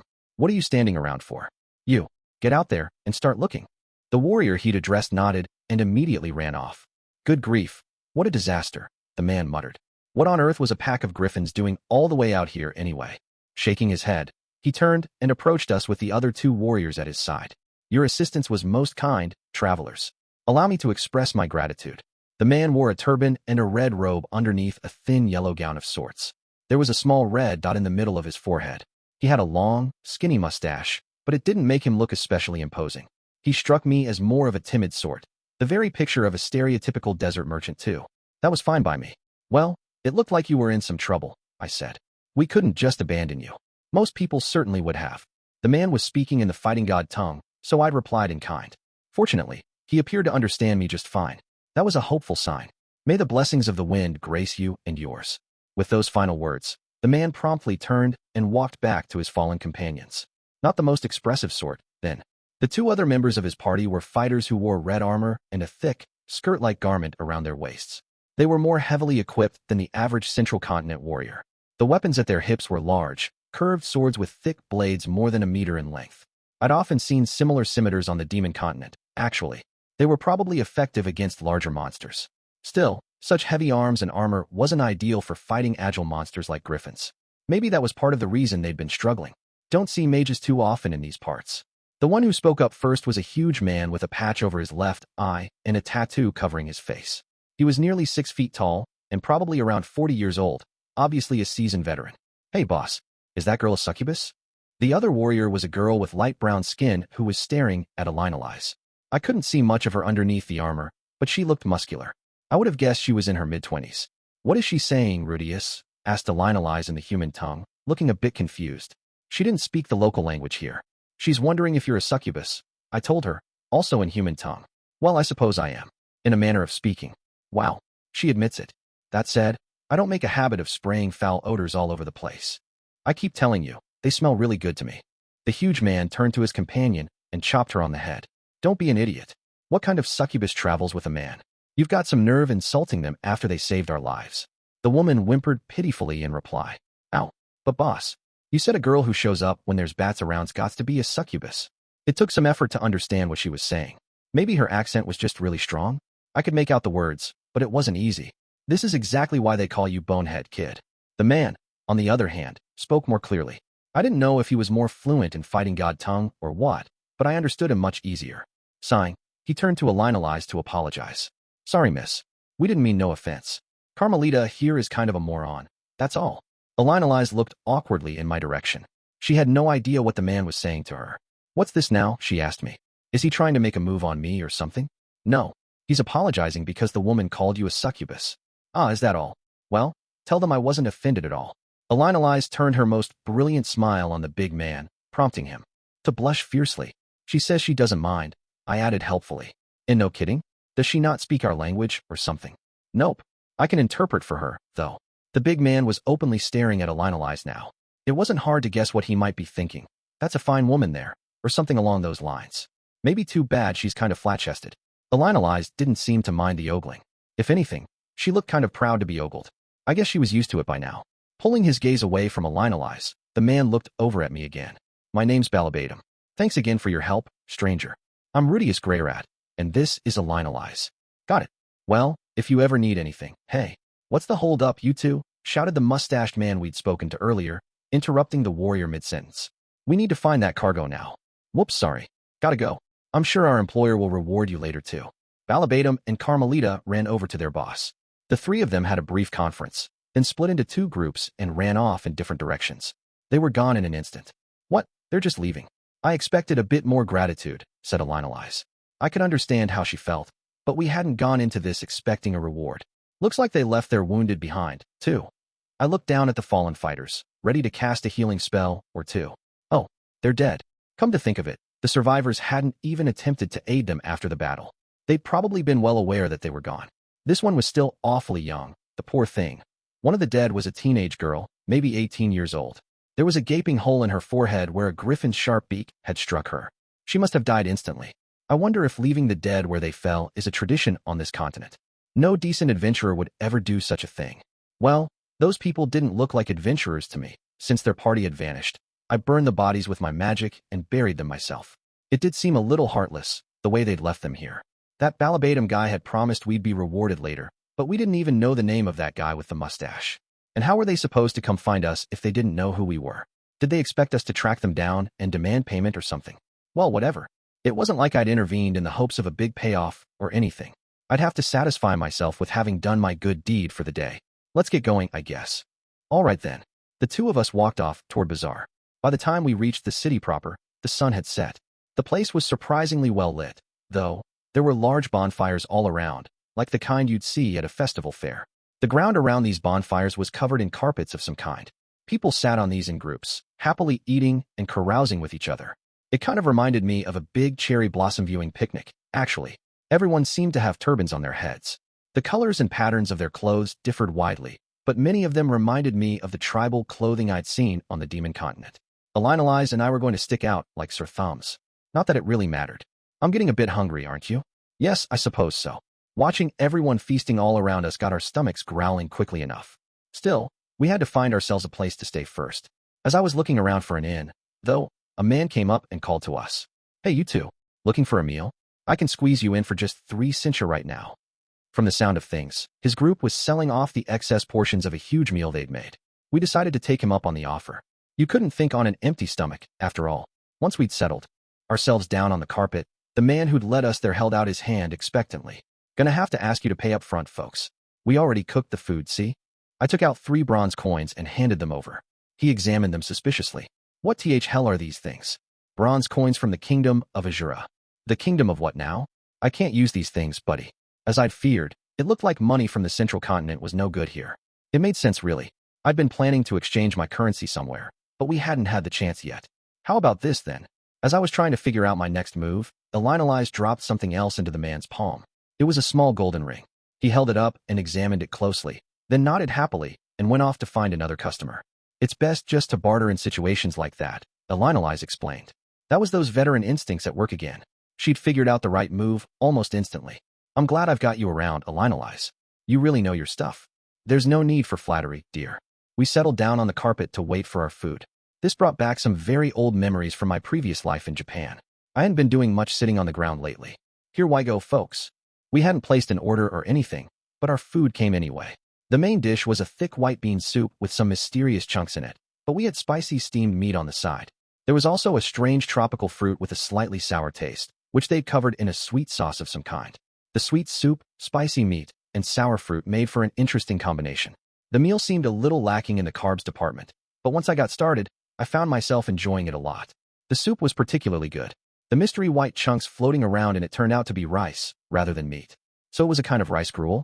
I hadn't been expecting to find rice here, of all places. There couldn't possibly be any rice paddies in this climate, so they had to be growing it in dry soil. I'd heard that was possible, although more challenging to pull off. It was definitely a pleasant surprise, and I ended up gobbling down the soup in no time at all. My love for rice had only grown stronger over the years. Just getting a cup of it in my belly made me feel invincible, like I was ready to take on the world. I'd have to see if it was possible to cultivate rice in the Northern Territories somehow. If I taught Aisha the basics of planting crops, maybe she could get a little field going in our yard. Then again, it probably wouldn't be right to turn my little sister into an agricultural worker for my own pleasure. Oh, you're not whining about the food for once, Rudeus. That's unusual. Well, it was better than I was expecting, honestly. I even ended up asking for seconds. I never complained about Sylphie's cooking or anything, just to be clear, but rice definitely held a special place in my heart. If I only had some eggs and soy sauce to go with it, everything would be perfect. I could always raid a Garuda nest for the eggs, right? They were basically just giant chickens, after all. That just left the soy sauce. Maybe this continent would surprise me again, and I'd find some for sale in the market. Let's see if we can't find ourselves an inn, then. But of course, we weren't here on vacation. If we had a little extra time after saving Paul, maybe I could pursue this little side project. Now wasn't the time. Right, said Elinalise. I think it's best we leave finding a guide until tomorrow. Most of the merchants around us were already closing up shop and heading home. The bonfires were going out one by one, and people seemed to be getting ready for bed. It seemed a little early to me, but we clearly weren't going to be able to hire anyone tonight.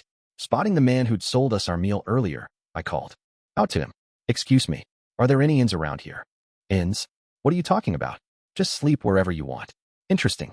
Apparently, visitors to Bazaar who hadn't brought their own tent just slept out under the stars. We could always make ourselves a shelter with my magic, though. Where should we settle down, then? Asked Elinalise. It looks like people are clustering closer to the water. Okay, then, let's set ourselves back a little bit from the crowd. The two of us picked our way around for a while, then found a nice open spot midway between two larger tents. There were guards hanging around outside them, so we probably wouldn't have to worry about any thieves. I made our shelter on the larger side this time. It took longer to create than usual, but we'd have more space to spend the night in. Once the sun rose, it would probably get brutally hot in here really quick, so we wouldn't be using it longer than that. Phew. Well, at least we made it this far, right? So far, so good. Dropping our bags on the ground, we allowed ourselves to breathe a sigh of relief. Still, we're only halfway there. Let's make sure we stay on our toes. First things first, agreed Elinalise. Tomorrow, we'll buy the provisions we need and find ourselves a guide. We spent a few minutes quickly going over our priorities. First and foremost, we needed to exchange our money, buy provisions, confirm the route to Repan, and hire a guide. We also took a little time to maintain our equipment. Elinalise cleaned her sword and shield, and I looked over our protective gear for any damage. This was just a part of our daily routine by now. After a few minutes, we finished up and spread out the furs we used for our bedding. But just as I was about to turn in for the night, Elinalise got to her feet. Okay then, I'll be going out for a little while. What? Is she running to the convenience store or something? To do what? Elinalise smiled at the question. To pick up a man. In other words, she was going to reset the timer on her curse. You've still got a little more time, don't you? Elinalise's curse kicked into full gear every 2 to 4 weeks. Cliff's magical implement more than doubled that deadline, so she was good for at least a month in between encounters. It had only been 2 weeks since we left, and it was probably beginning to have some effect on her, but it wasn't urgent yet. That's true, but I'm going to hire someone anyway, while we're here. Right? This trip was going to last 3 months at the very least. Given how uncertain we were about what lay ahead of us, 4 months was probably a more likely estimate. Even in the best-case scenario, Elinalise would need to sleep with someone at least once in that time. There was no getting around it. Okay then, I guess I'll see you later. Yes, I'll be back eventually. Don't wait up for me, though. Get your sleep in. Well, okay, but you don't speak the language here, do you? That won't be an issue. This sort of thing works the same way anywhere you go. With that, Elinalise left the shelter and walked off into the city. The next morning, I jerked awake to screams of ant attack as an army of phalanx ants descended on the city. And then I woke up for real. For once, I'd actually gotten a full night's sleep, and my dreams had mostly been pleasant. I remembered one that involved Aisha and Norn demanding that I carry them on my shoulders. When I hefted Norn up there, Aisha would sulk, and when I switched to Aisha, Norn started bawling. But eventually, Sylphie showed up and seized their prize, my shoulders, for herself. I gently chided her, explaining that everyone should take turns, but she replied, "Too bad. This is my seat now. Nobody else gets to use it." My poor sisters started wailing miserably, of course. Sylphie had been a grown woman when she first showed up in the dream, but she turned into a 7-year-old version of herself once I put her on my shoulders. It was a nice dream. When I woke up and remembered it, I found myself smirking. Today felt like it was going to be a good day. Looking over, I saw Elinalise fast asleep, a satisfied expression on her face. It looked like she'd had fun last night. That was good to know, although I felt a little bad for Cliff. In the morning hours, Bazaar had completely transformed itself. The quiet of the night gave way to a burst of lively commerce. Merchants spread out their goods outside their tents and called out loudly to everyone who passed by. "I got big, juicy melons here. Last chance folks. They're all gone tomorrow. Griffin claws here. 30 Sinsha if you buy now. Anyone got Nania cloth? I've got Tokatsu fruit to trade. The sellers shouted out their prices, while their prospective customers yelled back offers just as loudly. Some were exchanging currency, but many were bartering too. The market crowd seemed to stretch out all around us as far as the eye could see. Here and there, I saw scuffles or fistfights breaking out, but they seemed to be quarrels between merchants, rather than anything really dangerous. I've got glass bottles from Vega. I won't be taking these any further east. Anybody need to stock up? Glass products, in particular, seemed to be a focus of trade. I had to assume it was a major industry in this region. One merchant had shelves and shelves full of rectangular containers with intricate symbols carved into their surface. They looked a bit like fancy whiskey bottles. Some were brightly colored, but they were all remarkably smooth and clear. The central continent had glass as well, but it tended to be thin and only semi-transparent. I'd heard that the richer parts of Azura had artisans who made good glass, but this region probably produced the real quality stuff. Of course, even this glass wasn't comparable to what I'd gotten used to back in Japan, but some of their pieces were obviously handcrafted with care. I found myself tempted to buy something as a souvenir. Rudeus, we didn't come here to shop for gifts. Yeah, I know. As the market bustled all around us, Elise and I got to work on our to-do list from the night before. First of all, we needed money. The currency around here seemed to be the Sinsha, something unfamiliar to me, which was kind of exciting, in a way.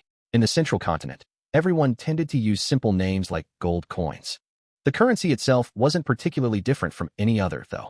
It was just a small, round piece of gold with a design poorly stamped onto its surface. I'd seen some of these before, actually, when I was passing through Eastport with Eris. We sold off some of the things we'd brought along with us and got our hands on a fair amount of this local currency. It seemed like barter was very common here, but it was always smart to have some cash in your pocket. The things we brought from the central continent fetched very good prices. To my surprise, a few cheap cuts of jerky sold for 3 times what we'd paid for them. We might have been able to negotiate them even higher if we'd tried. I felt like there was an opportunity to rake in some real cash by selling off meat here and buying up glass to sell back in Renoa, but trying to make money off that teleporter was just asking for trouble. For now, we secured ourselves about 5,000 Sinsha to pay for our short-term needs. I wasn't sure how much we'd end up needing, but our dinner yesterday had only been 3 Sinsha. We'd probably be fine for some time. With our money issues sorted, we started gathering information about Repan. It was apparently a major city, so this wasn't difficult. As Nanahoshi had assured us, it was apparently about a 1-month journey to the north. I asked about the road there as well, just to get a sense for what we were up against. So, the usual route is to head through the Nkats region and take the long way around the desert, but there's been a lot of bandits out that road recently, so it ain't safe. The smarter merchants are cutting right through the Yuko Desert these days. You head east till you hit the marker, then go north to the oasis. From there, it's a winding road over to the west for a while. Once you see the Kara Mountains, you keep them on your left and head north to the next oasis. From there, the desert's a little less brutal off to the east. You push your way through that as fast as you can, then head northwest to rejoin the normal road. It was nice to get such a detailed reply, but none of this meant anything to me. There were lots of references to specific places I didn't know about, most of which sounded like generic mountains or patches of desert. I got the basic message that there were 2 routes to choose from, but if we tried to follow either, we'd probably get ourselves lost.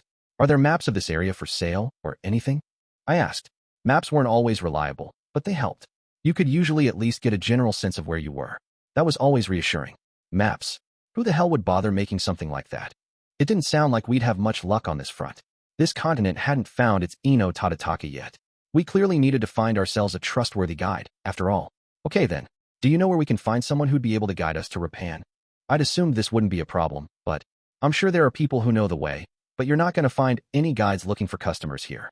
This city's more of a way station on the road. Wait, really? Yeah. I mean, usually you want to travel between the bigger trade hubs, right? Ah, I see. That did make sense, now that I thought about it. Why hadn't I realized this might be an issue before? Elise had assumed we'd find a guide quite easily, but her experience didn't really apply here. When she visited an unfamiliar land for the first time, she always started off at border cities where travelers were common. But this time, we'd used a teleporter to jump right into the middle of the continent instead. That difference had thrown us off. Things already weren't going as planned. Still, there was no point in panicking. Life always throws some curveballs at you. We'd only been out here for 2 weeks, and the journey would normally have taken an entire year. That was some impressive progress, no matter how you looked at it. What would you normally do in a situation like this, Elise? Push straight through on the shortest possible route. To be honest, though, I've had enough of walking through the desert for a while. Yeah, same here. What do you think then? Maybe we can tag along with a merchant making their way to Repan. That sounds like a plan. Let's see if we can find one. Aisha had managed to reach Renoa quickly by hitching rides with merchant caravans. There was no reason we couldn't use the same trick. We didn't need to rush, even. The only thing that mattered was getting to our destination safely. Sir, would you happen to know of any merchants who are on their way to Repan? There wouldn't be any caravans actively looking for guards here, for the same reason that there weren't any guides to be found. But Alinalize was an S-rank adventurer, and I was a Water Saint tier magician. If we offered money and our services, we might find someone willing to bring us with them. Unfortunately, the man told us there weren't many people heading to Repan in general. Most of the traveling merchants were on their way to a place called Kinkara in the east. There was some traffic to the north, though. Repan was famous for its labyrinths, which produced a steady stream of valuable magic items. If you stocked up on those, you could sell them at higher prices in other cities. Some merchants made their living that way. Most of them brought magic stones and crystals from the southwest up to Repan, where they sold their cargo and funneled the profits into buying magic items. Dunno if there's anyone like that around right now, though, the man concluded. We'll definitely get a bunch in a few months, at least. This wasn't too reassuring. I was starting to think we might be better off just hitching a ride to that city out east.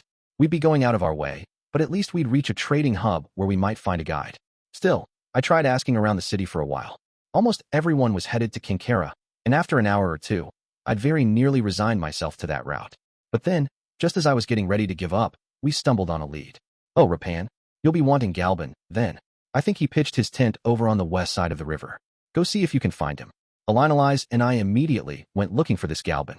He'd evidently made his fortune by traveling the route between Repan and a city called Tenorio, bringing magic stones to Repan and taking magic items back. People said he traveled in a caravan of 6 camels, which meant he was earning good money. It didn't take much asking around before we found the tent that we were looking for. It wasn't that huge, but there were in fact 6 camels tethered out front. As we approached, a brown-skinned woman emerged from inside the tent. She wore a breastplate and a skirt-like wrap around her waist. You couldn't see her muscles under the gear, but she looked pretty strong. It took me a few seconds to realize that this was actually Carmelita, the same warrior we'd met yesterday. Hey, you're those people from yesterday. Apparently, she remembered us as well, although she looked surprised to see us. It seemed the mustached little man we'd saved yesterday was Galban himself. Good thing we decided to help. Galban welcomed us with a warm smile as we stepped inside his tent. My apologies for yesterday, friends. We were surprised to see you'd already left by the time we got back. Apparently, they had run off to track down their camels, which had fled in the chaos, along with the valuable cargo they were carrying. They'd returned to the spot of the battle afterward, only to find that we'd buried their comrades' bodies and disappeared. Galban claimed to have spent a good deal of time trying to find us that evening. You could have just explained the plan before you disappeared, then. Still, maybe that was just common sense in a place like this. Your cargo comes first, and everything else can wait. It must be fate that you found us like this. Would you care to join my caravan as bodyguards? He'd been looking to hire new sword arms anyway, from the sound of things. That made sense, since he'd lost a few yesterday. How about 500 cincha to Repan? What do you say? Judging from the way he rattled off compliments on our elegant defeat of the Griffins, he'd had this idea in mind from the start. I seem to remember him being curled up in a ball for the entire battle, but whatever. This was exactly what we needed. All right, sure. We'll come with you as far as Repan, then. Ah, splendid. That's truly wonderful. I'd even be willing to sign you both to a long-term exclusive contract, if you're interested. I've never seen a magician of your caliber before. I'd make it worth your while, I assure you. How about 10,000 cincha a year? No, wait, Balabatum would kick up a fuss. Would 8,000 be enough? I could. The offers were starting to get a little too ambitious, so I ended up having to interrupt. I'm sorry, but we've got something we need to take care of in Repan. We'll keep the offer in mind, though. Galban accepted this easily enough. We'd found our ticket to Repan. Everything was back on track. Chapter 14, The Warriors of the Desert. So, we set out for Repan as members of Galban's caravan. The head of his guard team was the warrior Balabatum, also known as Hawkeye. His companions were Carmelita the Bone Crusher and Great Blade Taunt. Adding myself and Alinalize, we had 5 fighters and 1 merchant in our party. There were also 6 camels, if you counted those. I considered making up names for those guys too, but decided against it after learning that we might have to eat them if we ran out of food in the desert. I didn't want my first taste of camel meat to be flavored with guilt. Before heading out, we'd held a meeting to work out our basic battle formation. As a general rule, we'd be keeping Galban in the middle. Balabatum was in front, accompanied by Carmelita on the left and Taunt to the right. Alinalize and I would be positioned in the back. The 5 of us would form a protective circle around our employer and his camels. No matter what direction we were attacked from, One of us should be able to intercept the threat before it could harm our client. Your classic Imperial cross formation, basically. I felt like Carmelita or Taunt might be safer choices for the rear guard, but they wanted to keep me toward the back since I was a magician, and it made sense to keep Alinalize closer to me, since we were used to working together. Alright then, let's get moving. We were starting off by traveling east from Bazaar until we reached the major regional road. The names of the places meant nothing to me, but this sounded like the route that was frequented by bandits. Just to be on the safe side, I let Balabatum know about what I'd heard. We don't know a safer route through the desert, he said. If the bandits do attack, that's what we're here for. Sometimes they just demand a toll and let us go on our way. A toll, huh? I hadn't heard about this. But if we could buy our way out of trouble instead of fighting, so much the better. Bandits were just trying to make a living themselves. As long as we handed over what they wanted, they shouldn't ask for more. To be honest, the idea of handing over cash to a bunch of people who were threatening travelers instead of working honest jobs wasn't too appealing to me. But I wasn't the one who'd have to pay up in this case, so I could live with it. Still, there was a chance we'd run into some greedier bandits with an interest in more than money and goods. For example, they might demand we hand over Alinalize, given how attractive she was. That could be trouble. It's not like the two of us were old friends with Galban and company. We'd save their lives, but that didn't mean they'd risk their necks for us if it came to it. There was always a chance they'd hang us out to dry. You look nervous, Rudeus, but I wouldn't worry yourself too much, said Alinalize quietly. With a magician of your skills on our side, a few bandits shouldn't be an issue. You think so? I do. And if worse comes to worst, I'll use a little charm on them. Oh, what? You want to get carried off to their base, chained up, and brutally. Goodness, how extreme. As long as you go along willingly, even bandits will be gentle with you. Are you speaking from experience here? We all make mistakes in our youth. Alinalize didn't seem too concerned at all. Still, those days were long in the past, and she'd probably be less eager to do something like that now that she had Cliff in her life. Well, whatever. We could probably fend off an attack easily enough, as long as we weren't outnumbered too terribly. Our party trudged through barren fields for a while, heading east. We had to fight off a lot of monsters on the way. There were Begaritt buffaloes, which charged at you in groups, and great tarantulas, huge spiders that scuttled around furtively. We also encountered windmaster eagles, flying monsters that would cast wind spells at you from above. Some of our friends from the desert made an appearance as well, mostly cactus treants and those killer lizards, which were apparently called gyroraptors. There were many others, too. However, Balabatum proved capable at spotting our enemies well ahead of time, so we never found ourselves forced into serious combat. It turned out he had a demon eye himself, which was why he'd earned the name Hawkeye. The man was muscular and tall, and probably in his mid-40s, judging from the wrinkles in the corner of his eyes. You could tell at a glance that he was the wily survivor type. His hair was cropped short on the sides and in the back. It reminded me a little of the team captain from that old basketball anime. I kept expecting him to shout, "Just tape it," or something. His demon eye was the same type as Ghislaine's. It allowed him to see the flow of mana in the world around him. This was most useful as a means of detecting enemies. We've got monsters ahead. Ready for combat, everyone. So far, he'd perfectly predicted every approaching monster and change in the weather. It was almost like traveling with Rudeus. He wasn't quite as precise on the details, but he spotted enemies very quickly. His many years of experience was probably a factor there. This brings me back a little, said Alinalize with a smile. Ghislaine used to spot the monsters just like that, using her eye and her nose. When you had someone in your party who could detect enemies in advance, combat tended to be a lot less risky. By the time the monsters came into range, I was ready to hit them with a spell. I'd started off using stone cannon, but aiming it precisely started to get tedious, so I was currently blasting them into the air with wind magic, and then smashing them down into the ground. That took a bit less effort. You're using those spells awfully freely, boy. Aren't you going to run out of mana? I'd been getting so lazy about it that Balabatum eventually came back to speak with me, looking a bit concerned. I should be fine. I can keep this up all day long, I think. I see. You're a great sorcerer then. What does that mean exactly? It's a title given to magicians who have achieved deep mastery of their craft. Well, I wouldn't say I'm a master of anything yet. In any case, it's rare to find a magician willing to use their powers so freely. Many magicians made a point of not spending more than half of their mana supply in any given day. That was standard in the Northern Territories too. Since most mages weren't too physically strong, their mana supply was all they had to rely on to defend themselves. But I'd never even emptied half of my tank, as far as I knew. Keeping some mana available for emergencies was basically just common sense. To desert warriors who didn't know much about magic, though, it probably looked like most mages were just slackers. Balabatum seemed to have enough experience fighting in a party to understand the real reason why magicians held back. Still, he didn't seem that knowledgeable about magic in general, given that he didn't comment on my silent spellcasting. I'm glad to have your firepower on our side, he said. But try to save some mana for unexpected situations. There's 5 of us in this group, you know? Hold back on the long-range attacks until I call for them. Got it. I wasn't exactly trying to hide the fact that my mana supply was massive, but I didn't see a reason to come out and tell him that either. I wasn't too sure where my limits actually were, for one thing. I didn't want to get too cocky and end up causing a disaster. At night, the 5 of us took turns standing watch while Galban rested inside his tent alone. We were all expected to sleep outside. Not that I'd been expecting equal treatment or anything. I created a shelter and encouraged everyone to sleep inside it, but Balabatum and the others declined, saying they'd have a harder time noticing any monsters that might approach. That seemed like a legitimate reason to sleep outside, actually. It made me feel a little awkward to use the shelter myself, but Alinalize intervened. There's no need to feel bad, Rudeus. We've got our own way of doing things, and will be more useful if we're well rested tomorrow. That made sense to me, so we ended up sleeping in our little hut after all. It was definitely more restful than the alternative.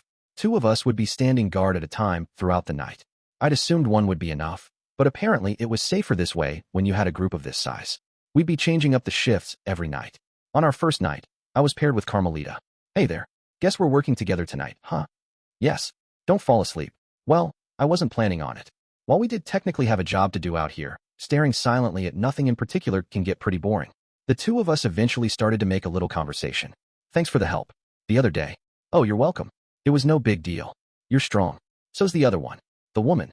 Carmelita, the Bone Crusher, was a warrior by profession and would be turning 21 this year.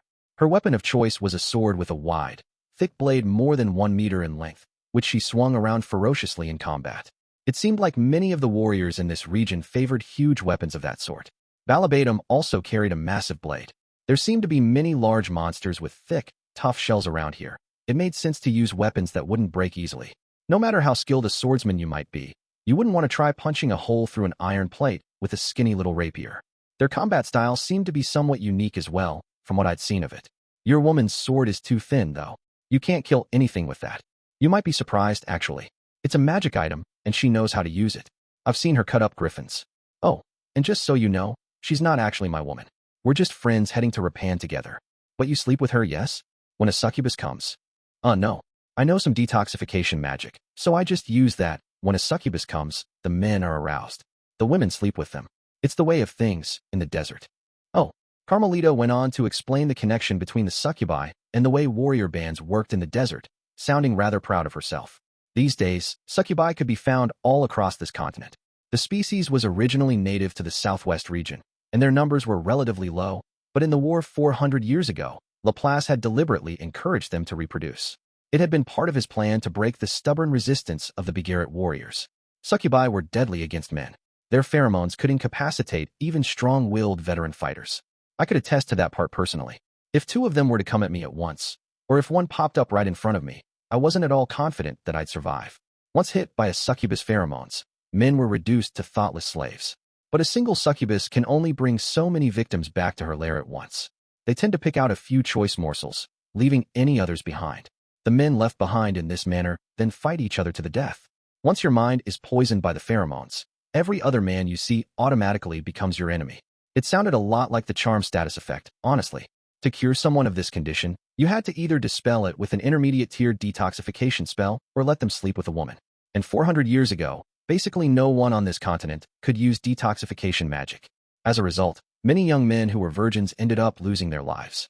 There wasn't much to be done. They didn't have anyone to sleep with. They probably died wishing they'd had sex with someone, even the succubus that doomed them. I could empathize. To jump forward a little. Over time, the warriors of the Begaritt continent had adapted to their circumstances. Every band began to travel with a number of women. At first, these were often slaves or demon prisoners, but the warriors quickly realized that the non-combatants were slowing them down. The women had little stamina and constantly needed to be protected in battle. The warriors thought the matter over. They racked their brains for years and finally landed on a solution. They could train women to be fighters, too. Exactly the sort of solution you'd expect from a bunch of Conan the Barbarian types. And that was how the women warriors of the Begaritt continent first came into being. At present, every group of fighters or guards on this continent contained at least a few women. When the party encountered a succubus, they were responsible for slaying it and then sleeping with the men to break the spell. Some groups even had more women than men, since facing succubi was safer that way. All in all, the women of this continent did more than their fair share of the fighting. Carmelita had no objections to her role. Whenever her band encountered a succubus, she killed it and slept with the men to break its enchantment. Of course, this sometimes resulted in pregnancies, but the women warriors accepted this and would return home proudly when it happened. The baby was eventually entrusted to the people of their village, and the warrior returned to her duties. Carmelita had already given birth to one such child herself. These babies were raised by their entire village rather than their parents. All were cared for and treated equally regardless of their heritage or race. They were taught to fight as children, and once they reached physical adolescence, they underwent a coming-of-age ceremony and left their village behind. When a warrior grew too old to fight, they earned the right to return home and devote themselves to raising future generations. However, there were some who chose never to go back, preferring to spend their entire lives fighting. Balabatum was one of these. Naturally, there was no real concept of marriage in these villages. It was hard to imagine anyone in that society getting romantically attached to any one specific person. Honestly, the culture shock was real. I'd read about tribes with similar arrangements back in my old world, but it was definitely hard to get my head around. I couldn't even manage to convince myself it was sexy. I looked over at Carmelita for a long moment, trying to understand things from her point of view. "I'm grateful to you," she said in her halting way, "but I hate mages. If a succubus shows up, go to the other woman." For some reason, it stung a little bit to get shot down in advance like that. Although I could deal with the succubus thing myself anyway. Greatblade Taunt was a quiet man in his 30s with a thick mustache, light brown skin, and rippling muscles. He wasn't quite as tall as Balabatum, but their faces looked very similar. Without the facial hair, I could easily have mistaken them for each other. We spoke a little on our first night watch together, but he wasn't a chatty sort. It was a real contrast with Carmelita, who seemed to enjoy talking. I didn't have anything in particular I wanted to discuss, but time seemed to pass slower when we were just staring out into the darkness silently. After a while, I tried to draw him out. "I like your name, by the way," I said. "Greatblade Taunt. That's got a nice ring to it." "Yes.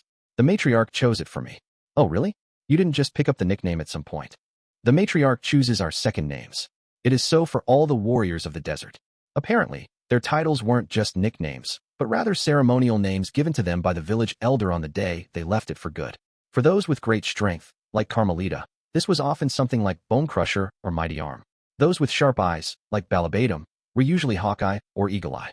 You could usually tell from a person's name what their greatest talent was, in other words. But since there are only so many ways to call somebody strong, you'd sometimes run into another warrior who shared your name. Taunt was known as Greatblade, but his sword wasn't unusually massive by his people's standards. It was just a way of saying he had physical power. Maybe there was a one-cut killer out there too. "Well, people just started calling me Q Wagmire Rudeus, I guess," I said. "I used that spell every single battle for a while. I haven't seen you create a quagmire even once." "Yeah, it wouldn't be too effective against the monsters around here. The spell was very useful against crawling, creeping, or walking monsters, but way less so against anything that could get itself up off the ground, like a succubus or griffin. And stopping a slow, heavily armored bug in its tracks didn't make that much of a difference. I wasn't bothering to stop monsters before I targeted them these days anyway. Your magic is always flashy. If it's your specialty, I'd like to see it at least once." "Well, Q Wagmire's kind of a boring spell, honestly, but I'll try to use it sometime, if I get the chance." With a small nod, Taunt fell silent. Apparently, he'd used up his supply of words for now. As our party moved further east, the land around us grew steadily greener. That Kinkara place lay in this direction, and a large jungle just beyond it. It struck me as a little strange that a jungle could exist so close to a barren desert, but we weren't going to get the chance to see it this time. When we reached a large vertical rock someone had left behind as a landmark, Galban changed our course, and we started heading north. After 3 days of traveling in that direction, we ran into the main regional road. It wasn't paved, much less actively maintained. It looked more like the natural product of countless travelers moving in the same direction. Compared to the sandy terrain we'd been traveling on, though, it felt firm and reliable underneath my feet. That suited me fine. "Sir, we might run into bandits now that we're on the road. I think we'll manage just fine, but if things turn ugly, I'm paying you good money, aren't I? Just worry about keeping the goods safe." "Yeah, all right."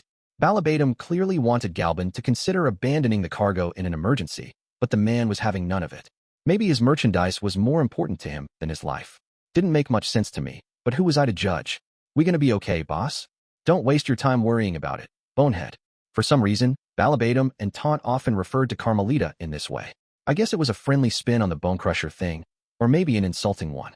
Either way, I had the feeling that she'd punch me in the face if I tried to use it. "Q Wagmire, Dragon Road. I want you two to stick to Galban like glue from now on." "Taunt, you're on the camels.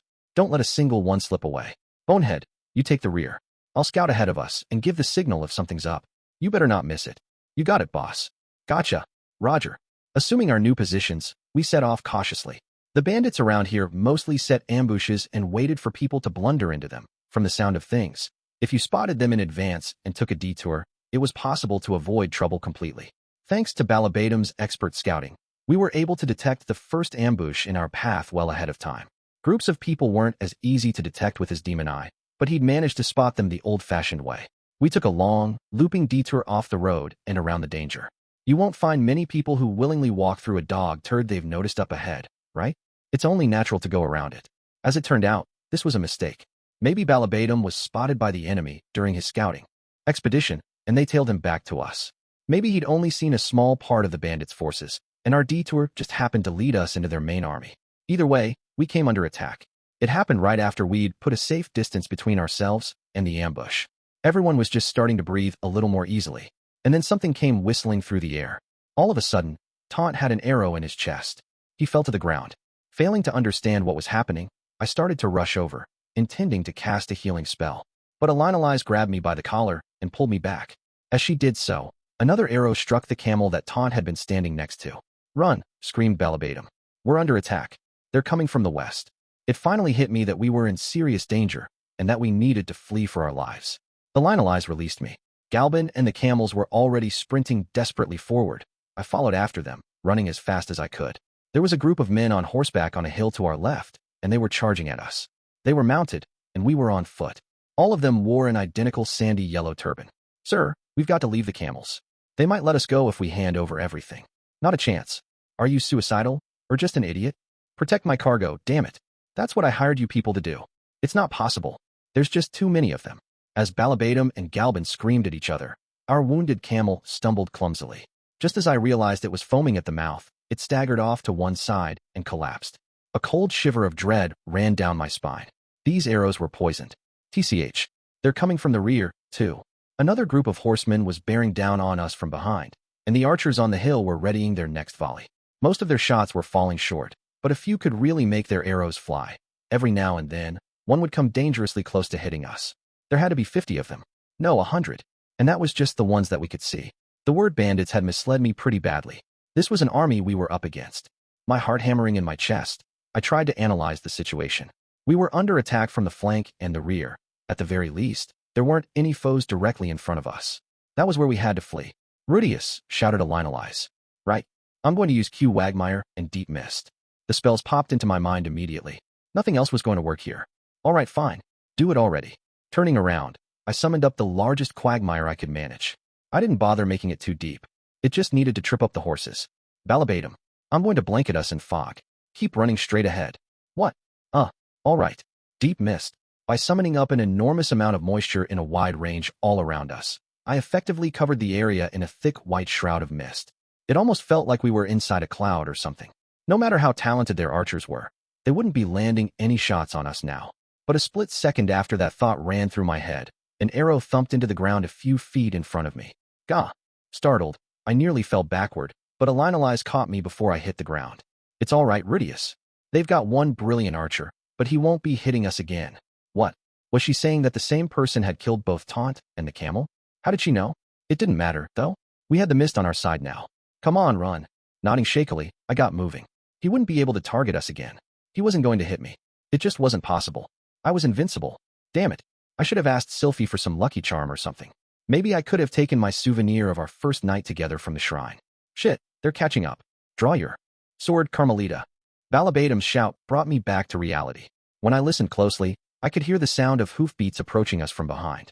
Some of the riders must have swerved around my quagmire, and despite the fog I'd thrown up, all they had to do was charge straight in the direction they'd been moving. We were up against mounted fighters here.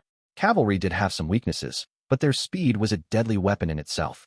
I'd seen at least 50 riders rushing toward us. How many had made it past my spell? 20? 30?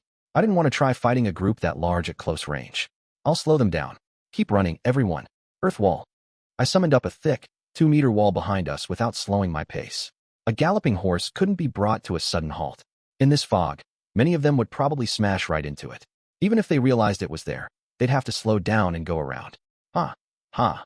There weren't arrows falling all around us anymore, but I still ran like my life depended on it.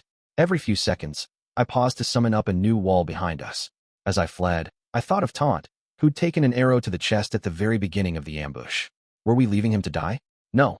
He was a goner either way. That arrow had hit him in the heart, and it was poisoned. Even with advanced healing magic, it was probably a fatal wound. And more to the point, there was no chance we could have stopped to help him. Gritting my teeth, I focused on running as fast as I could. I'm not sure how long we kept running, but it felt like at least 2 hours. Probably more. Eventually, Balabatum looked behind us and called out, "I think we've lost them," and everyone staggered to a halt. Ha ha. I was exhausted, of course, and soaked in sweat. But all my morning runs hadn't been in vain. I could have kept going if I had to. The 3 warriors in the party barely even had to catch their breath, though. That battle aura stuff was really just unfair. Gui. Galban collapsed to the ground, his face pale as a sheet. Even for a seasoned traveler who'd spent years on the road, running for 2 hours straight was a lot to ask. At least I wasn't the only one.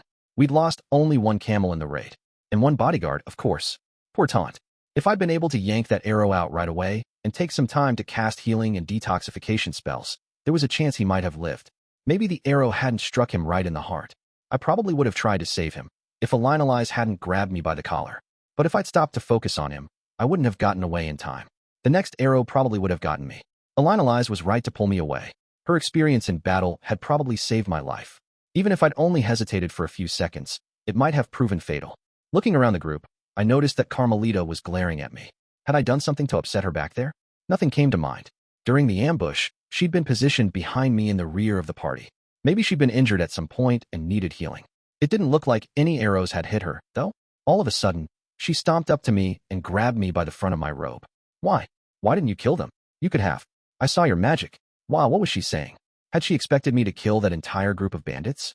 It sounded crazy. But after a moment, I realized that I'd never even thought about trying that approach. Stop it, bonehead.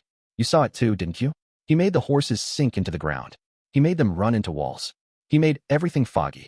You're not thinking this through, damn it. Use your brain for once. Shut up. If he'd used his magic, we could have avenged Taunt. There were too many of them, kid. That was Harem's band out there, I'm sure of it. There were more of them behind those hills. But Alinalize had pushed herself in between me and Carmelita. She pressed her buckler against the woman warrior and put a hand on the rapier at her waist. Do you object to the way we handled that? She said. What? Rudeus acted appropriately, given the situation. We were hugely outnumbered and facing a force of unknown strength. Worse, they were shooting poisoned arrows at us. He stopped their cavalry with his quagmire, blinded their archers with the mist, and bought us time to escape with his walls. He's the only reason we're alive. We lost 1 man and a single camel, but we got away. Would you have preferred to stand and fight? We would have died like fools, and they would have taken everything. The actual words meant nothing to Carmelita, since Alinalize was speaking in the human tongue. Still, her frosty tone of voice made her meaning clear enough. It was rare for Alinalize to speak so aggressively to anyone, especially an ally. She did have a point about their raw numbers. I saw 50 bandits at the very least, but there must have been 100 of them or more. And as Balabatum pointed out, they might have had more waiting in reserve. Could I have killed a force of that size single-handedly? It was hard to say, but I could use Saint-tier magic and probably enough mana to use it repeatedly for some time. After stopping the cavalry with a quagmire, I could have quickly cast a wide-range spell and decimated the archers. I could have knocked the riders off their horses with a blast of wind, then roasted them with fire magic. It was all theoretically possible. I wasn't confident I would have pulled it off, though. For all I knew, those bandits had experience fighting mages.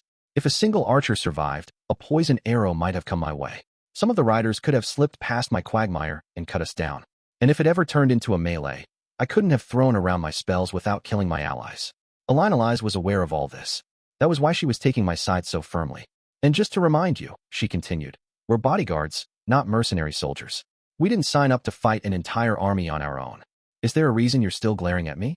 Do you want to fight? Is that it? What a willful child. I'll indulge you, if you insist. Finally, losing her patience, Alinalize drew her rapier. Carmelita hurriedly reached for her own broadsword. But before things could go any further, Balabatum stepped in between them. Cut it out, both of you. Look, it's a damn shame about Taunt, but Q Wagmire made the right call. The only one who wanted to fight was you, bonehead. You really are a moron sometimes, you know that. Shut up. With a loud snort, Carmelita backed down. She proceeded to stalk over to where the camels were resting, crouch down next to them, and bury her face in her knees. Balabatum watched her for a moment, then sighed. Sorry about that, you two. That's all right. It's just Carmelita had a kid with Taunt, you know? Huh. So, well, I think you can understand how she feels. She's just lashing out. Those two had a child?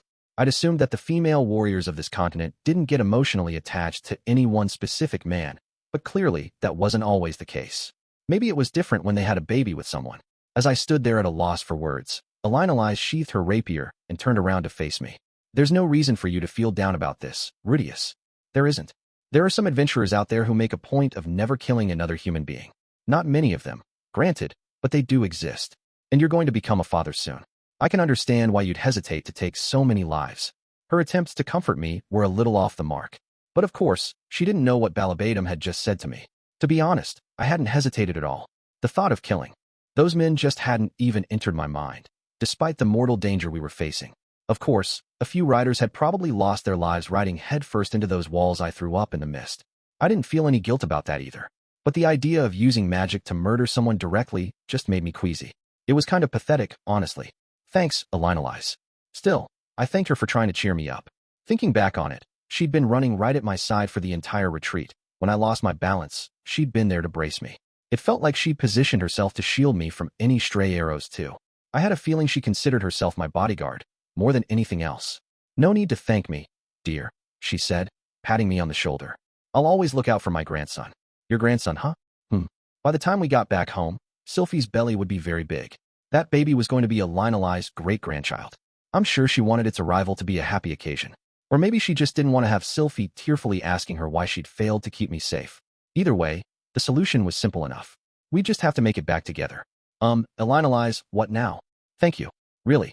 This time, I put more feeling into the words. In reply, Elinalise just patted me on the shoulders.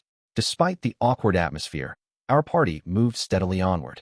Balabatum was surprisingly calm and collected, considering we'd just lost another of his men. His first focus was on reworking our formation.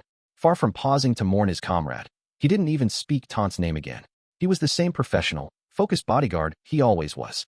It seemed a little cold, but this was probably just how things went in his line of work. His people were used to this. Death was a constant companion for them. A single mistake or a little bad luck was all it took to end their lives. This was a common attitude on the demon continent as well, in retrospect. It was a way of thinking I couldn't quite understand. A few uneventful days later, we reached the oasis that marked the midway point of our journey. Much like Bazaar, it was mostly a marketplace surrounding a small central lake. I hadn't noticed before, but every other armed group we saw did have at least one woman among them. They were all warriors of the desert as well, presumably.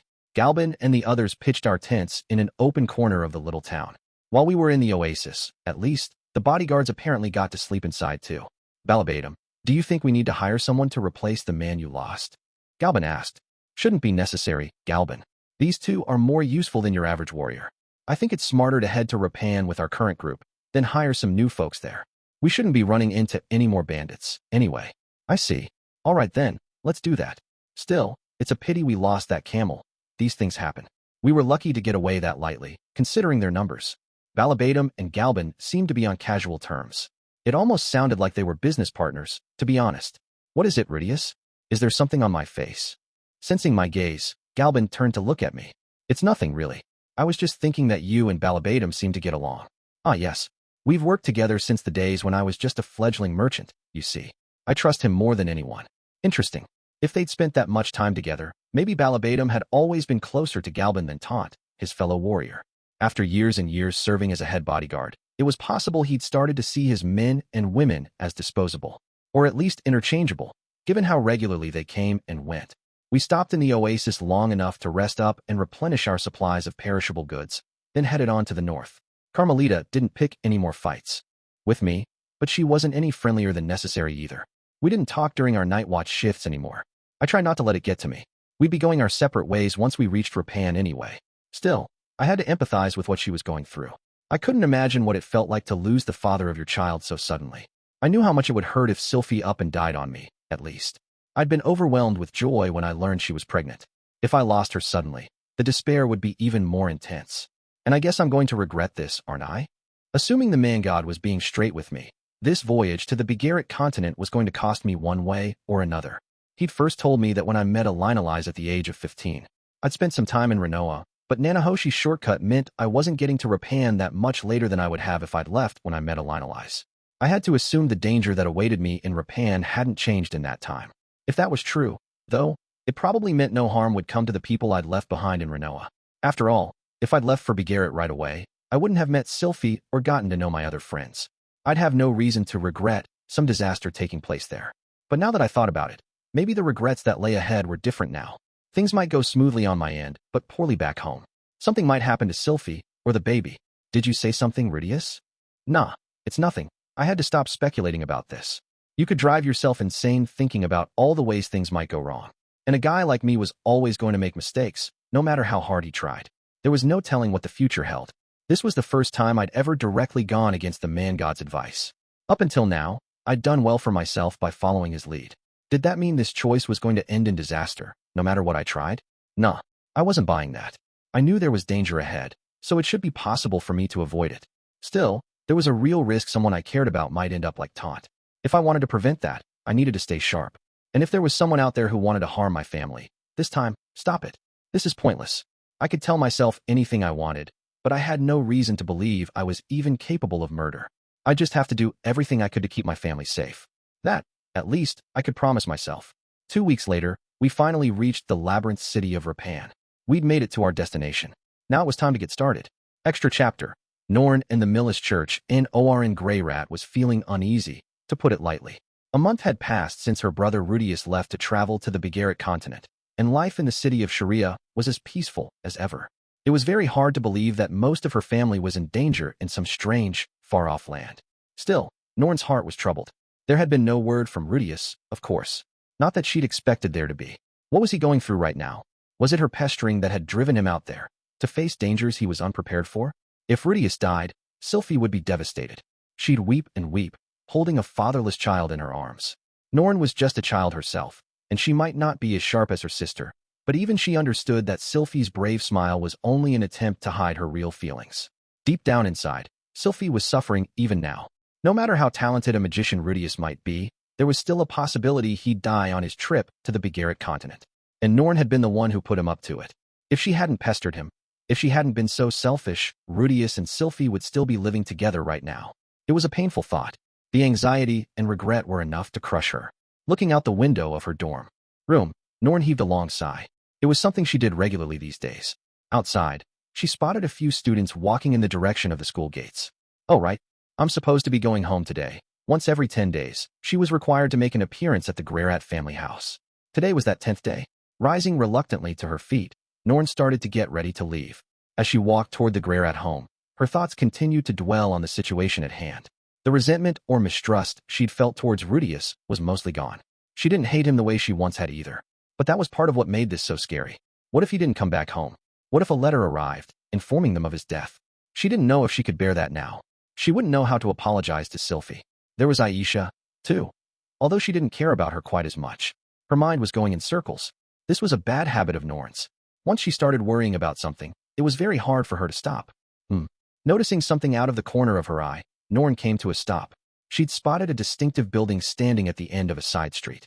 Back in the holy country of Millis, buildings like these were a very common sight. Every section of the city had one of its own. But since leaving that land behind, she'd seen very few of them. Is that a Millis church? I didn't even know there was one in this city. It wasn't built exactly like the churches in Millis, so it felt a bit odd to her. But its white color and basic design still made its function obvious. Come to think of it, I haven't said many prayers lately. Norn was a member of the Millis faith. Back in the holy country, when she was in the care of her mother's family, they brought her along to church on a regular basis. She'd learned the basics quickly enough, not something she'd consciously chosen to do herself, but she didn't feel like her family had forced her into it either. It was important to learn the church's teachings in Millis. Everyone expected you to know them and obey them. Still, she wasn't exactly a passionate believer. After leaving Millis behind, she hadn't felt the need to wander around looking for churches to say her prayers in. But today, Norn found herself turning down that side street. The interior of the church was, in contrast to the street outside, rather tranquil. It certainly felt as if she'd stepped into a sacred space. The hush in the air, the imposing design of the building itself, the hint of warmth, it was all familiar to her. The ceiling was a bit lower than those of the churches Norn remembered, but the orderly rows of benches were the same. And so was the sacred shrine in the rear. Feeling a bit nostalgic, Norn made her way up to the holy symbol of Millis, kneeled down, and joined her hands together. She hadn't prayed in years now, but her body still remembered how to do it. Great Saint Millis, hear my prayer. Please bring my brother home safely. And my father. And my mother. And Lilia, too. Norn felt a brief stab of worry that she might be asking too much by naming everyone individually like this. Saint Millis never interceded on behalf of the greedy. It was important to keep your wishes modest. And yet, she decided only to rephrase her prayer. Please help everyone make it back safely. If Millis saw fit to grant this plea, Norn's family would finally be whole again. They could finally live together, for the first time in many years. That was what Norn wanted more than anything. In fact, at the moment, it was the only thing she really wanted. If even that was asking too much, she wasn't sure what she was supposed to do.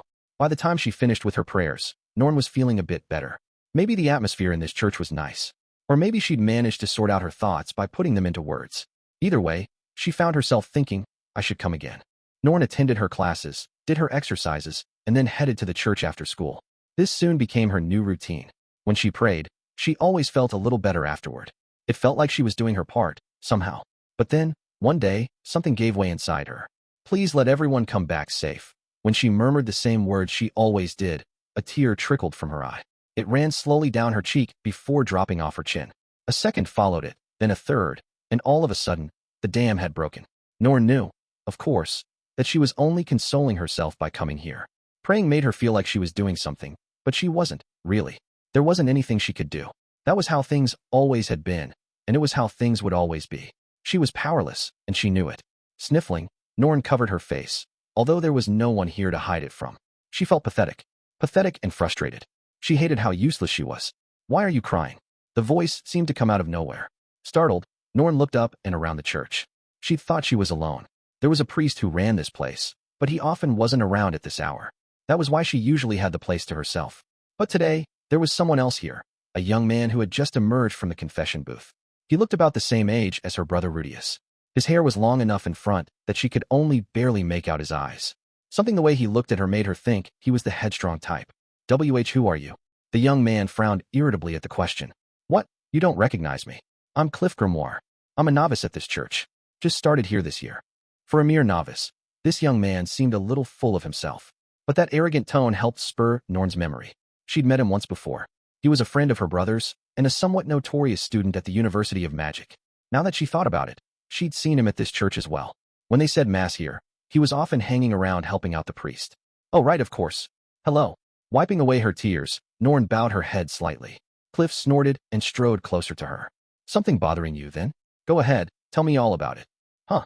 If something is making you miserable for no good reason, I'll deal with it for you. You have my word. Norn was honestly just confused by this sudden offer. This man was her brother's friend, yes, but the two of them were basically speaking for the first time. But I think you may be aware, but the woman Rudeus is traveling with is my wife.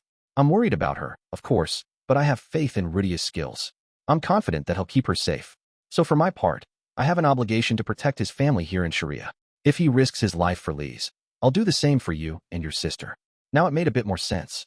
Norn had known that a Lionelized woman was once in her father's party, but not that she was married. It figured, though, considering how beautiful she was. I've noticed you coming in to pray every day from the confession booth. But this is the first time you broke down in tears, right? Norn had no way of knowing this, but Cliff tended to use these quiet afternoon hours to get a bit of studying done inside the confession booth while waiting for the rare visitor. Normally, he stayed in there unless he had some chore to take care of, but he'd revealed himself when he saw Norn crying. Go on, you can trust me.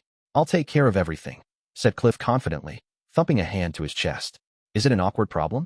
We can use the confession booth, if you like. Norn was a little wary of the offer. In her experience, it was usually wisest not to trust anyone you were meeting for the first time. But as she hesitated, she found herself remembering her brother, remembering the day he'd visited her. In her dorm room, she remembered the look on his face. He'd been as anxious as she was. Maybe Cliff, for all his big talk, was feeling the same things as her. His wife, Lionelize, had set off for the Begaritt continent. He'd probably wanted to go along with her, but he hadn't been able to, just like Norn. In that case, maybe he could understand how she was feeling. Well, actually. And so, Norn opened up to Cliff. At first, she explained, her brother had decided not to go to Begaritt. But then she'd pushed him to reconsider, and he'd eventually changed his mind. There was a chance that Rudeus would die as a result. Sylphie would be heartbroken, of course. She loved Rudeus very much, and they were about to have a child and start their own family. If Sylphie lost him now, it would be a crushing blow. Norn knew how badly it would hurt. And if this happened, it would all be her fault. Her brother wouldn't have gone off on this dangerous journey if she hadn't pressed the issue. When she heard her father was in trouble, she'd been desperate to help. She'd wanted very badly for Rudeus to go save him. But at the time, it hadn't even occurred to her that he might not come home. All she could do now was go to school, attend her lessons, and say a few prayers in the afternoon. But her prayers were just a way of comforting herself. She was powerless. There was nothing she could do to help. The more she thought about that, the sadder it made her. That, Norn concluded, was why she'd started crying. "What? Is that all?" replied Cliff with a dismissive little snort. "What do you mean, is that all?" Norn had expected Cliff to understand, so his words felt like a kind of betrayal. But despite her sulky glare, Cliff snorted once again. "Listen, I'm not trying to brag, but I hail from Millis. That's where I came from too. Let me finish, please. I'm the grandson of the Millis Pope. I was mixed up in a power struggle there, so my grandfather shipped me off to study here. In other words, I can't just go back home anytime soon. No matter how much I want to help my family, I can't do a thing for them. I'm a lot like you, in other words. What do you think I should do about that? Why are you asking me?" "I don't know." She didn't have an answer to that question. That was why she'd been crying. That was why she'd turned to him for advice. "I see. Fortunately, I'm something of a genius, so I know the answer. Would you like to hear it?" Yeah, please." Cliff's tone was getting on Norn's nerves, but she did want to hear what he had to say. "Very well then. First of all, think about the reason why I'm in this city. I was sent here because of the power struggle back home. Why? Because I'm too weak to defend myself. I'm young, inexperienced, and have no real authority. It would have been very simple for them to abduct me and use me as a hostage. My grandfather's a sharp, ruthless man, but I'm a valuable part of his plans for the future. If his enemies kidnapped me, he would be forced to listen to their demands." Norn could understand this. It wasn't so different from the reason she'd been left behind here. If she were as powerful as Rudeus, she might have been traveling with him right now, or even making her way through the Begaritt continent on her own. Basically, if I want to avoid becoming a hostage, I need the strength to defend myself from violence. Strength? What do you mean? I'm not talking about physical power. In my case, I'm focusing on studying, gathering as much information as I can, and learning new magic. Oh, and making friends counts too, especially if they have unusual skills or might rise into positions of power. When you've got strong allies on your side, it's harder for your enemies to hurt you. This last point was something Cliff had only come to realize fairly recently, after falling in love with Elinalize and making friends with Rudeus. But there weren't many people out there who could tolerate his attitude, so he hadn't expanded his own social circle very much as of yet. Apart from Rudeus and Zenoba, there was maybe Nanahoshi, but that was about it. "So you're training yourself, basically?" asked Norn. "For what? If I'm suddenly called back home to Millis one day, I want to bring new skills, new magic, and new connections with me.